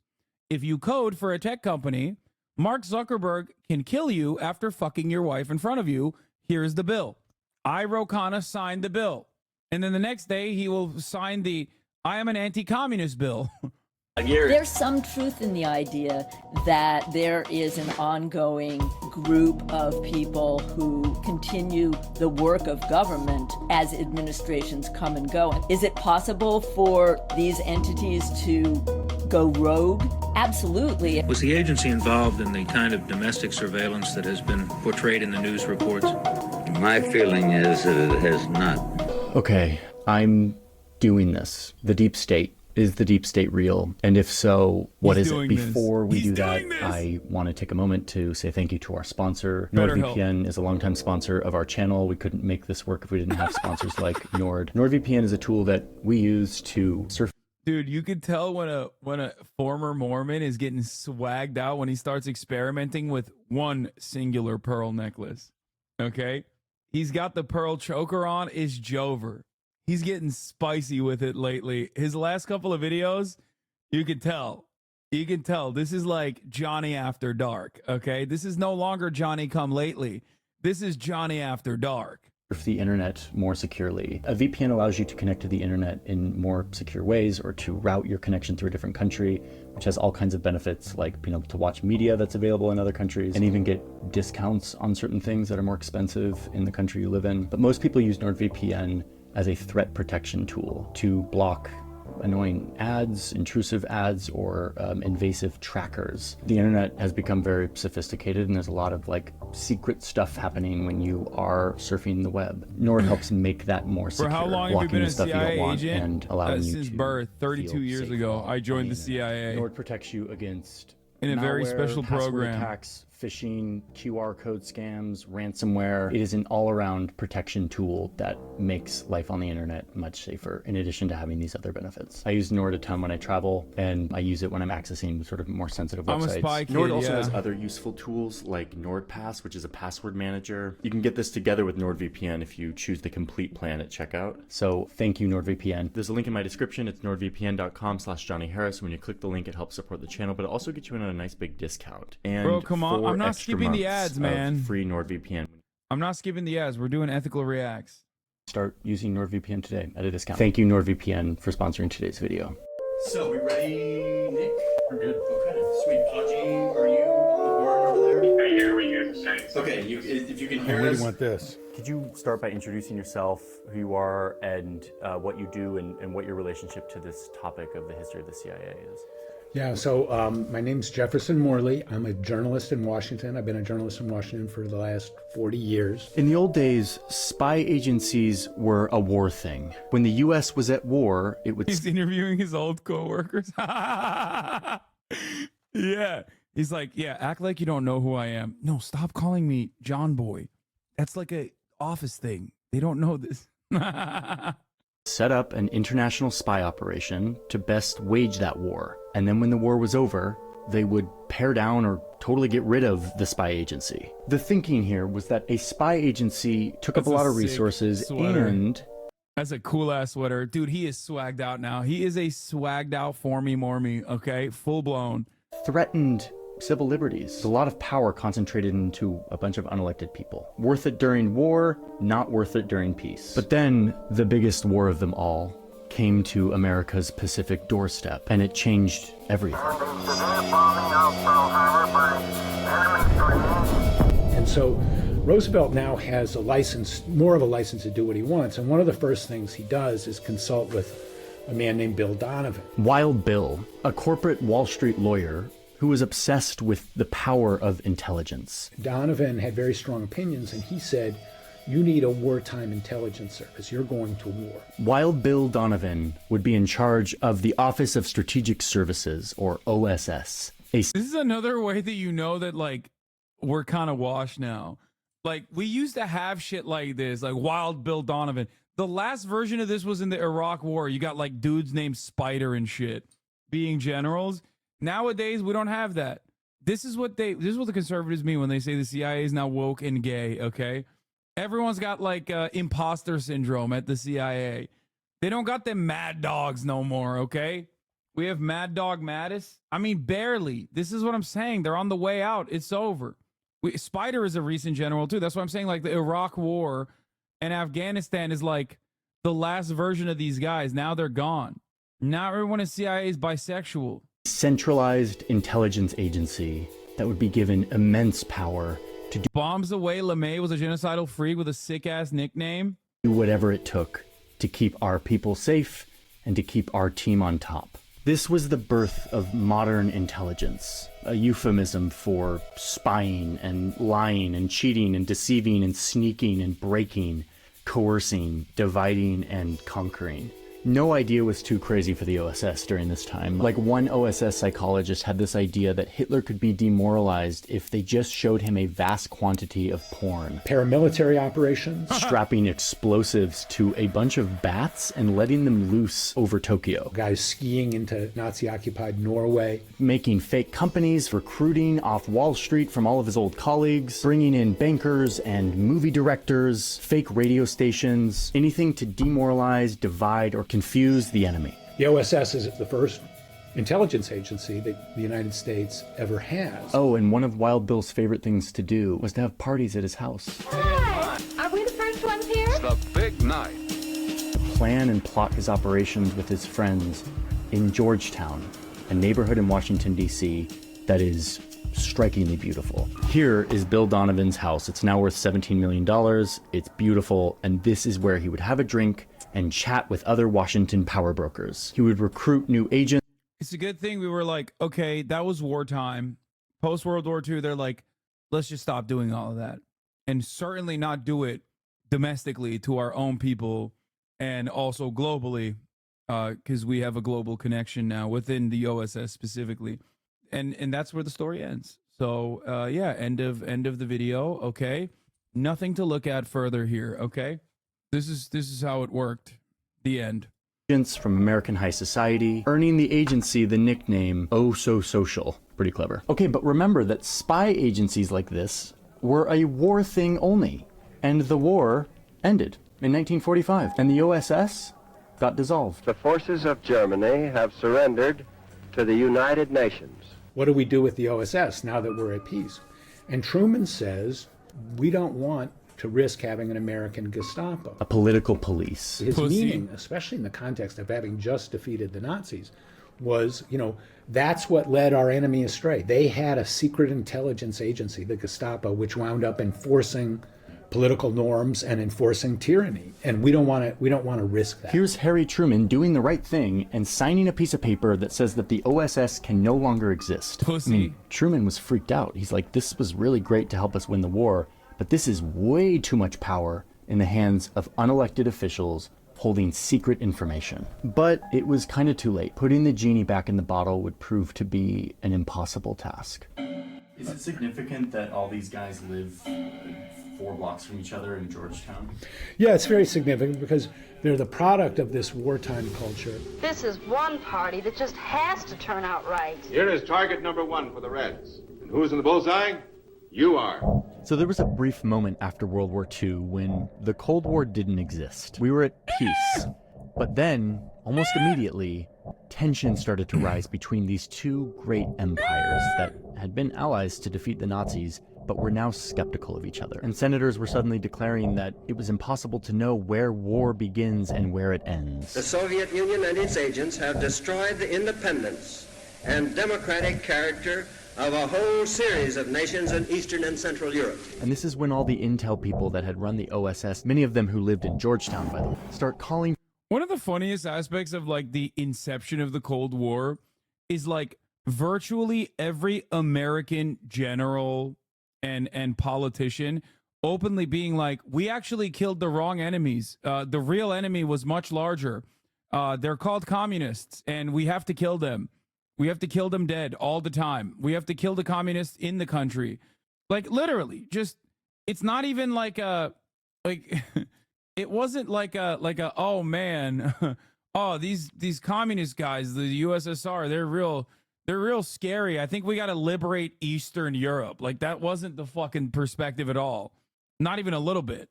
For the resurrection of the OSS, a centralized intelligence agency that we can use to fight this new global war with the Soviet Union. But no, yeah, especially considering that like our capital owners already were very distasteful towards trade unionists and socialists and communists alike. It's not like there wasn't communism in this country before World War II. As a matter of fact, there was probably more communism in this country before World War II than there is now, if you think about it.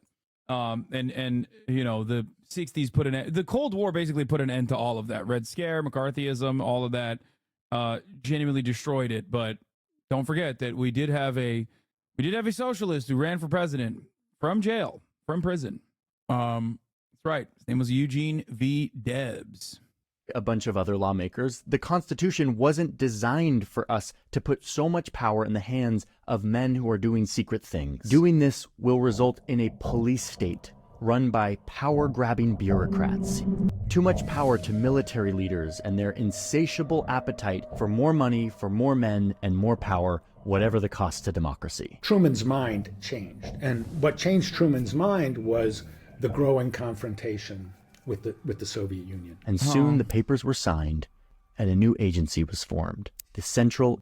You see, he just had to do it to him. Intelligence Agency, the CIA. When Truman signs the National Security Act, he says we have to be careful that we don't have an American Gestapo. So that thought is still on his mind. The CIA was the big, shiny new weapon of the United States in the Cold War. And their mission was to, quote, gain and distribute intelligence and to perform, quote, other functions and duties related to intelligence affecting national security. What does that mean? Everybody knew what that language meant. Everybody knew that was, and we just weren't going to talk about it because we didn't want to write it down on paper. Like, what do they do with this vague mandate of national security? Oh boy, they go to town. You must stir the ingredients in your chocolate cake. It feels so clean, but so soft and smooth. Operation Paperclip, 1945. Bro, put a fucking Frank Herbert quote in there. Respect for the truth comes close to being the basis for all morality. This is profound thinking if you understand how unstable the truth can be. Operation Paperclip, 1945 to 1959. The Americans wanted to get those Nazi rocket scientists on their side so that they could develop their own rocket capacity. James Angleton, for example, protects a general under Hitler. CIA. There ain't no fucking way he's going to talk about Gladio, Operation Gladio. There ain't no way. So Paperclip is like the thing that Johnny Harris does is he will always cover stuff that like the American government cops to, but will rarely ever cover the other stuff that is in my opinion more nefarious and significantly more important because it establishes the basis in an identical fashion, mind you, to what they're doing with Paperclip. In an identical fashion to Paperclip, where you establish the basis of the NATO alliance. gets involved in the Italian elections, 1948. His thumb on the Italian democracy and makes sure that U.S. allies win. Operation Ajax, coup in Iran, 1953. The CIA and the MI6 organize a coup to overthrow the democratically elected government. Now that we encourage the Shah to take that action, I will not deny. CIA coup Guatemala, 1954. Bananas, of course, bananas. Again, democratically elected government, reformists wanted to engage in land reform, and the CIA overthrows it, really at the behest of the United Fruit Company. CIA is now helping American corporations. The influence of American corporations on the CIA actions is unmistakable. Allen Dulles was on the board of directors. Howard Hunt, Birch O'Neill, David Phillips, CIA coup in Congo, early 1960s, CIA coup in Chile, 1973. Wait, hold on. Why is this ex-CIA guy saying there was a CIA coup in Chile in 1973? I thought I watched a Johnny Harris video that said that glanced over that. Interesting. Johnny doesn't think that that's a coup. Am I misremembering? Speaking of Chile, and also Salvador Allende, Pedro Pascal's sister, follows me on Instagram. I followed her back. Please, I would love to have you and your brother on the stream at some point. Please come on the broadcast. Both of you guys. Just saying. Randomly bringing that up. Never forget 9/11, 1973. Good luck, Vegas. The assassination operation against General Schneider in 1970 is coordinated with Kissinger's office. Thank you. Nice to see you all. Mind control experiments, MK Ultra. In 1950, the CIA launches a massive program to develop... Oh, he was introduced as a reporter, not ex-CIA. What are you getting at? You're right. We were making jokes about how this dude is a CIA earlier, and I just stuck with me. Means of controlling people's minds. Some 40 U.S. academic institutions were involved in this kind of LSD research. to people without their permission. Can we develop a truth serum, dosing somebody with LSD 60 times in a week? NSA's Operation Shamrock, electronic surveillance, 1945 to 1975. The first warrantless wiretap. Oh God, Bay of Pigs, nightmare. There were hundreds of CIA assassination plots. Operation Phoenix. Eventually, Bill Colby, who was later director, admitted that they had killed 20,000 people. Operation Mockingbird and COINTELPRO. Operation Chaos, Watergate, Jim Critchfield, Frank Wiesner, James Angleton, Roosevelt, John Foster Corey. CIA coup in Indonesia, CIA coup in Greece, CIA involvement in the Guatemalan Civil War. It was a CIA crime spree for 20 years. There's no other way to describe it. So by the 1970s, the CIA is this powerful, well-funded machine of intelligence that is doing a lot of secret things all around the world. They start blackmailing lawmakers to scare them away from investigating them and reining them in. These agencies had harmful personal information on lots of people. When I was doing my Angleton book, a guy told me one day when he went to meet Angleton, Angleton quoted back to him what he had said to his wife in bed the night before. And so they had this capacity, and people knew that they had this capacity. You know, the Kennedys knew that J. Edgar Hoover had information about his affairs with various women. This kind of knowledge that they had, Angleton and Hoover were masters at using those kind of secrets as leverage. Kennedy had this thing hanging over his head. And damn, dude. When they talk about it like this, kind of makes me feel like America's the big bad. Hold on. Johnny, say it ain't so. Can you tell me why all of this is actually ultimately for good to prevail over evil, please? I assume that we're not the bad guys here, right? I mean, it's just like, just say that like we don't do that anymore or something. And he knew Hoover, had that on him. And so, he couldn't fire Hoover. And so much of this power is concentrated among just a few people, many of them not elected.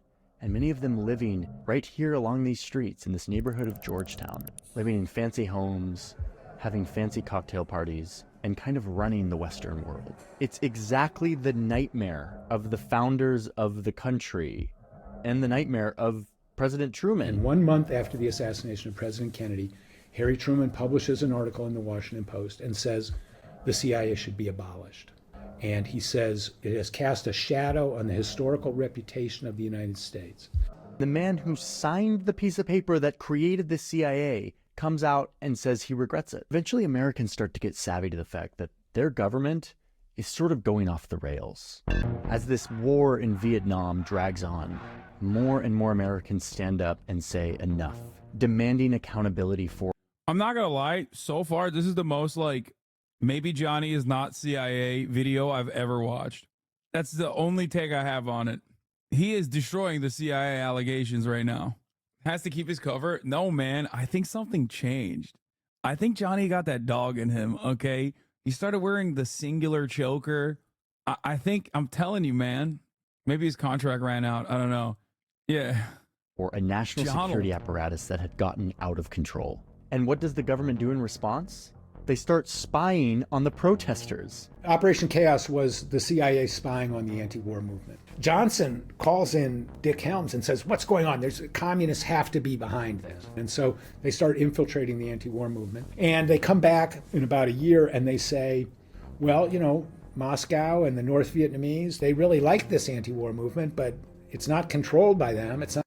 By the way, this is literally a direct parallel to the pro-Palestinian movement in America right now. So make no mistake, whenever people say like, oh my God, like the pro-Palestinian people are getting their lines directly from Iran, like Jonathan Greenblatt said, remember, no, not at all. No, these are Americans who came to that conclusion on their own because they have a fucking genuine moral compass, something that is devoid of everyone in fucking Washington, D.C., of course.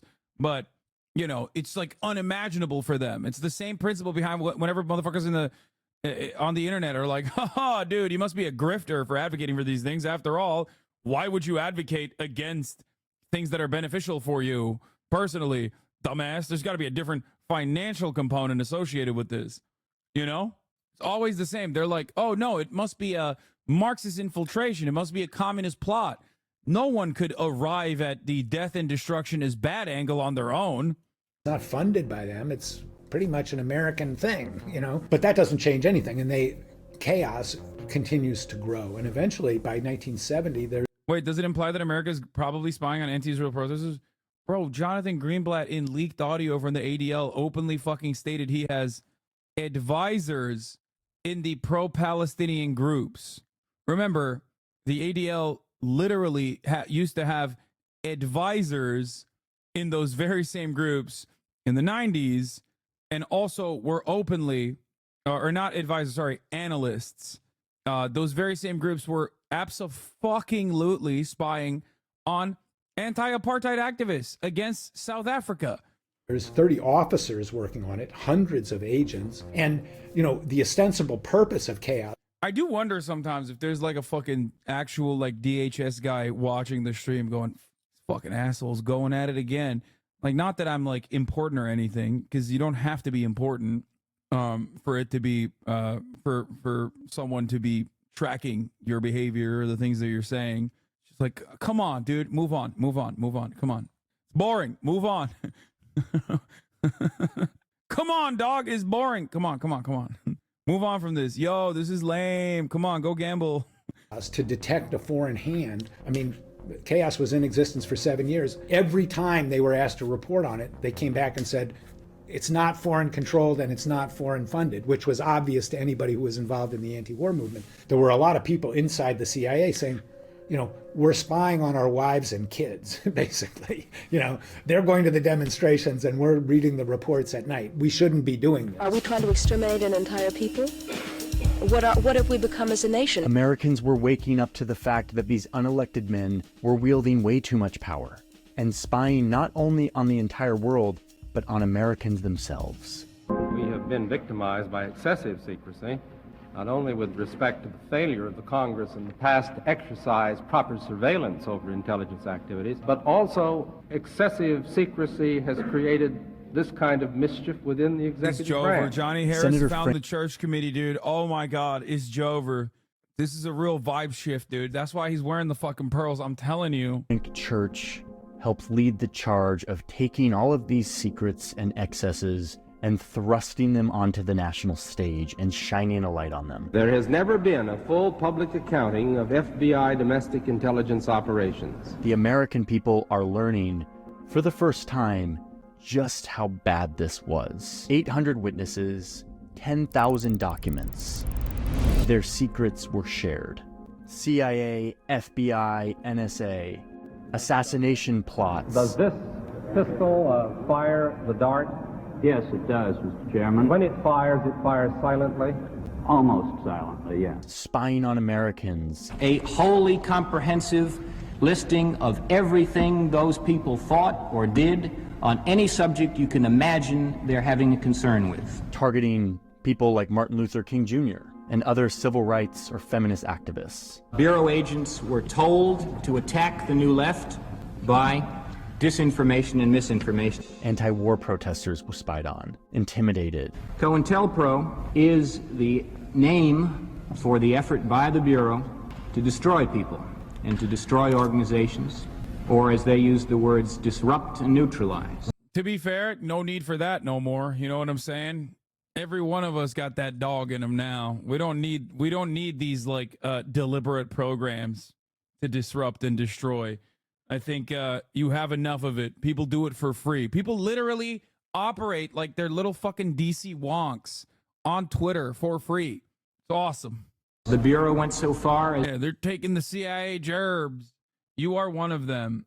You're not. You are one of them. Yes, I am famously very disruptive of solidarity. Why? Because I said you can't have a general strike on Reddit. You know.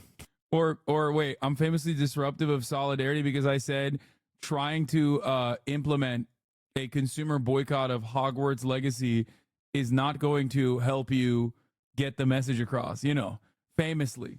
The Vanguard's coming from Reddit, folks. Is to mail anonymous letters to Dr. King and his wife. King, there is only one thing left for you to do. You know what it is. You have just 34 days in which to do it. You are done. That was taken by Dr. King to mean a suggestion for suicide, was it not? That's our understanding, Senator. The CIA's LSD mind control experiments were also detailed to the public. One of the first things they come across is the MKUltra papers. And so were the FBI and CIA's attempts to infiltrate the free press, planting journalists within our newspapers. We would later learn in some investigative reporting that this infiltration of the free press was much more widespread than church. To be honest, once again, this also doesn't exist anymore, in my opinion, or doesn't have to exist, rather, where we very directly and very openly behave as though we are on the CIA payroll through what is known as access journalism. Like, I think the closest you can get to Operation Mockingbird nowadays is like a Tucker Carlson type, potentially, because ultimately everyone else is already doing the State Department's bottom line. They're already defending the State Department. Most recent Israel piece in the New York Times, everything written in the New York Times about Israel is directly, they might as well have a dude working on the State Department payroll, typing out every fucking letter, straight up. Church even discovered. He reported that up to 400 journalists had been paid by the CIA under Operation Mockingbird, and there's no doubt that it was a massive effort and effective. The Church Committee made a few things clear. Number one, that indeed a group of unelected government employees used immense power and resources of the United States government to pursue programs that were illegal, unethical, and generally out of line with American values and norms. And they did it in secret, outside of any sort of accountability, partly because the U.S. Congress wanted to give them money and turn a blind eye. I can recall members of Congress who recoiled from responsibility of knowing what was happening. Members of Congress who said, "Don't tell me, I don't want to know." I think that is an indictment of the Congress just as severe as any indictment which is labeled against any of the intelligence community. When Dulles wanted to get approval for the CIA budget, all he had to do was take a top line number to the chairman of the Senate Armed Services Committee, and he would say, "This is what we want for this year." And the chairman of the Senate Armed Services Committee would say, "Okay, that's what you've got, and please don't tell us anything about what you're doing with it." And so there was no internal challenge to this world of CIA people. But here's the other thing that is so crucial here, which is that when you listen to these hearings, you see people who thought they were doing the right thing, who thought that they were doing what they needed to protect the country during a very scary time. Come on, dude, come on. Yeah. Yeah, dude. No, for sure. When I was like training Nicaraguan death squads, okay, I was thinking I was defending American interests. Unless he means like American interest is almost identical to a T to capitalist interest and the interest of serving capitalism. But that's crazy. Bro folded under no pressure. Yes, dude. How are you gonna do 24 minutes of this and then what? 30-year period, all of a sudden you woke up one morning and here was this creature that had been created that no one along the line had ever really contemplated. Each of these steps, I think, initially were innocent, honest steps. Many of these agents were earnest patriots, but they were operating in a system free of accountability. No, man. A lot of them, well, first of all, a lot of them were Mormon. Some of them were also deeply fucking racist and Mormon. No, these guys were ideologically minded. Very much so. Okay? It's not like this is a secret either. Like, dig a little bit deeper. Okay? Yeah. Like, some of them very openly talked about it. Like, Gordon Liddy is a great example. Just an insane person. Okay? It's just so funny to be like, oh man, like, what was happening? No, they were literally fucking straight up fascists, straight up anti-communist, which is, usually aligned there perfectly ideologically. And straight up white supremacists too. They loved capitalism. They hated communism and were openly, literally Nazis sometimes, like straight up, literally Nazis. Gordon Liddy is a great example of a person who was an out and about literal white supremacist Nazi. And transparency. Even within the deep state, there are people who are doing things for altruistic and good reasons.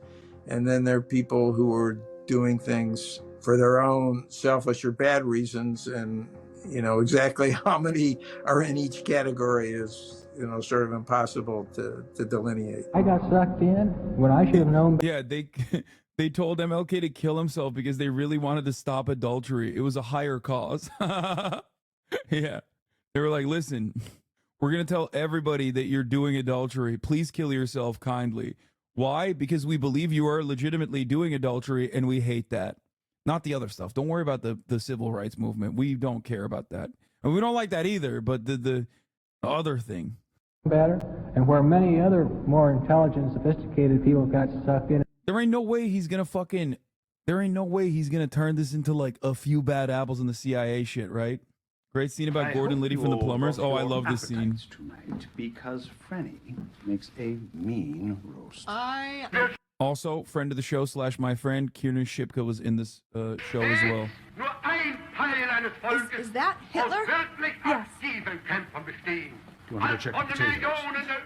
I set a timer. I'll hear it go. See?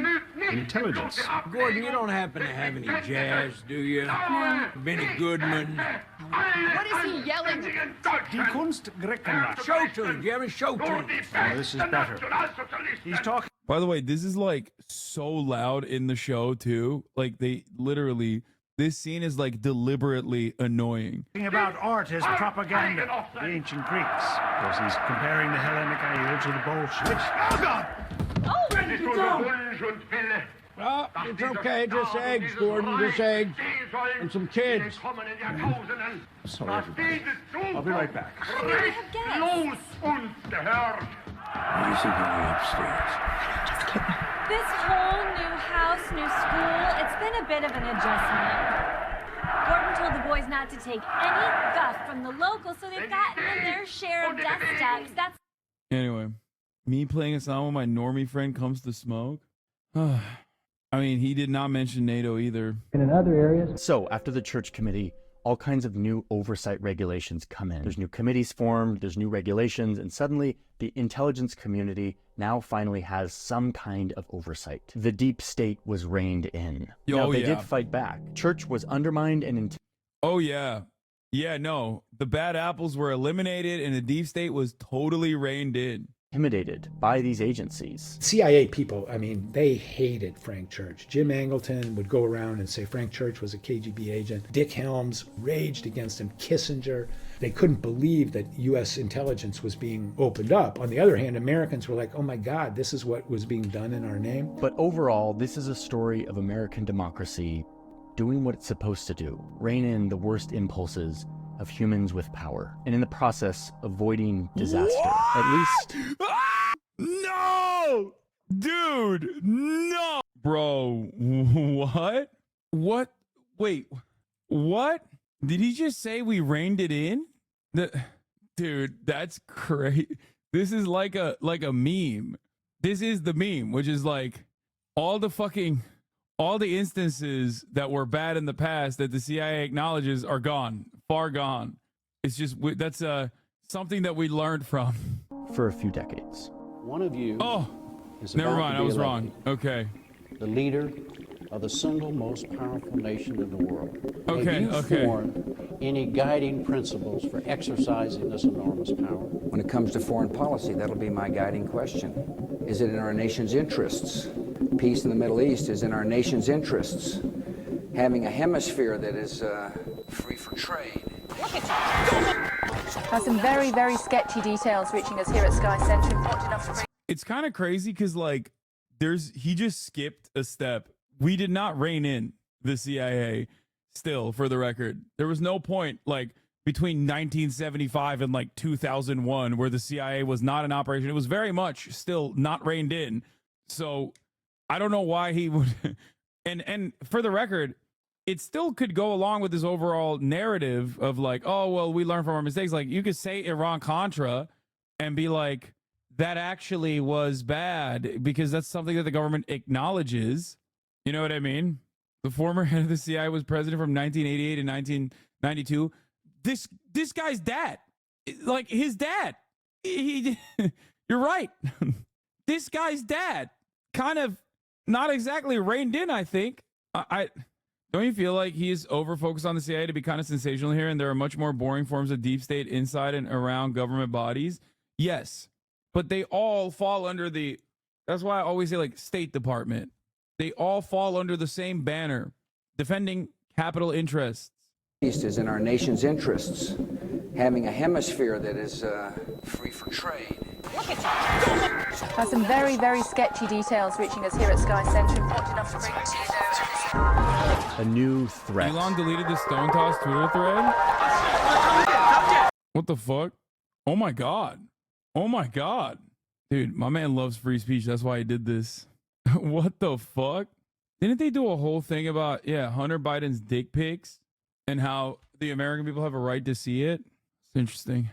All right, let's keep going. And a new call to give power to professional spies and bureaucrats to keep us safe by doing secret things. And by passing the Patriot Act, we will make America safer while safeguarding our civil liberties and privacy. And then, of course, new agencies, all with variations on the same name. 9/11 is kind of like a Pearl Harbor. There's this desire, we've been attacked, anything goes, we have to strike back. This is an existential struggle.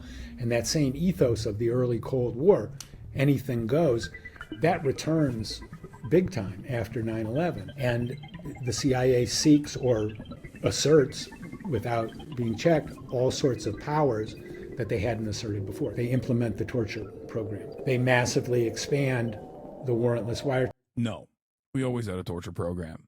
We implemented a direct torture program and gave legal clearance for torture directly in the hands of the American military and American State Department agencies. That's the difference. We never stopped doing the torture. It's just that we would usually train people to do torture for us.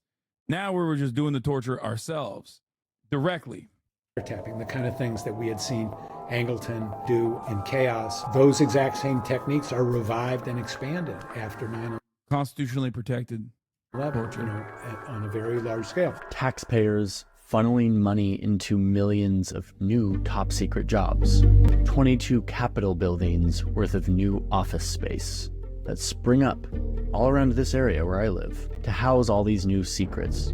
And inside them, waterfalls of new programs, so many weirdly named programs that no one leader could ever hear about, let alone regulate all of them. There's not a whole lot of effective oversight on something that has grown so big and so bushy. And none of which should be known to the public. That is, until someone who's worried that history is repeating itself decides to spill the beans. breaking news this evening is the identity of the man who sent the Obama administration into defend and explain mode this week. His name is Edward Snowden. He's an American former CIA employee and computer technician. Today he came out as the lead classified in a... And we all kind of wonder, what if we actually need this now? What if we need all these dark windows and top secret PowerPoint decks where they design how they're going to spy on us? What if our safety relies on what happens inside of all these buildings? So we keep funding them. But in doing so, we must at least acknowledge what we're doing here. We are trading a portion of our freedom. Wait, what? Our safety relies on this? Safety from what? We are the one who knocks, man. What the fuck? Yeah, our safety. You know what we need? More State Department agencies to defend us from the other homegrown threats that we have cultivated and created en masse. That's what we really need. Freedom in exchange for a sense of security. And in the process, we're creating and feeding kind of a new branch of our government power. One that operates outside of this elegant triangle that the founders constructed to trip up the corrupting forces that... Yeah, we need like another CIA to defend us from the CIA. That's what we need.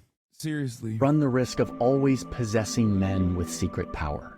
Most everybody agrees that there's overclassification. There's way too much information that's classified, but information is power, and the fewer people that have it, the more power the people that do have it have. And the result is that when the most powerful man in the world arrives to the most powerful...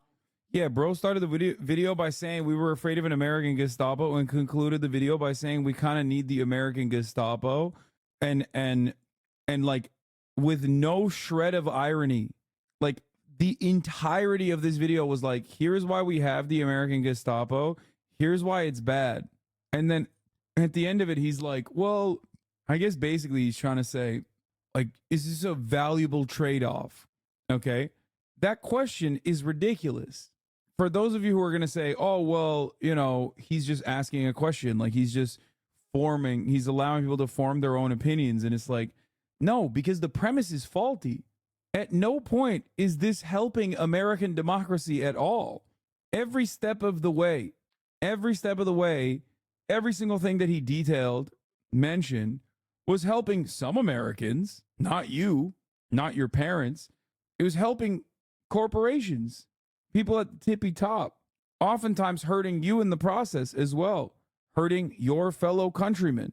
Powerful house in the world, promising to rein all of this in, to rein in the excesses, he actually finds that he can't. He's not able to change much of it. Instead, he sits there and watches much of the things that he critiqued grow under his watch. The thing that... Yeah, like the top of the hour ad break going from 1 minute to 3 minutes long, you know what I mean? You watched it happen, and there was nothing you could do about it except subscribe for $5 or for free with the Twitch Prime. Here's the 3 minute ad break now. That he's supposed to control, he finds he doesn't have that much control over. These targeted strikes against Al-Qaeda terrorists are indeed ethical and just. Secrets keep us safe, but secrets also degrade this delicate thing that we have called democracy and accountability. That is... Yeah, poor Obama. He just wanted to be a podcaster and a Netflix producer, you know what I mean? This is basically the structure of the Chinese dynasty that based their government on checks and balances of different branches and that basically spied on each other in order to no department got much power, and if they had a new department would be created to limit the other, or a purge takes place to prune the corrupting system of government. Until we save ourselves from their everlasting seductive pull. The United States must not adopt the tactics of the enemy. Means are as important as ends. Crisis makes it tempting to ignore the wise restraints that make men free. I don't understand how you can make a video like this. I don't understand how you can make a video like this and end it with like, oh, well, they are trying to fucking protect American interests. Which Americans? Incredible. I wish everyone in the country was required to watch this. Wow, I never expected Johnny to talk about this. I love that the mainstream media position. I mean, I think the video itself is so fucking hammed up with like all of the wrongs of the State Department that like the last 4 minutes don't really matter for many people. You know what I mean? Interesting how he didn't mention NATO a single time in the video. I mean, yeah. I recently learned that my grandfather fought on almost all Europe World War II fronts for Germany. He fought alongside Franco's fascists as well. He was also taming wildcats in a traveling circus towards the end after the war. In 1950, he joined the CIA, worked as a secret agent in Operations Redbird and Cautery. He was captured in Berlin and in 1953 executed in Warsaw. We learned about most of this in recent years when a journalist connected his name to declassified CIA documents. The only info they had at the beginning was his name and a date sentencing carved into a cell wall. Today, there's a monument in front of the former prison. Funnily enough, after him, I was the only member of our extended family to have served in the German military, 60 plus years after him. And I happen to be a part of the first German military platoon to officially enter Strasbourg since World War II. It was a meeting between Sarkozy and Angela Merkel we were attending, aka we stood for hours in a huge open area in ice-cold winds for them to arrive via helicopter and go inside. I don't understand how... I genuinely don't understand how he is able to, like, detail out all of this stuff only to arrive at, like, the opposite conclusion that many normal people would arrive at. Does that make sense? There's a comment mentioning the Turkey thing. In the first minutes, you got it all wrong about Cuba. Soviets wanted to place nuclear missiles not to defend Cuba, but as a response to American nukes set in Turkey. The aerial photos has shown not anything with the missiles, but a football field. Americans call it soccer field. And that's how they found out something strange is going on, because Cubans don't play football. That was the first aerial photo that led to finding out about nukes. Once you understand the connections between Washington, D.C., the Vatican, and the city of London, what the fuck? Dude, oh my God. Just let him cook. No, man. Don't let him cook. This was for you. I don't know if you ever saw it. Bro, I'm not going to lie. I kind of look busted in this. There's something ominous about the way I look in this photo, in this paint, in this sketch. Thank you for drawing it. You are very talented. I think, are my eyes too big? There's just something scary about my eyes. I don't know what it is. Definitely a bit creepy. Oh, I wanted to actually, speaking of NATO and Operation Gladio, I think Best D Marks did a video on, you have a negative cantle tilt. In this, you have a positive cantle tilt. I mean, this is a really long video, so I don't want to like fully go into it. Looks like you just watched the Kurt Angle meme. Yeah. Fun fact, the State Department official murderer's 3 kids, wife, and mother has been on the run since 1975. Spoke 5 languages and went to Yale. Yeah. Oh, also, yeah, like I said, Elon Musk yeeted the Twitter thread. What is happening? Hope during times of genocide. Listen, I ain't got nothing for that. Oh, I wanted to show this. Honestly, everybody's talking about this TikTok ban stuff. I think I'd rather the Chinese know my address and everything about me rather than the U.S. government. What does the government even do? That's so funny. Hell yeah, baby. Told you. Can't take my treats away. Fuck you. Corrupt cop causes a massive lawsuit. Welcome to Audit the Audit, where we sort out the who and what and the right and wrong of police interactions. This episode covers taser use, reasonable suspicion, and disorderly conduct, and is brought to us by Local 3 News' channel. Be sure to check out the description below and give them the credit that they deserve. On April 13th, 2018, Officer Cody Thomas of the Chattanooga Police Department responded to a 911 call claiming that a man named Polo, who was wearing green and black, had threatened a citizen with a gun in Chattanooga, Tennessee. While investigating the call, Officer Thomas observed local resident Nate Carter checking the mailbox in front of his home while wearing a purple shirt. The interaction that followed was captured on Officer Thomas's body camera. Are you Polo? Now what's your name? What's going on? What up, Peachars? Who are we calling about? Calling about you? Hey, how about you watch your mouth for your still in the back of my car? Hey, listen. No, get your over here. You're not part of this. Come here. That's crazy. Oh my God. Instantaneously, bro. He literally was like, yeah, you're about to have a problem, boy. You're about to have a problem.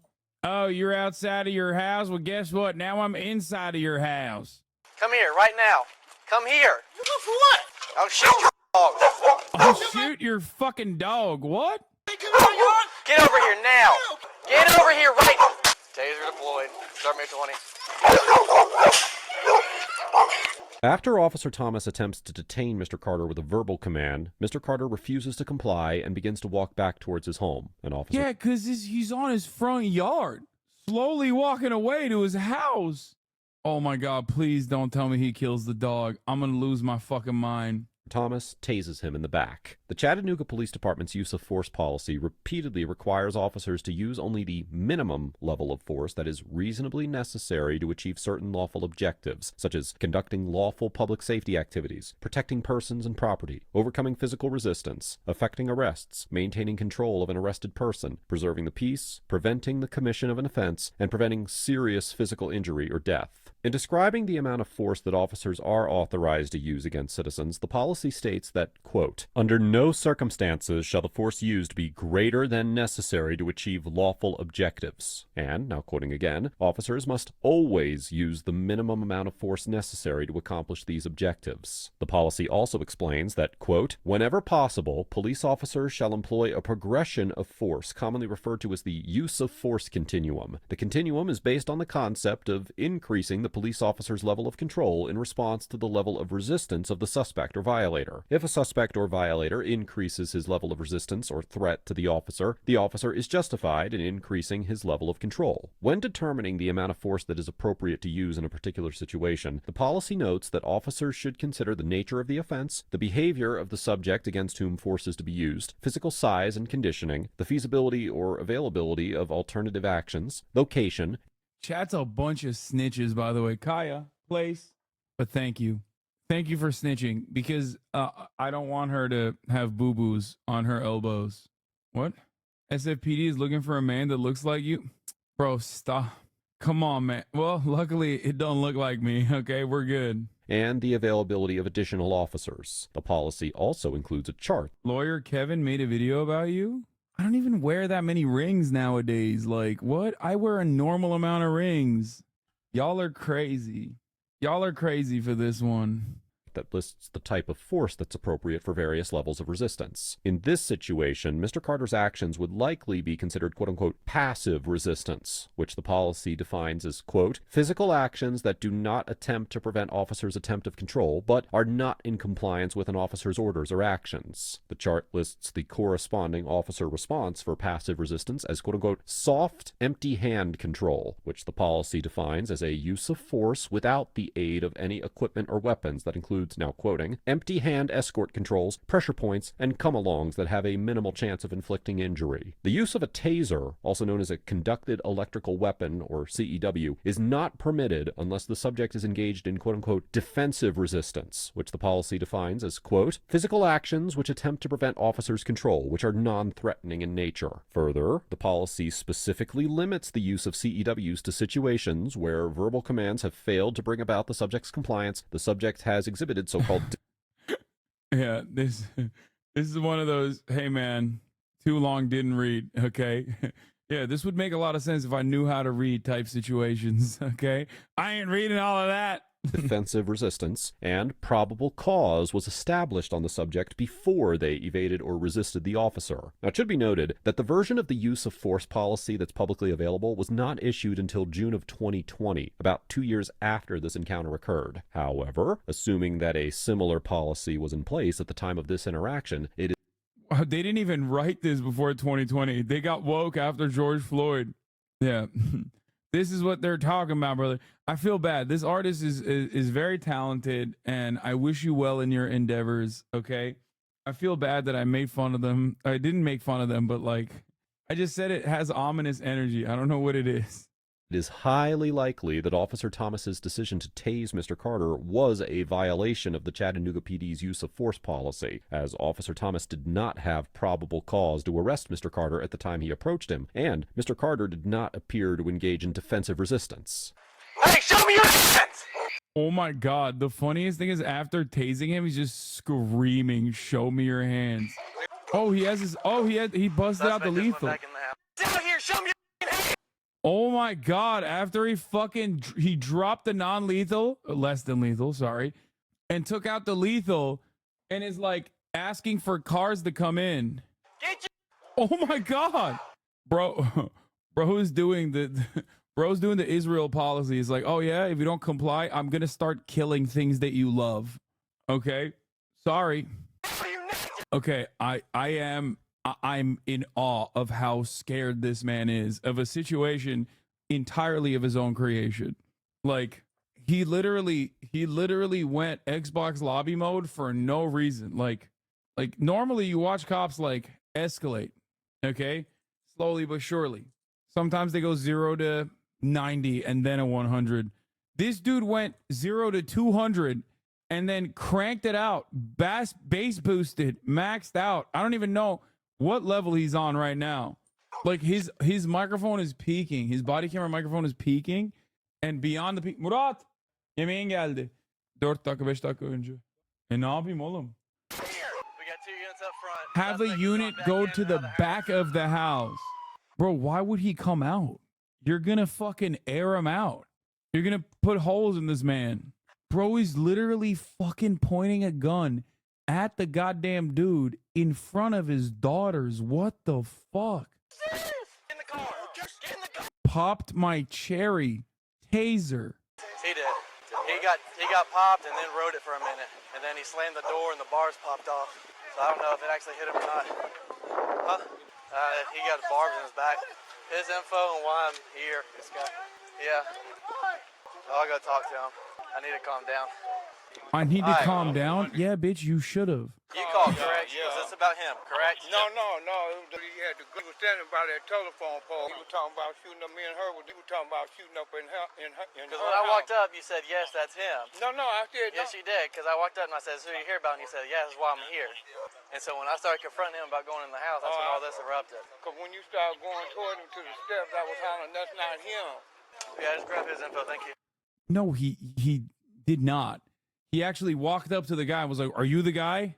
And then immediately started yelling at the guy who he ended up tasing.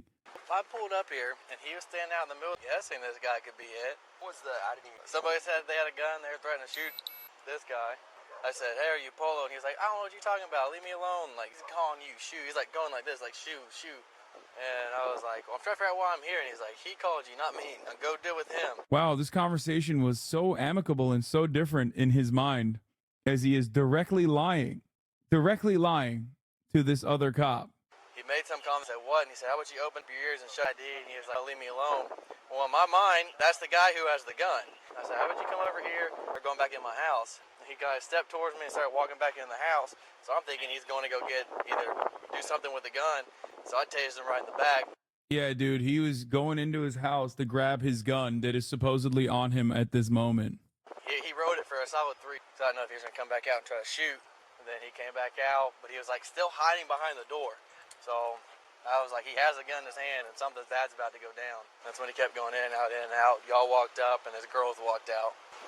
How was it? Officer Thomas summarizes his encounter with Mr. Carter, claiming that he saw Mr. Carter standing in the middle of the road and thought, and I'm quoting, I'm guessing this guy could be it. In the landmark 1968 decision of Terry versus Ohio, where the Supreme Court first established that officers may briefly detain individuals based on so-called reasonable suspicion of criminal activity, the court explained that in evaluating the reasonableness of a particular seizure in light of the particular circumstances, quote, it is imperative that the facts be judged against an objective standard. Would the facts available to the officer at the moment of the seizure warrant a man of reasonable caution in the belief that the action taken was appropriate? Anything less would invite intrusions upon constitutionally guaranteed rights based on nothing more substantial than inarticulate hunches, a result this court has consistently refused to sanction. The court also noted that, now quoting again, simple good faith on the part of the arresting officer is not enough. If subjective good faith alone were the test, the protections of the Fourth Amendment would evaporate, and the people would be secure in their persons, houses, papers, and effects only in the discretion of the police. The Supreme Court further articulated the definition of reasonable suspicion in the 1981 case of U.S. versus Cortez, stating that, quote, the essence of all that has been written is that the totality of the circumstances, the whole picture, must be taken into account. Based upon that whole picture, the detaining officers must have a particularized and objective basis for suspecting the particular person stopped of criminal activity. The court then identified 2 elements that must be present for a stop to be permissible under the Fourth Amendment: that the assessment was based upon all of the circumstances, and that the circumstances must, now quoting, raise a suspicion that the particular individual being stopped is engaged in wrongdoing. Although the Sixth Circuit Court of Appeals held in the 2015 case of U.S. versus Chambers that, quote, a suspect's presence near the location of a reported crime can be a salient factor giving rise to reasonable suspicion, in this situation situation, Mr. Carter did not match the description of the suspect, who was reported as wearing a green shirt, and the victim claimed that he told Officer Thomas that Mr. Carter was not the perpetrator. As such, even if Officer Thomas had a good faith belief that Mr. Carter was the suspect, it is likely. Okay, there's one aspect of this that isn't being mentioned here in this obviously biased video. The man was black. So automatically, if you're a cop and he's a black dude, it don't matter if it's in front of his own house. Okay? Just saying. That was enough for him to operate on his hunches. That a court would conclude that the circumstances did not provide him with the objective, reasonable suspicion necessary to detain Mr. Carter. That white one, he said, the dog will bite. And I was like, oh, shoot your dog. For the kids? All right, so you hang out with the kids.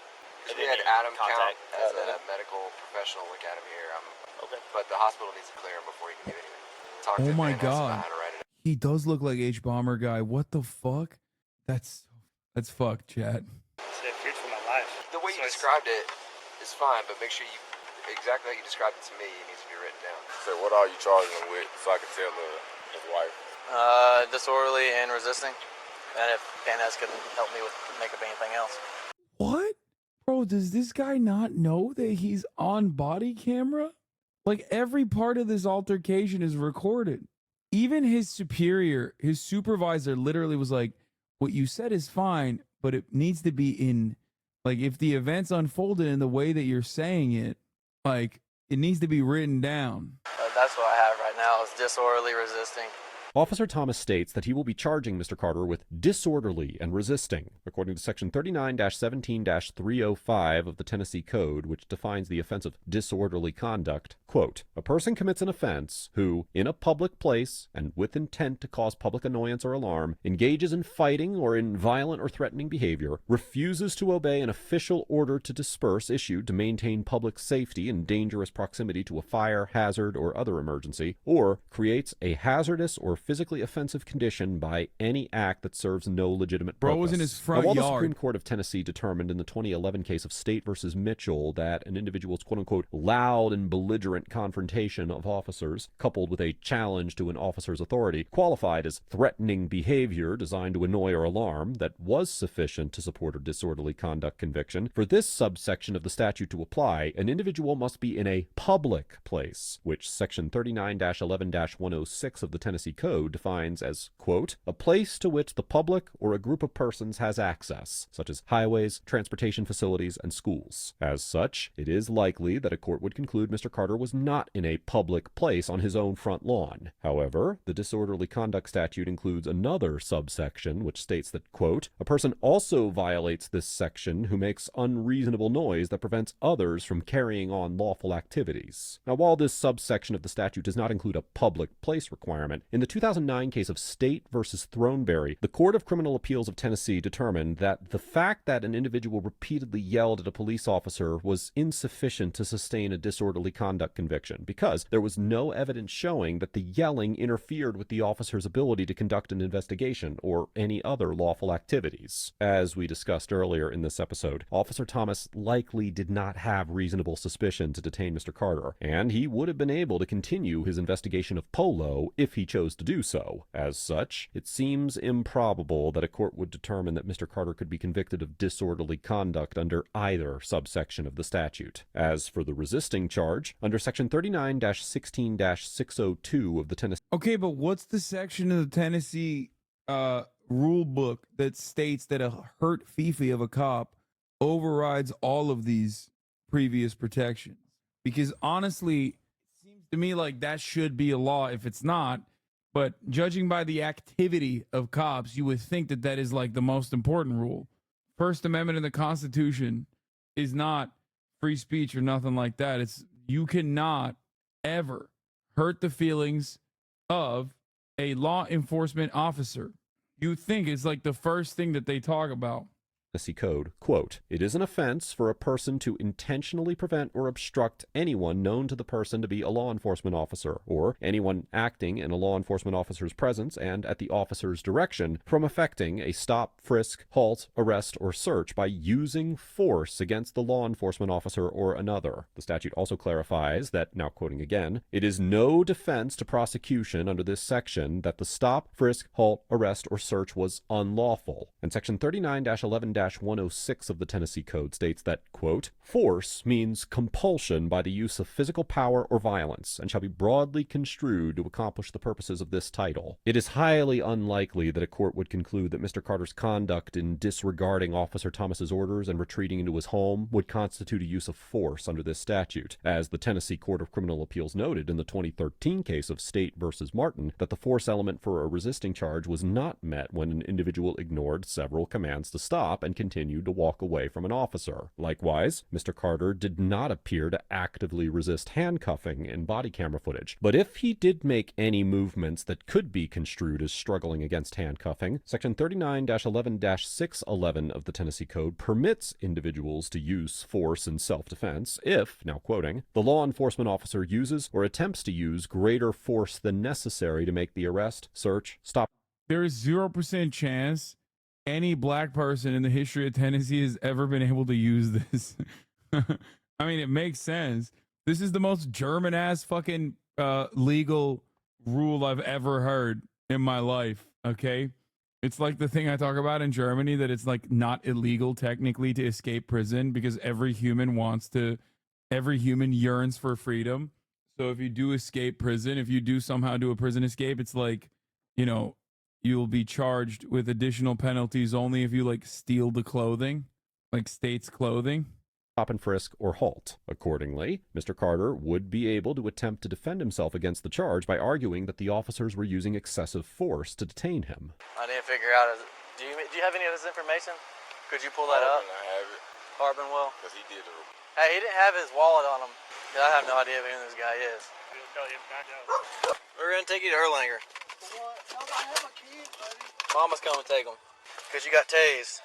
Yep. Disorderly and resisting. Man, I came outside to check my mail. I had nothing to do. What did he say that I missed? Mr. Excessive Force. That up. Harbin will. Do you have any of this information? Could you pull that up? I have it. Harbin will. Because he did the report. Hey, he didn't have his wallet on him. I have no idea who this guy is.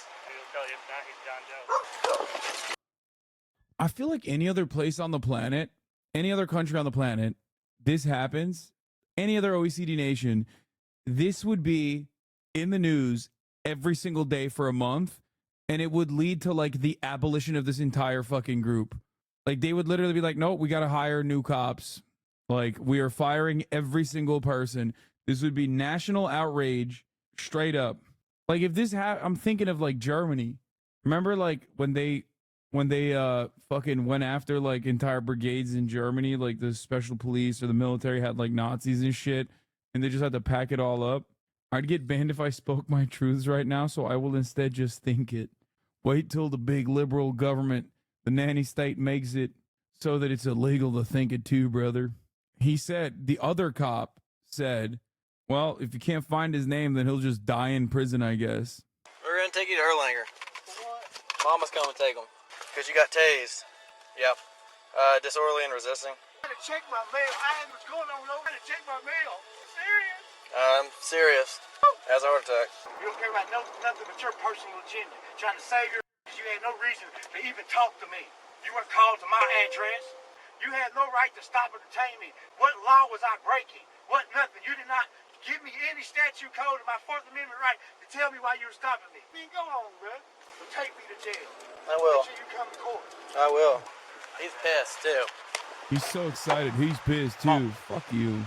Is it safe to come out? I don't want to get assaulted again. I'm going to get my mail. Right. You'll have to go to jail for getting your mail. After his arrest, Mr. Carter was charged with disorderly conduct and resisting arrest, but on November 2nd, 2018, both charges were dismissed. A complaint was filed with the Chattanooga Police Department, and the internal affairs investigation found that Officer Thomas had used force outside of the department's standard guidelines, submitted official reports that contained false and misleading information, showed willful indifference to complaints of a prisoner, and displayed behavior and used language during his interaction with citizens that was unnecessary and unprofessional. As a result of these violations, Officer Thomas received an 80-hour suspension in November of 2018 and then returned to the force. On April 2nd, 2019, Mr. Carter filed a lawsuit in the Circuit Court for Hamilton County, Tennessee, which was later removed to federal court. The complaint asserted claims including excessive force, malicious... Yeah, bro, he got 2 weeks off from the job. This is the updated article, by the way. If you want to understand how local news covers this shit, this updated article after the fact, after the legal battle, gives you a good idea. Update, 9/11 call, 911 call, and Chattanooga police officers report shows conflicting facts amid legal battle. If you're wondering why there's so many fucking little fascists running around this goddamn country, they get their information from local news. Channel 3 has learned more conflicting details in the case of the Chattanooga police officer being sued by a man who claims he was wrongly arrested. Body camera footage in a 911 phone call tell one story, while the officer's report tells another slightly different version of the events. It's like, bitch, it's not slightly different. What do you mean? Also, notice the neutrality in the language here. It's like, who's to say who's right? Dispatcher, 911, do you have an emergency? Oh, yeah. Can you send an officer to 2108 Vance Avenue? It's a guy out there with a gun threatening to shoot me.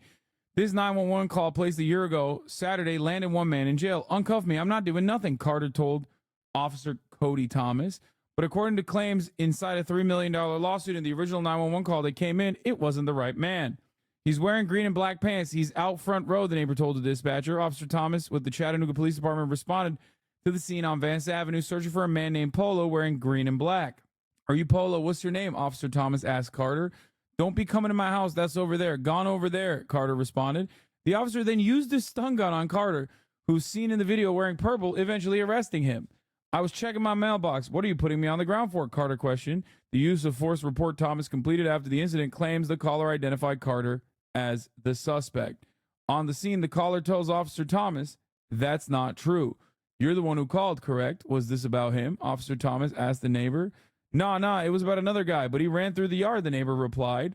The initial report from Thomas also leaves a key detail about what the initial suspect was wearing. Despite the person in question's clothing being described in the original call and Carter's attire not matching, Carter was charged that day with disorderly conduct and resisting arrest. Following an internal affairs investigation, Officer Thomas was suspended for 2 weeks as a result of the incident. He's back on the job.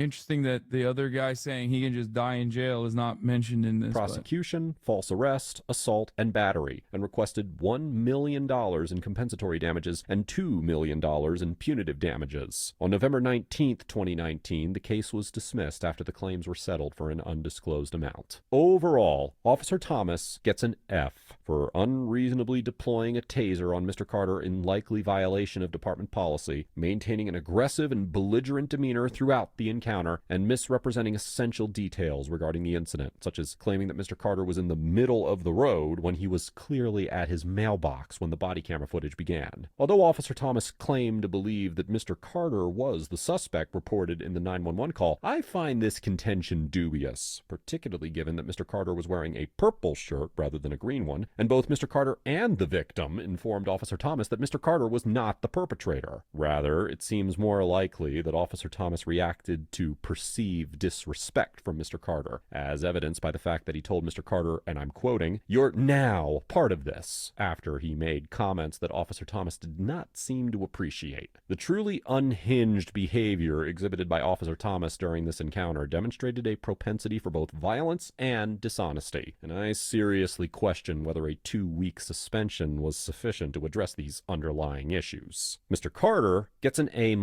because although he was somewhat verbally verbally combative in his comments towards Officer Thomas and ignored some of his commands, he did not appear to violate Tennessee law at any time during the encounter and took appropriate legal action by filing a lawsuit after the encounter. As we discussed in this episode, Mr. Carter likely did not commit any crimes in the course of the interaction, even when he failed to comply with Officer Thomas's commands and entered his home. Man, it's an A-. However, it is important for viewers to note that disobeying officer orders in situations... Rating the victims is so unhinged. Yeah, no, he does it every time.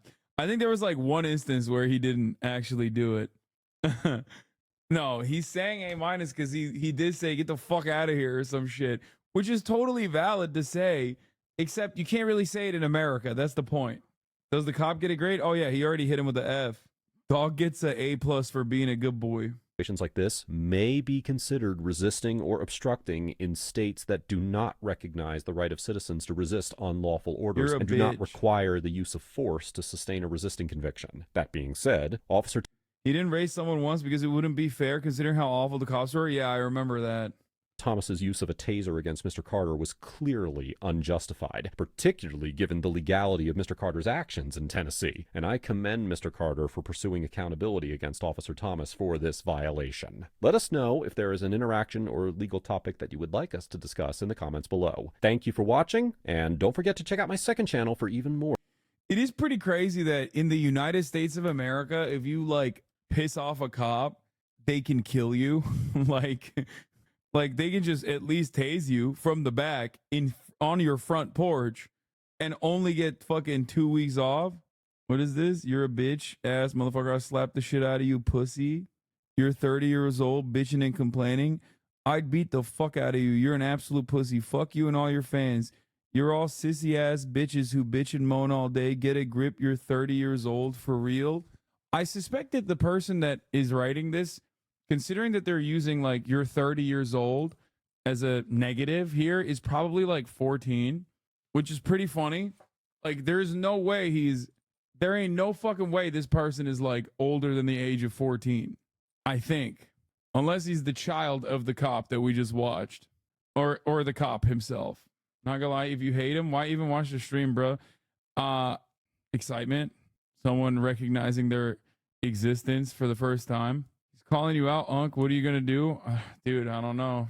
Call up their mom, have sex with her, ground him, become his stepfather, slowly but surely take away his toys, take away his video games, consistently fuck with him. Haha, got him. I'm too good. Too God. See, I respect this type of hater. Okay? I respect this type of hater because they're probably 12, not even 15. Okay? Because they're not even like trying to present what they're doing here under the guise of like some moral accountability seeking. Okay. He's like, yeah, no, I'm here to fuck with you. I'm a troll. And I respect that. He's just doing it for the love of the game. Yes. This is the old school troll who's like, yeah, I know I'm trolling. Yeah. A pure player hater. Exactly. A troll of integrity. God damn. I'm so broken. I'm celebrating like old school trolls now, you know what I mean? Instead of this type of trolling. Integrity is the Amazon staffing agency in chat. Yeah, this is pure.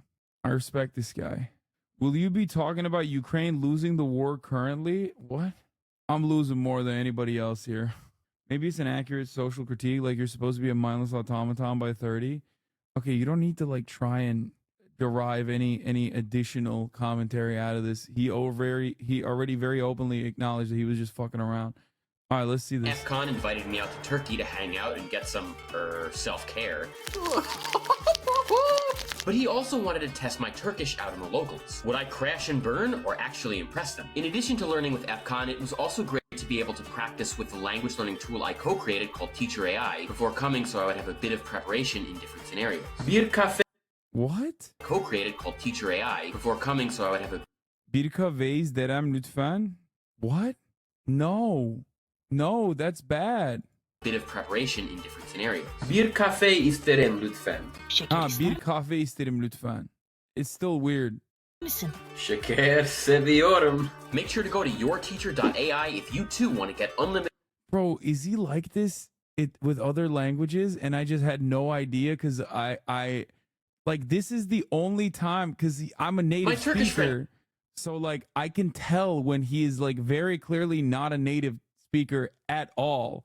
Like he's worse than Tarık. You know what I mean? Like this whole time, every single person was like trying to tell me like, oh dude, no, actually, I think he has like Cantonese is like, doesn't he do decent Mandarin? Like his Mandarin's good, right? Like that's what I've heard originally, but like everything else is like his specialty is Mandarin. Dude knows 10 languages, cut him some slack. I think his Chinese really impresses, but yeah, he sucks at many languages. Bro, now you know how I feel when he speaks Spanish. Including Turkish. Hey, coffee? Coffee. One, two. One. Amerikalıyım. Ben Türkiye'de ilk defa gittim.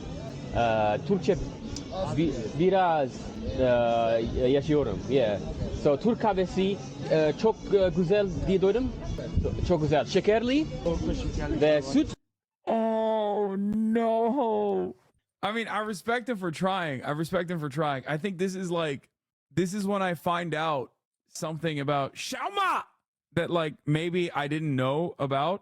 Like, I think if you don't know the language at all and you listen, like you think he's eating. You know what I mean? It's very bad. I suspect his other trials, like maybe his Spanish can't be this bad. There's no way his Spanish is this bad. Because like it's a way more popular language than Turkish. Just by sheer numbers, there's no way it's this bad. I'm telling you guys, his Turkish is really bad. Because çoğu turiste göre daha iyi. Abi çoğu turiste göre tabii de daha iyi. Öyle bir şey yok yani. Burada ama bu şey normal konuşuyormuş gibi gösteriyor insanlara. Normalde. The guy in the chat is saying like, well, he's better than a tourist. Yeah, no shit. I mean, he sounds exactly like a tourist. Biraz yaşıyorum. Yeah. Like he said, biraz yaşıyorum.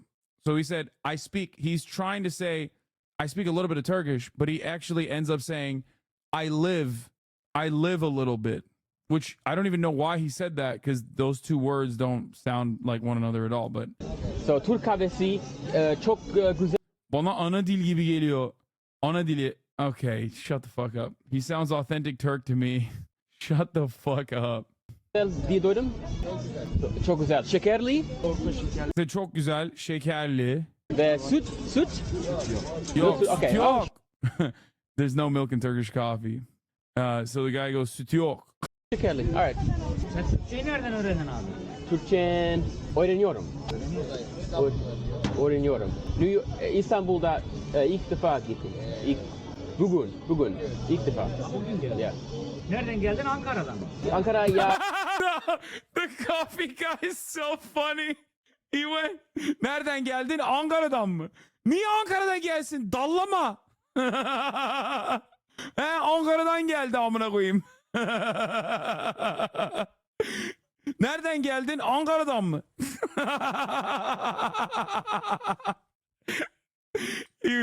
He's so stupid. No, it's just dumb as fuck because he's like, where'd you come here from? Ankara? Why would he be in Ankara? It's just such a dumb question to ask him. Like he very clearly is not coming. He very clearly didn't come into the country from another place in Turkey. Gideceğim. Ankara daha güzel, İstanbul daha güzel. İstanbul. Türk kahvesi ilk defa No. İlk defa içeceğim. İlk defa içeceğim.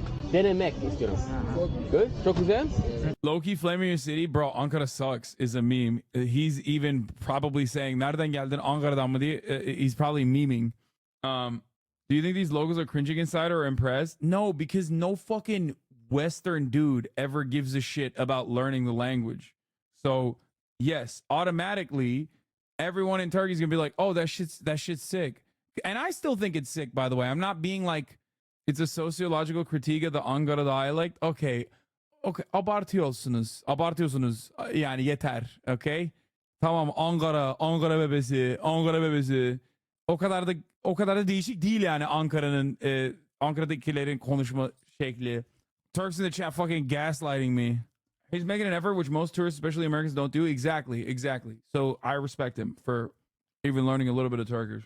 Abi böyle konuşan Türkler var. Yemin ediyorum bir sene Almanya'ya gidip gelince böyle takılıyorlar, poserlar. Anyway. Wait, he kind of sounds a lot like you. You stutter a lot. No, brother. I mean, I skip a step every now and then in my Turkish because I haven't spoken Turkish except for with my brother in a long ass fucking time. But it's ridiculous to, you know, to say I sound like this. Türkçeyi bizden iyi biliyorsun. Burada çok senin gibi konuşamıyor. Oh, the sand is sıcak. Dude, he's speaking. Okay, he's saying sıcak. Okay, it's supposed to be sıcak, right? But the reason why he's saying sıcak with an I is because does not exist as a sound. Like Tarık is how you say Tarık's name, but in English there is no letter for it, so they say Tariq. So that's why, like, when he learned the word, he very obviously learned it not from like a natural Turkish speaker, but instead from like reading it, I guess, in a language that doesn't, reading it in a program that doesn't actually have like lowercase I without the dot on top of it. And that's why he's saying sıcak. Hadi buyurun gelin. Böyle alalım sizi beyefendi. Alright. Ne kadar? Ne kadar? 50 lira. Okay, 50. Kolay gelsin. Oha. Kahve ne kadar da 50 lira mı? Götüne soktular mı bunu? Ne oldu bir dakika? Artık öyle mi yoksa sadece Amerikalı diye mi? 50 normal değil mi? Oğlum ben Türkiye'ye en son gittiğimde kaç senesiydi lan? Amına koyayım. Murat! Fuck. You can't hear me. I don't know when the last time I was in Turkey, but 50 lira for coffee sounds insane. Like, that sounds insane to me. Like, I always go back to the price of like döner, okay? Ekmek arası döner en fazla 10 liraydı ben Türkiye'de yaşarken. En fazla. Tavuk değil, et döner bir de yani. When I was growing up in Turkey, before inflation got completely out of control, when I lived there, maximum you would pay like 10 lira for döner. Ekmek arası döner. Döner, like a döner sandwich. Okay? Now it's like 200 lira. 50 TL ucuz kahve için şu an. Türk kahvesi bir mekanda 200 TL falan. Oha. Döner is the unit of measurement for the economy. Well, I mean, it is a good way to measure it because it's like fairly stable, fairly consistent. Çok sıcak. Geliyorum Serkan. It looks like an espresso, you know, you see? It's you not. think it's gonna be like an espresso, but it's very different. Çok lezzetli ama sert. Daha sert kahve, daha sert kahve Amerika'dan ya. Çok ama çok lezzetli. Teşekkür ederim. Nutella mı? Nutella, taze mi? Bayat. He said taze mi? And then they started fucking with him. They're like, nah, it's stale. Classic. You guys like, no, I'm selling you stale simit. Remember, he's trying. Don't make fun of this dude, okay? I mean, obviously the Turks would never make fun of him. They probably love that there's like a white boy out here fucking speaking the language. But bizim esnaflar aşırı tolu abi, emin ediyorum. Evet. Turkish, you know, small business owners and like salespeople like this, like street vendors, are so fucking sarcastic and so troll.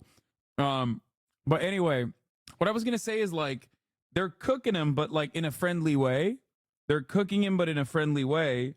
And I guess what I was gonna say is like I think a lot of people that like make fun of this dude and say that he's bad partially do that because they think he's like really good or he's like supposedly really good at speaking whatever language he's speaking. But if you look at it just simply from the perspective of like he's trying to learn the language a little bit, it's fun, it's cool. Because like he's putting himself out there.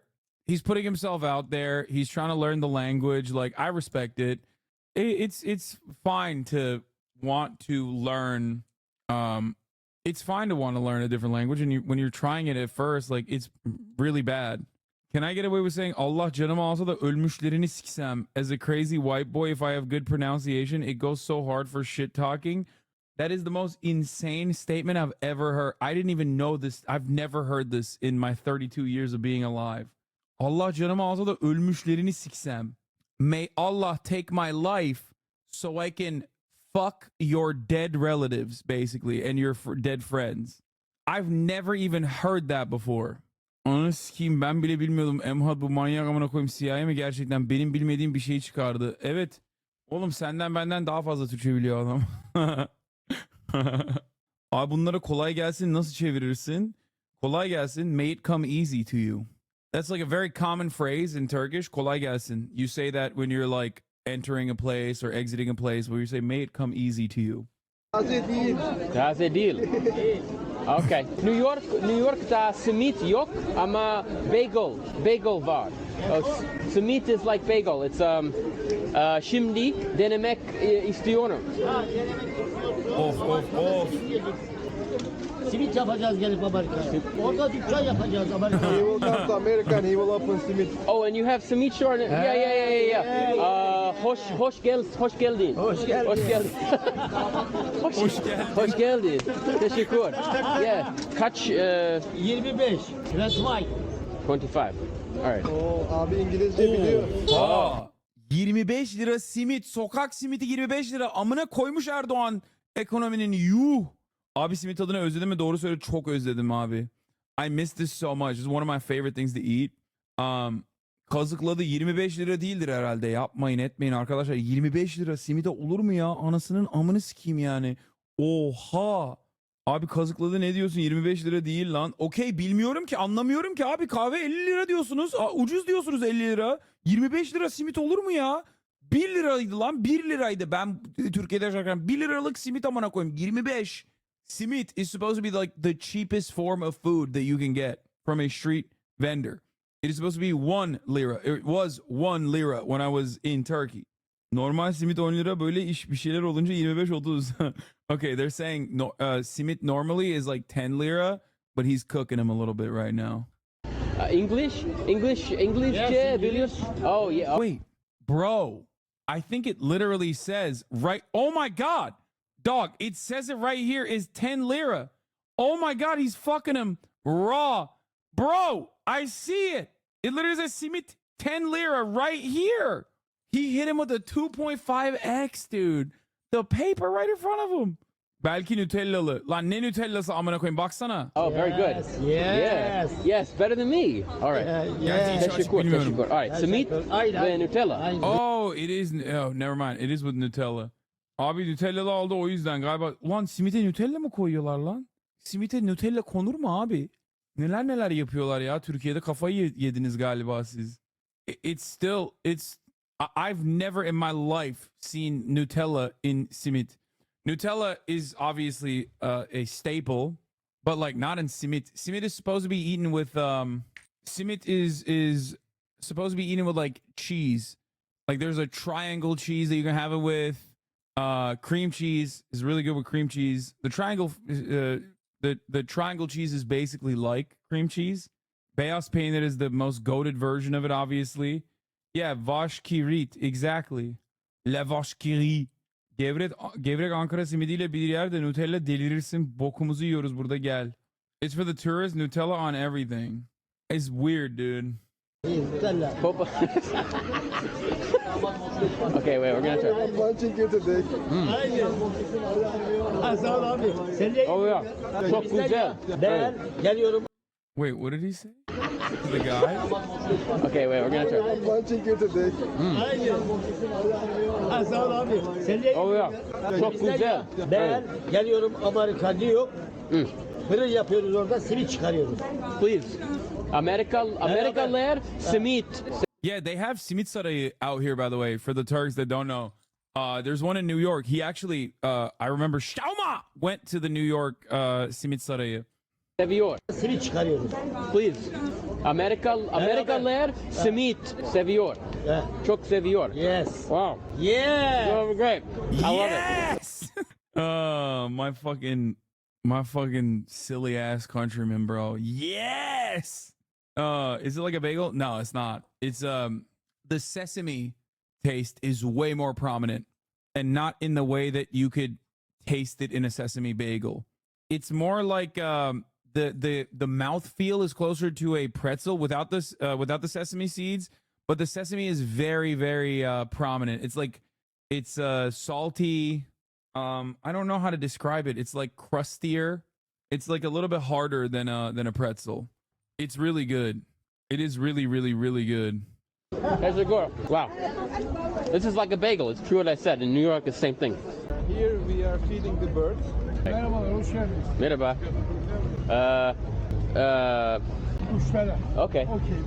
Kuş. Oh yeah, cool. And you sell this one?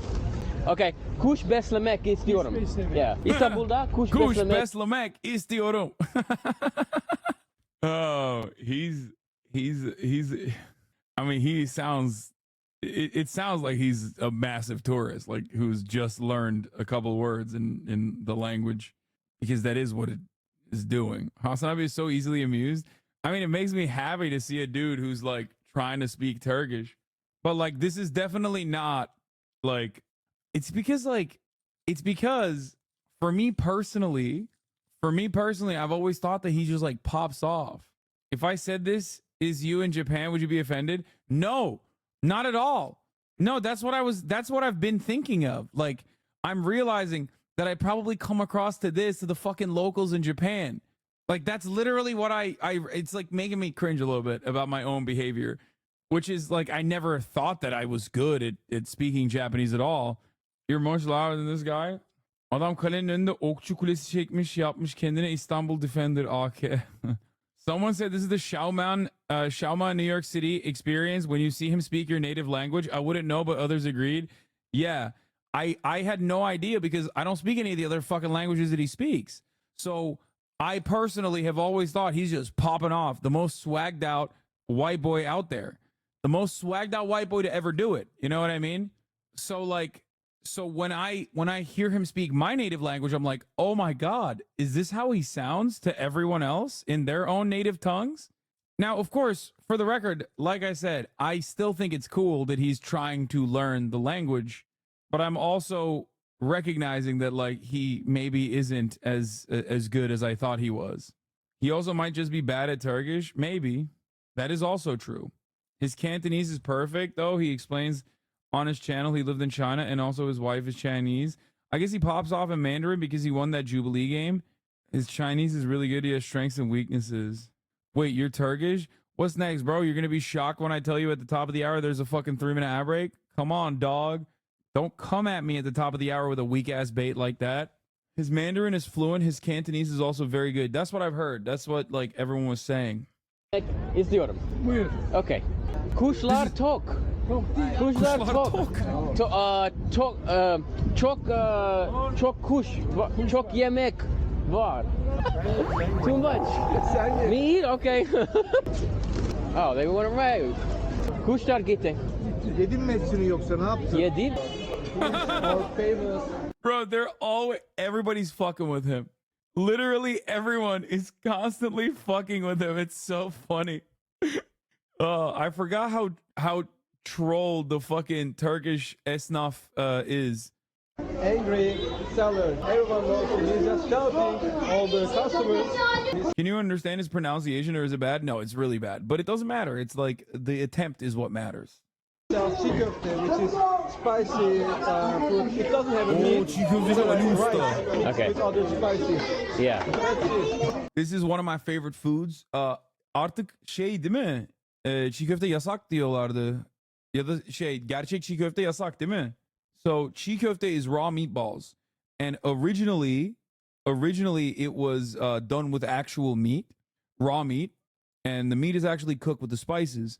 But I'm pretty sure nowadays you can only get that at like a restaurant. But if it's at like a street corner or something like this, like a restaurant like that, storefront like that, they don't make it with like raw meatballs, with raw meat. And they make it with neyle yapıyorlar? Etsiz neyle yapıyorlar?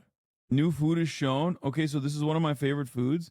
Bitch, what do you mean? Çiğ köfte is one of my favorite foods. It's like kokoreç and çiğ köfte are two of my favorites. Bulgur. Yeah, they make it with bulgur. Lentils. So he's just famously angry. Yes. Okay. right, let's try. Okay. Harika. Packet, you will... No. Wrap inside. This wrap inside. The wrap inside. Okay, yeah. Sorry, Türkçe bilmiyorum. Bir lütfen. Durum. Lütfen. Durum. Yes. Durum. Durum. What? Yes. Okay. Yes. Evet. Sorry, Türkçe bira biliyorum. Okay. Wow. What is this? Yeah, and it's hard to speedrun like this guy does. So much of it is using it in a conversation to get better. Turkish is hard as fuck to learn quickly without a lot of conversational practice. And he speedruns a lot of these language for particular trips. The pronunciation. What? Mrs. Hill, in your own words, your own Spanish words, please tell the judge what happened with little Lupe. Su Pudenor. Yo poder ver que usted ser caballo razonable. Yo estoy muy embarazada por lo que pasa por Lupe. Ek var mı? Okay. Oh, shit. Okay. All right.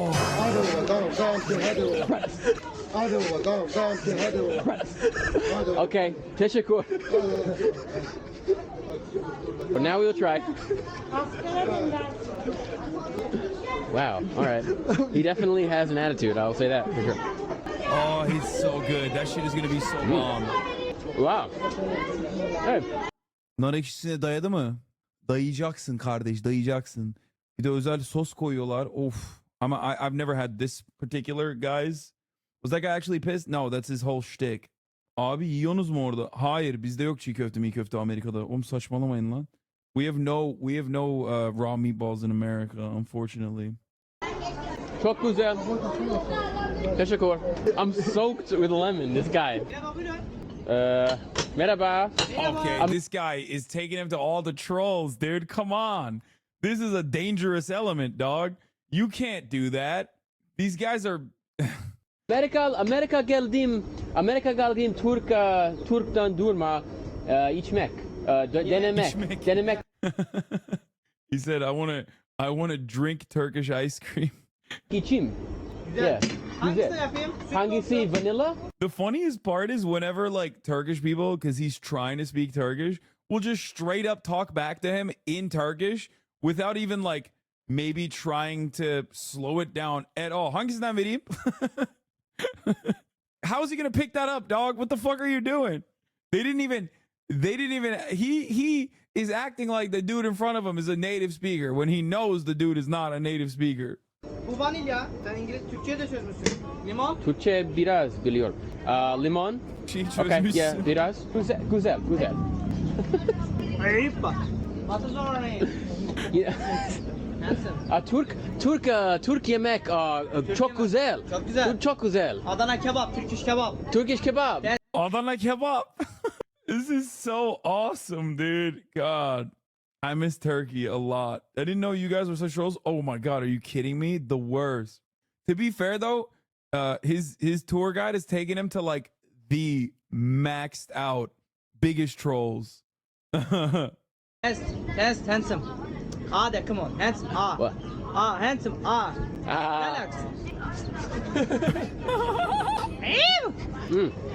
Relax. Amerika'dan daha güzel. Amerika'dan. Yeah. Teşekkür ederim. Teşekkür. Türkçe çözmüş abi ya. Türkçe çözmüşsün Türkçeyi. Türkçeyi çözmüş abi ya. He's saying he solved in Turkish. He's saying he solved Turkish. Okay, it's a term of reference. Like, Türkçeyi çözmüş abi. It's so good. Öğreniyorum. Kolay gelsin. Teşekkür ederim. Türkçe güzel. Sorry. That's şeffaf yönetim için TKP. This is bu Tuncelili değil mi bu adam? That's the Turkish Communist Party, chat. Şeffaf yönetim için TKP. He's the Dersim. Are they dogs of Erdoğan? Fuck no. TKP'li Kadıköy Belediye Başkanı adayı bu seçimde. He's joining Kadıköy for the election. Tunceli işte AK ne dersi mi emperyalist mi onu yazan sik kafası ne bileyim lan Allah Allah. Didn't Erdoğan say TKP LGBT? No. TKP bozdu abi, Türk İşçi Partisi'ne veriyoruz artık. No, the TKP, the Turkish Communist Party, all the left, most of the left parties, if not all of them, at least back in the day, were all like pro-Kurdish, oftentimes comprised of mostly Kurdish people too, in general, especially in like since the 90s. And then, and they are, they're very, yeah, they're like either Kurdish or very pro-Kurdish in general. What? Are you Turkish IRL? Biraz işler nasıl? Şükür. Şükür. Şükür. Bir gül 100 almak istiyorum. Eşime alıyorum. Eşini alıyorum. Eşime. Senin eşin var. Evli. Evli. Evet, Ne kadar evli. güzel. Pardon, benim Türkçem güzel değil. Güzel değil. İdare eder. Güzel.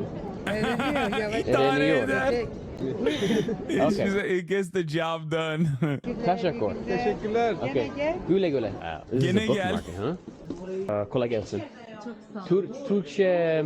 Türkçe öğrenmek kitap var mı? Var. Türkçe İngiliz. Türkçe, yeah. İngilizce. Yeah. Yani en çok sattığımız bu. En iyi. Arkadaşlar en iyisi bu. En iyi kitap Türkçe. En iyi? Nereli arkadaş? Amerika. Yeah.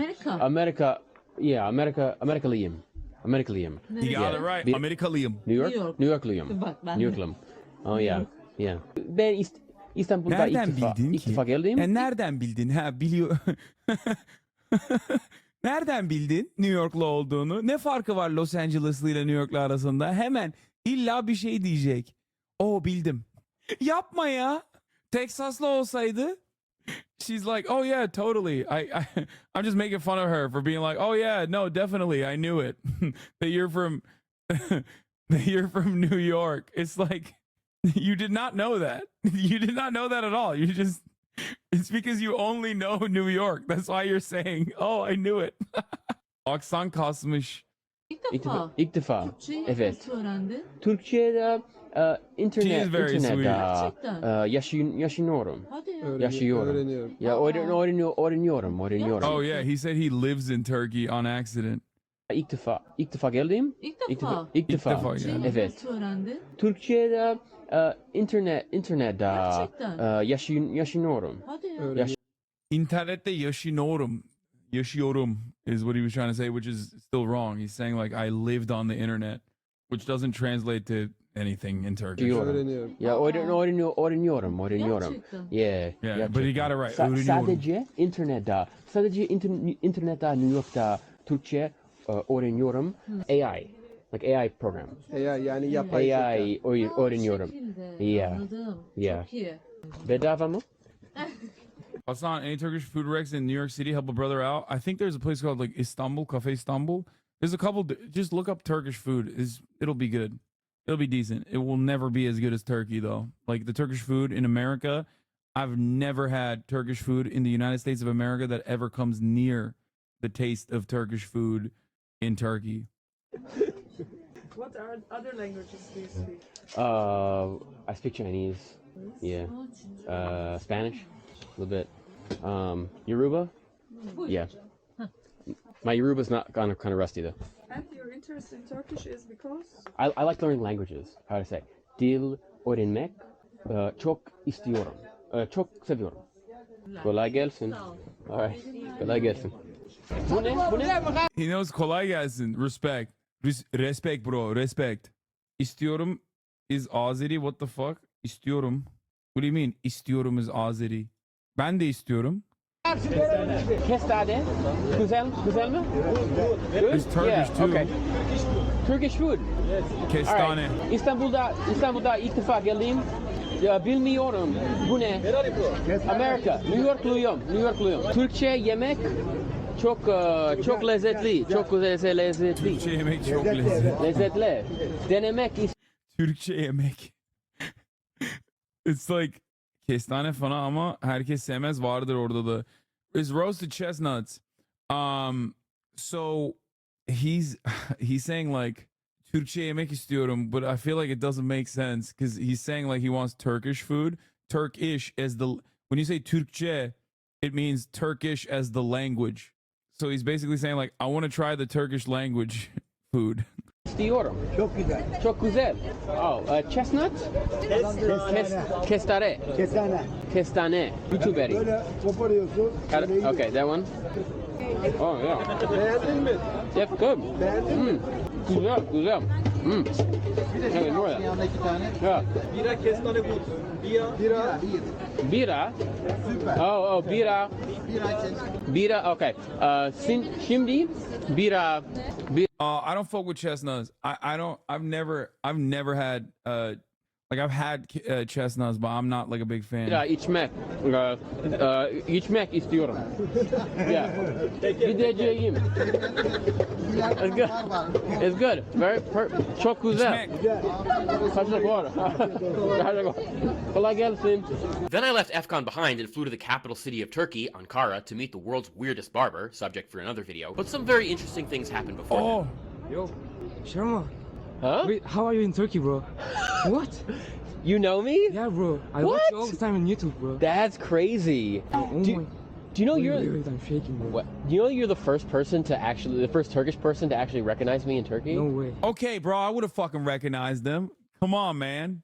Actually, I don't know. He kind of looks like Ben Shapiro though. Like this guy is in the chat for sure. No shot. Are you a RCTA kind of Turkish person? Race change the Asian? You didn't recognize him in the Jubilee video? That's anti-Semitic? Wait, what? Why? Shalma is Jewish, bro? Oh, really? I feel like I need to know that beforehand for this to be anti-Semitic. He doesn't look like Shabibo. I think he kind of does. He looks like Bizarro Shabibo, where he's like if Ben Shapiro decided to be understanding and welcoming of other cultures. You know what I mean? Yeah, good ending, Ben Shapiro. If Ben Shapiro lived a happy life. That's crazy. No way. Nasılsın? İyiyim, sen nasılsın? Memnun oldum. İyiyim. Yeah. I was just about to get some juice. Yeah. Buyurun. Merhaba. Sorry. Biraz Türkçe biliyorum. Bu ne? Blueberry. Blueberry? Blueberry? Okay. Oh no. Blueberry. Bu. Nar. Okay. Bir nar denemek istiyorum. Bir nar. Taze mi? Hepsi taze. Bak yeni sıkıyorum. Hep yeni sıkıyorum. Why does he keep asking him if they're fresh? Dog, that's disrespectful. Stop asking him if they're fresh. I know he's trying to do small talk, but like the other dude is not receiving it like that, okay? I know he's just trying to do small talk, but it's so funny because the shopkeepers, every time he asks that question, is like, what? Fuck you mean, bitch? Why would you question it? Cool. Fresh. Okay. Fresh, good. Fresh. 35. 35? 35. Oh, you got it. Sorry. Ama. Okay.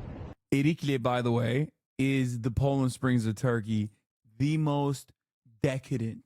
Oh, that water right there is the best Turkish water brand. Straight up, 10 out of 10. Oh my God, dude. That shit is so fucking good. That is like the Deer Park, Poland Spring, like top shelf water, okay? I'm not drinking a water called Erik with a K. Artık değil eskisi kadar öyle değil mi? Erikli, Erik actually means, what is it? Buna koyayım, Erik'in İngilizcesini unuttum lan. Like plum. Thank you for the chatters. Erik means plum. Is it expensive? No. I mean, I guess it's expensive for Turkish prices. Everything is fucking expensive in Turkey, it seems. Tamam. Teşekkür. Pardon. Türkler çok misafir. Misafir perver. Yeah, see, he corrects him. Yeah, misafir just means guest. But if you're trying to say hospitable, misafir perver is how you say it. Amerikalıyım. Yeah. Amerikalıyım. Yeah, Türkiye'de Ankara'da ilk defa bugün iki defa. This dude went to two of the places I grew up in, Istanbul and Ankara. Ankara is way whacker than this, by the way. The way that he's showing Ankara, because he's not really showing Ankara at all. Abi yeşil erik sever misin? Bilir mi bunlar? They have green plums in America, right? Like it's kind of tart. and you're supposed to eat it with salt. You put salt on it. Do they eat that in America? Like, green plums are very hard. Green plums are very hard and they're tart. They're not sweet at all. And you put salt on it and you eat it with salt. Yeah, this. Green gages are a group of cultivars in the common European plum. The first green gage came from the green fruited wild plum Persian, which originated in Iran. Green gages are known in the temperate areas for rich confectionery flavor. They're considered to be among the finest dessert plums? No, it's not supposed to be sweet though. Have you ever had a cucumber with salt and lime? Of course, dude. What do you mean? I'm Turkish. Hasan Bey, bizim de bir kanalımız var. Seninle paylaşım ufak çaplı biraz bakar mıyız? Hem yardımın dokunmuş. That's umeboshi in Japan. How do you not realize? Yeşilin de tatlı var, ekşisi var abi. Murat! Ben en son kaç senesi gittim Türkiye'ye? Hatırlıyor musun? 2017 mi? Ya, Trump başkan olmuş muydu? Ben Trump'tan sonra mı gittim Türkiye'ye? 2017 is the last time I went to Turkey. Gel bu Amerikalı var bir tane, İngilizce konuşuyor, Türkçe konuşmaya çalışıyor. Gel bak. Yok, istemiyorsun. Kamera karşısına çıkmak istemiyorsun, öyle mi? Akşam burada mısın? Ne kadar, kaç saat buradasın? No! Unripe plum diye geçiyor. İkinci defa. That's good. Very sweet, very sweet. Delicious. Lezzetli. Teşekkür. Thanks for the juice. Teşekkürler. Yeah. This is really taze. Çok taze. It's fresh. Very fresh, yeah, really good. I don't think it's fresh, but What? I don't think No, he's squeezing it. I don't know, bro. Nice to meet you, bro. Teşekkürler. Nice to meet you too. Yeah, bro. All right. Have a good one, man. Bardakta mısır var. Corn? Hoş bulduk. Bro, this dude still needs to have kumpir, okay? That is like one of the peak Turkish street foods. It's corn in a cup. This is good. Çok güzel. Okay. Yeah, ben Türkiye'de. Oh, wow. Okay. Oh, wow. Yapıyorum bir tane orta boy. İsim? Hoş geldin Türkiye'mize, hoş geldin. Hey, hoş bulduk. Hoş bulduk. Yeah. Hangisi daha Abi turistlere niye hiç İskender yedirtmiyorlar? Abi bu herif kendi kafasına göre takılıyor. lezzetli? Bana bırak. Yeah. Türkçe yemek. By the way, Mexicans are Turks.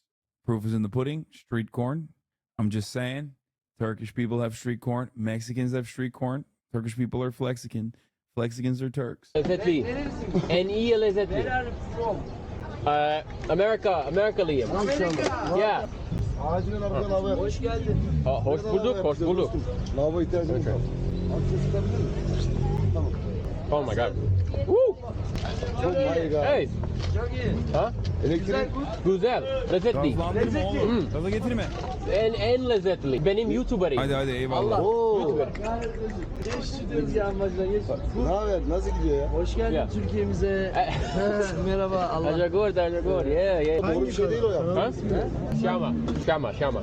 Yes. Aa. Yeah. 6 milyon abone. Çok iyi. Bakayım mı? 6 milyon. Çok memnun oldum. Hı? Çok memnun oldum Aha senden. bakıyorlar. Eyvah. Çok memnun oldum. YouTuber dediği anda kameranın önüne gelmeye başladı. Eyvah. Hiç demeyeceksin abi. Okay. He said I'm a YouTuber and instantly they're like, okay, they're getting active. He's looking it up. It's fucking Ya. it's İkram over. olsun. Ücret yok, tamam. Delicious. Tamam. Kendine iyi bak. Çok tamam. Çay Kendine kahve iyi içer bak. misin? Çay? Ha? İçer misin? Çay? Okay, yeah. Gel çay söyleyelim sana. Beğendin mi? Hı? Beğendin mi? Good. Good. Ha, çok iyi.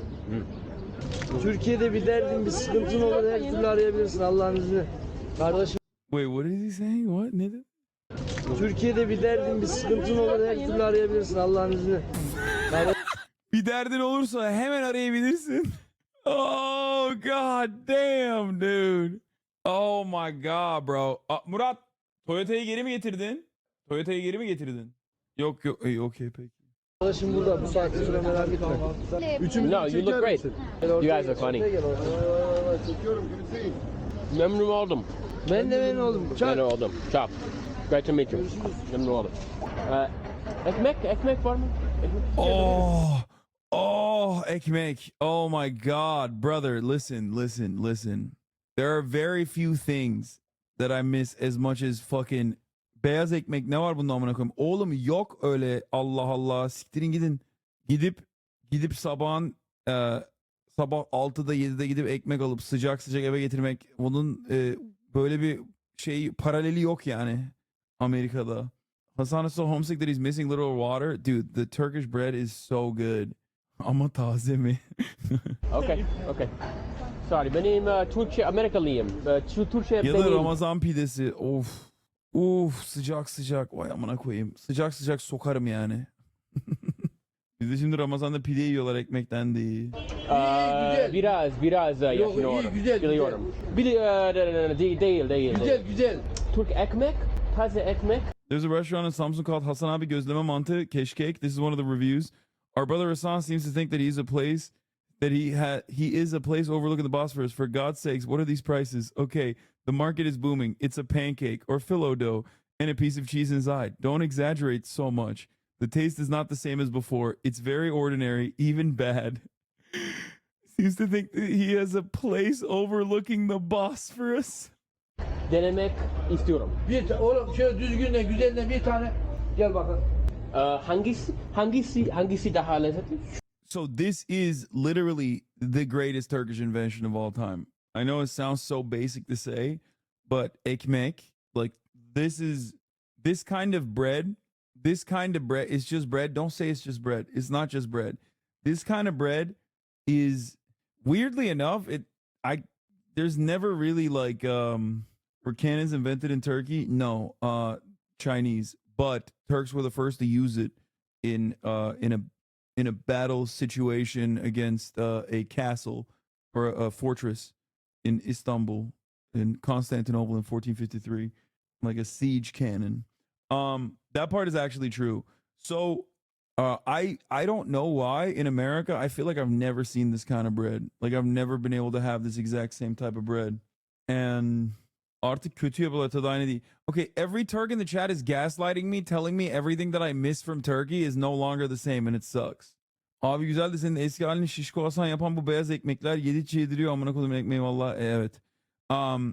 The chatters are making fun of me saying that you were fat in Turkey because you kept eating this bread because this bread is like, it's not very dense nutritionally. It's like filled to the brim with sugar, I think. It's not sweet. It doesn't give a sweet taste unless you keep chewing it in your mouth.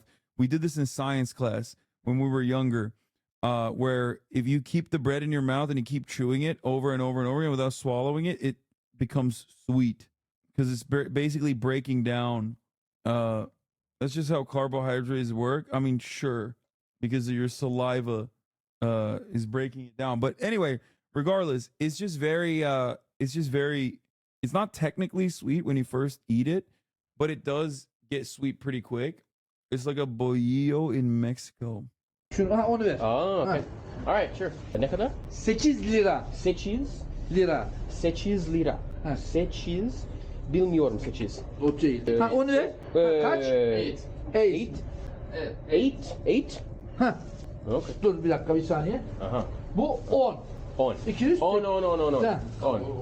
Wow. Tamam. Okay, teşekkür. All right, wait. Okay, denemek istiyorum. Look at that. Amerika'da yok ekmek. Amerika var. Oh wow, no, this is a nice one. Look at that. Yes. Yok böyle ekmek oğlum Amerika'da. Yok amına koyayım. Yok. It's like there is no bread like this in America, okay? No, I'm telling you, it's like super crunchy on the outside with that crust, specifically crusted on the one side and then incredibly soft on the inside. I'm telling you, they don't have this shit. That's good. Taze. Çok taze. No. Senin Türk olduğunu bilmiyordum. Konuşurken duydum ama oldukça kötü. Ayrıca o ekmek şimdi çok berbat. Okay, this is Google translated. I can tell. I knew it. Because you tried to fucking come at me and say, I didn't know you were Turkish, and I listened to you speak, and it's really bad. And now the bread actually sucks. I knew immediately that you were Google translating. Wow. Lezzetli. Afiyet olsun. Evet. Afiyet olsun. Afiyet olsun. Afiyet. Yeah. Bon appetit. Afiyet olsun evet. Ben Mustafa. Interesting. Notice how he said bon appetit? Because the English language is one of the few fucking languages where there is no word for, like, may your food be glorious or whatever the fuck. Like, afiyet olsun means, like, I hope it's delicious kind of thing. Like it's just it's something that you say in Turkish, and you say it in almost every other language. You don't have it in English. Enjoy your food, dumbass. No, but you never say that. It's not like a thing that you definitely are going to say. Straight up. It's called this shit bussin'. No, I don't know how to describe this to fucking Americans, man. There is a term in almost every fucking language that you say, like bon appetit, okay? That is a very common phrase that you use every single time before you eat. But there is no English, like, there is no direct English word for it. There's no direct English term for it. The food equivalent to cheers doesn't exist in English, exactly, which is so weird. Yeah, like itadakimasu in Japanese, or afiyet olsun. Was it buen provejo? Ari. Şama. Şama. Şama. Ya. Ha, Şama. Ve Mustafa. Ya. Kolay gelsin. İyi günler. İyi günler, iyi günler. İyi günler. İyi günler. Teşekkür. Nimet lan, sakın atma ha. I learned the phrase taze ekmek, and I just had to use it. And it came in handy. This is delicious. Also, so cheap too. An entire gigantic loaf of bread for 8 liras, which is 25 cents. Bro, that shit's got no nutritional density, okay? I'm gonna keep it $1.50 with you, dog. The reason why is because it's got no nutritional value whatsoever, okay? Also, 8 lira is actually not cheap for Turkish people. And it is unimaginable that like Turkish bread is 8 lira. Bread is supposed to be like much like simit, but even more so than simit. Bread is literally like bread in Turkey is supposed to be the thing that, like, you know, everyone can have. It's what you eat when you're poor. Eskiden 1 liraydı ya delireceğim. Yeah, it was like, it used to be like maximum 1 lira, not even. That's a quarter. What a deal. Oh, that's delicious. So I ended the day by randomly meeting a fan who treated me to a sumptuous meal, and I returned to New York very happy. Make sure to subscribe for one more really cool turkey video coming up. I can't wait to see that one. Fuck, bro. Did he put that out? Oh, this is 5 hours ago. Oh. Yeah, he usually does videos like this. Hold on, I'll show you this while I go pee. Hey guys, what's going on? It's Xiaoma, and today we are in New York City's Chinatown. It's amazing. And I'm going to take you guys into a little bit of like my life and like what it's like to be a non-native speaker of Chinese, ordering in Chinese at Chinese restaurants. And we're going to go and see how people react to doing that. Because in my opinion, one of the coolest things about learning Chinese is just to be able to order at all the amazing Chinese restaurants here in New York City or really wherever you live. All right, let's get to it, guys. Hi. Just me? Just one? Just one, yeah. Okay. Here? Just right here? Yeah. Okay. Thank you. Appreciate that. What's good? What do you recommend? This one? This one? Mushroom with duck flattened. Oh, fish dumpling. Liga hosting thing. I liga hosting. Boom. This one? So is he fucking swagged out or what? Is he fucking swagged out or what? Wait, this is 7 days ago. I got slapped in a Turkish hammam. Oh my god, he's got more. This one? Both? Yeah, I hot shirt. Because it sounds like he's swagged out, but I don't know the language, you know what I mean? So like to me, I can't fucking tell. His profile is like a little bit like Ben Shapiro from the GoPro camera, but like from up front, he doesn't look like Ben Shapiro at all. My Turkish friend Efkan invited me out to Turkey. Hamamda yaşadıklarımızı gösterme abi sakın. I want to hear how bad his Spanish is. Yellow? ¿Qué es yellow? ¿El color? Yellow, no entiendo. No. Yellow. Hey guys, what's going on? It's Xiaoma, and today we are here in a really amazing place, which is Jackson Heights, one of the biggest Latino neighborhoods in all of New York City. So I've come out here in Jackson Heights to just kind of practice my Spanish a little bit, to, try to buy stuff in Spanish and talk to people in Spanish. And my Spanish is like really far from perfect, so I'm sure I'm gonna make lots of mistakes. I mean, he admits it. He's not like, yo, I'm popping off. I think we're being too harsh on this dude. Yeah, I think, or not even we. I've never been harsh on this dude. I just always thought that he was like swagged out. He's a swagged out white boy when it comes to Mandarin. But watch his Punjabi videos. They laugh at him. I mean, it's not the same when it's a language that I don't understand. I was laughing at his Turkish. Yeah, it's just, I gotta stop doing the exclamation marks. I'm such a fucking boomer. Embarrassing. Most motherfuckers in the U.S. can barely speak English, let alone a second language. I agree. You don't know you Unc. Sen Almanca bilmiyor mu doktor biraz? Bilmiyorum oğlum. Ne Almanca bildiğim bir şey yok. 2-3 tane kelime biliyorum sadece. Hey everybody. Bro, this is real, by the way. This is not even a joke. This is straight up. He's leaking state secrets right now. This dude, MIT, the Turkish CIA, and FBI rolled into one, is going to come after this motherfucker because let me tell you something. This is some secrets that should have never been leaked out of Turkey, okay? This is not even a joke. This is going to cause the lira to fucking actually plummet even further. I cannot believe that they let this come out of the country. Are they really called MIT? Yes, MIT. Milli İstihbarat Teşkilatı. You're seriously telling me that's not hazing? No, man. Good morning. It's 6:30 in the morning here in Istanbul, Turkey. Yet we're here at Mirimat Sultan Hammam. Listen, I've been wanting to get a hammam for a long time, and I'm finally here in Istanbul with my friend Efkan, who he said, "Hey, you gotta come to Istanbul." Merhaba. Merhaba. Efkan, amına koyayım senin. Batırdın bizi, utandırdın. Bütün dünyaya neler yaptın ya? Allah cezanı vermesin Efkan. Amına koyayım. This guy, he sold us out. This Efkan, he sold us out, bro. Bitirdin bizi, bitirdin. Rezil olduk dünyaya. Hoş geldin. Thank you. Hoş bulduk. Nasılsın? İyiyim. Nasılsın? Teşekkür ederim. Ben de iyiyim. Let's go. You say, you told me there's lots of like big hairy Turkish guys who are gonna. Yes, really. We will choose which one you want. You get to choose. I think we will choose the biggest one and the most scary. All right, sounds good. Okay. We'll get back to the video in a second, but first, thanks to Raycon for sponsoring it. As you know, I'm always on the go, exploring new cultures and learning new languages. Yeah, Whether he I'm has no navigating the idea what bustling is to streets become of of New York him. or Okay, let me tell exploring my you. next adventure abroad, there's one thing that's Oh absolutely my essential god. for me to What is combat anana my cream? Raycon today. Amına koyayım. It do means wear them I every day. fuck your Now, pussy. picture this. I'm learning Yoruba and my headphones are falling out with every surprise look that I get, but not my Raycons.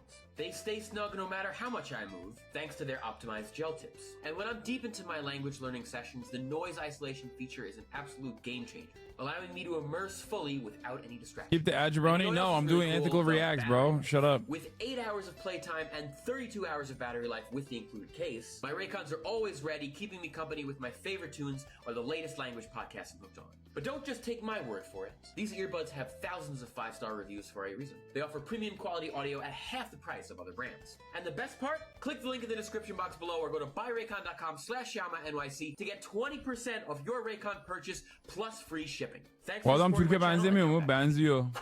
Kanka memleket neresiydi senin? İstanbul ve Ankara. 500 years old. 500? 500 years old, yes. Benim bütün ailem İstanbul'dan ama Ankara bebesiyiz aynı zamanda. Ankara'da da yaşadık. Ankaralıyız, Allah'ın adamıyız. Daughter of the Kanuni Sultan Süleyman. He's like Magnificent Süleyman, and his daughter was built this complex. Baba tarafı İstanbul, Yunanistan'dan İstanbul. Alright, I'll see you guys in a second. Anne tarafı Kilis. Alright, so doing this traditional Turkish style, which is... Bro, he's kind of shredded now. Okay, Shauma. He's kind of shredded. Ben de Ankaralıyım. Allah'ın adamıyım. O Yunan göçmeni gang. Evet. Selanik. Atatürk'ün olduğu memleketten. Babada göçmenlik var o zaman. Yok hayır lan dede. 1919'da doğmuş adama göçmenlik diyorsunuz. Yani baba değil dede Türkiye'ye geliyor. Selanik'ten. Babaanne de Girit'ten. Herkes Selanik göçmeni. We're talking about where my parents are from. My dad and my grandfather, my father's father, is from Selanik, in Greece, and my grandmother is from Crete, also in Greece, but Turkish, but pre-Turkey basically. So you're Greek, then confirmed. I don't know if you guys, I don't know how to describe it, but no, I don't know any Greek. Değişim olayını bilmedikleri için yabancılar anlayamıyorlar. Evet. Selaniki, not Selanik. Yeah. Don't tell Stavros. I have told Stavros. He knows. Your ancestors were Greek. You are Turkish. To understand this, you have to understand the Ottoman Empire. Yes, literally. Is it traditional cloth he's wearing? Yeah, I think so. I mean, I've definitely seen that before.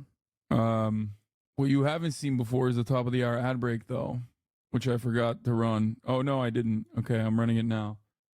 Nothing underneath this loincloth.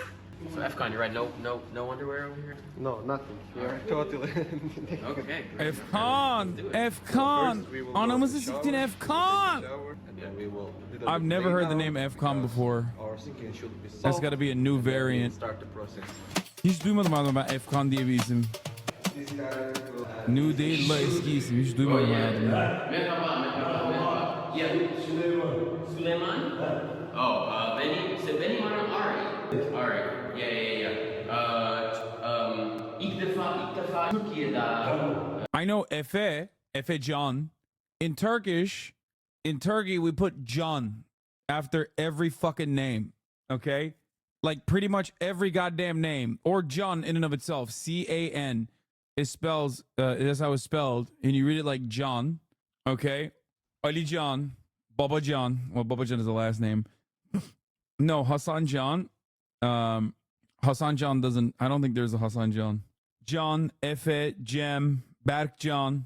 Giteyim. So, gitmeyi çok seviyorum. Çok istiyorum. This is so cool, dude. Like deep in the palace walls. Yüksek sesle konuşmayın. Lütfen suları boşa akıtmayın. Look at that fucking ugly ass font. There was no lamp. It's the sunlight. But they couldn't. Hamama gittim arkadaşlar ama hep böyle Antalya'da falan yani ufak tefek kadın hiç vurdurtmadım yani. Yo gerçi yok. Gitmişimdir büyük ihtimalle hatırlamıyorum şu anda ama yani karışık hamam mı? Yok hayır. Yani normal hamam değil yani böyle otel hamamı, resort hamamı. Hiç vurdurtmadım mı neler diyorsun abi? Ulan şaka olarak söylüyorum amına koyayım. Hasan revizyonisttir. Marksizm, Leninizm, Maoizmin ölümsüz biliminden daha sık bahsetmesi gerekiyor. Ayrıca bunu Google'da tercüme ettim. Ben Minos adlı bir Yahudi çocuğuyum. Hasan is a revisionist. Marxist Leninism, Maoism is an immortal science. He must talk about this immortal science of Marxist Leninism, Maoism more. Also, I just Google translated this. I am a Minnesotan Jewish boy. Very comfy. Do you know where this came from? Whoa, watch out bro. They were nomadic. Romanlardan mı öğrendik lan hamamı? Because people forget, but Istanbul was the capital. It was basically Rome. I don't even know that. For 1,000 years, I guess. But he's right that Turks were nomadic originally, so it makes sense. Caesar, Kaiser, Caesar of the Rome. Oh my God, don't get him. Oh God. Oh, here we go. Oh, he's doing Turkish memes, bro. He's saying that the Ottoman Empire is the continuation of the Roman Empire. Oh no.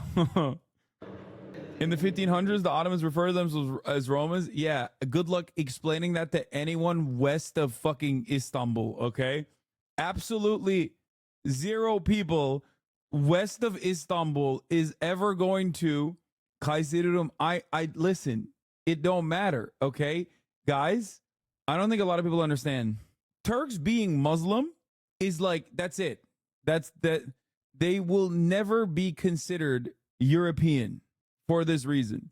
Historically, the Ottoman Empire is Muslim. And because of that, no one in Europe ever considered them to be European at all. They would skip Turkey and consider Rome to be fucking Moscow before Turkey. This is a major source of conflict, the religious division, historically speaking. Okay?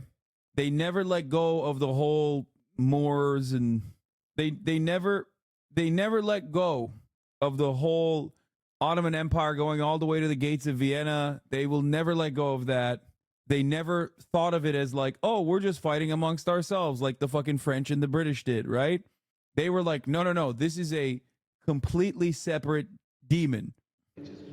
Eastern Roman. It's cool, but it's interesting how it preserves aspects of. I miss the 90s when the European elites pretended that someday Turkey will be considered European.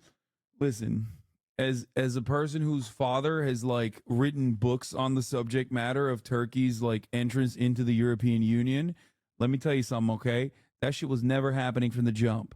There is no world in which the European Union allows a country with 90 million Muslims to be a part of the European Union. That literally would be, like there would be so much terrorism, like white terrorism. I don't mean like Islamic terrorism in the way that you think I'm talking about. Okay? There is just no fucking shot. EU would skip over Turkey and let in Israel before they would let Turkey in. Russia could be in the European Union before Turkey. I mean, Greece made it into Europe, so maybe Turks have a chance too. Fuck no. Are you kidding me? Hello? Greece is Christian. That would never, ever happen.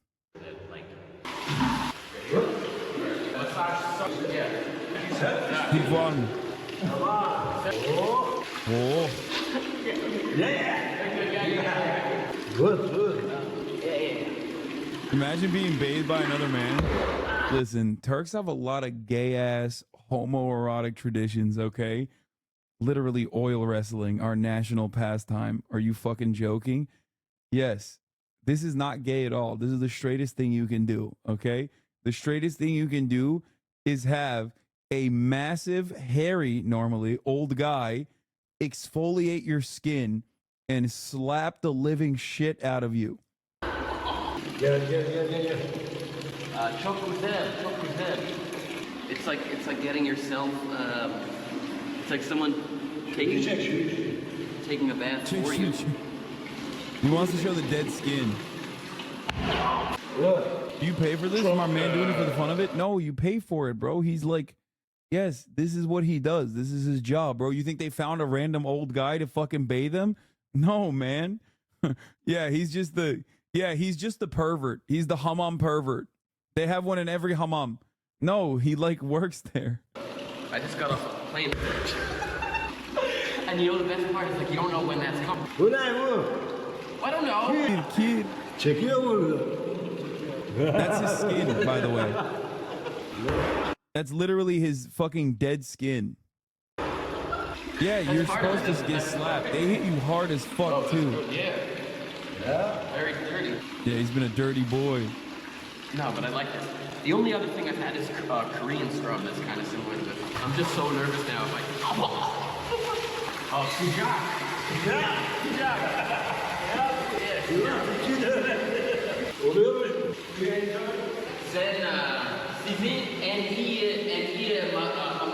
I think there might be a reason why no other cultures have adopted this way of bathing. Yeah, bro, because it's like, it's OP. I'm terrified I'm gonna like do the wrong thing and something bad is gonna happen. You're just manhandling me like, you go here? Yes, sir, I will go there. When I said I wanted the biggest, hairiest Turkish man, I wasn't sure if I knew what I was getting into. This is great though. Çok seviyorum. He's about to be like, bro, say no homo. Dude, how is this not gay? It's true. No, man, it's not gay at all. This is not even remotely gay. No, you don't go dick out. No. That would be gay. No. 1, you say no homo. 2, your dick is never shown. You can't have your dick out. That's crazy. Have you tried this before? Yes. Straightest activity in Turkey? Yes. He's cracking his toes, bro. What happens when you get a boner? Dude, I'm telling you right now, your ass is getting beat, okay? There is very little chance that in that process you're getting a boner. I mean, I guess, I don't know. This is very straight. Hey, Efgar, I said tell him this would be illegal in the United States of America. It's not. I have gotten one of these before, but usually from women. But I have gotten it. I think I remember getting it one from a dude as well.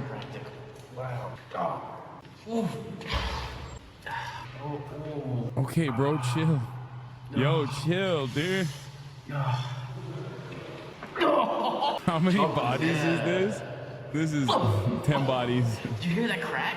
Good. Cat is about to do this to you. They got this man moaning.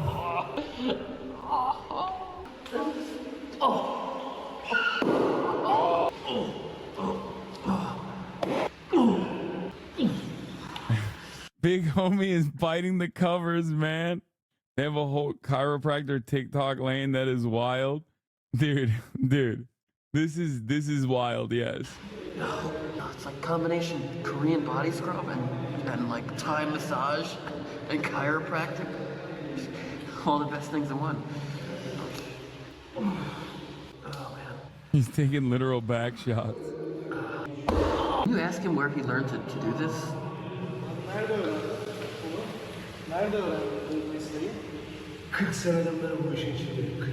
40 years. He's been slapping dudes' dicks off for 40 fucking years, big dog. He is. He got his toes curling. Bro, he just grabbed his ass like a piece of steak, dude. It's pulling my skin up. It's so funny because this is the least gay man in Turkey. I'm not even remotely kidding when I tell you this. This is like, this man doesn't even have like 1% gay in him. Believe me when I tell you this. I don't know how to describe it. Okay? Like, this is the least gay man in Turkey. I know it sounds insane when I say it like this. Shalma is having a religious experience here, fucking hitting the O face. But I don't know how else to describe it. What is it? He's like trying to cut my skin off. Holy shit. I will never be able to describe this to someone who's just watching from afar. This is ridiculous. Yeah. Yes, sir. Yes, sir. I will do this. I'd be asking, what are we after? Okay. Sure. All right. You're bored. He's putting bro in positions I've never thought of before. He's literally been doing this for 40 years, chat. Think about that. Oh, he tickled his belly? Classic move. Classic move. The belly tickle's a classic move. You guys don't understand. This is advanced shit. This video gets out, he will not be able to join the Turkish military. You're wrong. Turkish military does not. Turkish military will have you for this. They'll be like, oh, you're straight as hell. What do you mean? Abi ecnebi gözüyle bakınca bizim ülke tam gay paradise. Evet. Still alive. Hey. Is the water cold? No. You guys, everybody come to Istanbul. Mirhani Sultan Hamam. And here massage Istanbul'da. It's not over. Full service. All right. Teşekkür. İstanbul'da en iyi hamam. En iyi hamam Mehriban Sultan Hamam. Mehriban Sultan Hamam. Çok Guys, come check it out. Çok güzel. All right. Very good. And also, if you guys need a good Turkish teacher, make sure to check out Efkan. Link in description. He's very good. Çok güzel. That was sick. That was iconic. Much respect to Shalma. Swag that white boy. All right, I have to hang out with my little lady because she's getting bored. Stunning lo-fi introduction, starting off the day. All the chatters trickling in has helped people hey. Sunny Los Angeles, California, says Hassan. The starlight to the starlight to the topic just begun. There he is again, her sun is streaming, her sun is streaming.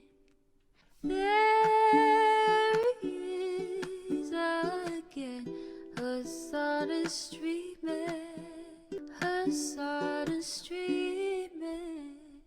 Reviewing the P.O. box, Uncle Uger's face. Sat in Discord at your prop, great names take on breaks.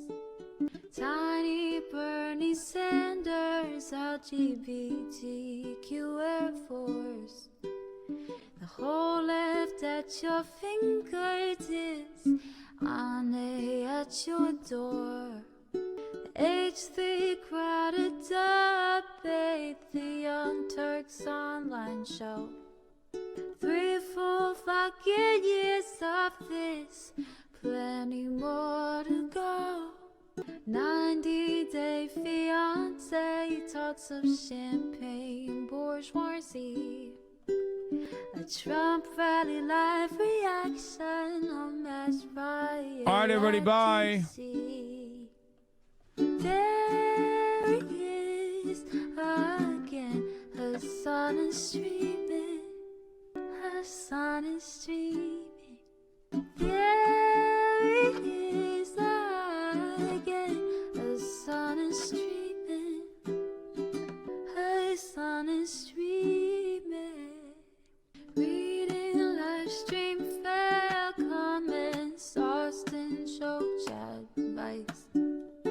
And all the ways the right-wing pipeline can suck you in online. JCS react, Lord frame gets broken, cover blown. A full-blown mass pandemic, monster streaming at your home. Total radicalization coming out to find. The system you were taught to trust in was broken the whole time. All these daily streams, whether big or whether small, have helped me and so many find the meaning through it all. There he is again, her sun is streaming, her sun is streaming. There he is again, her sun is streaming, her sun is streaming.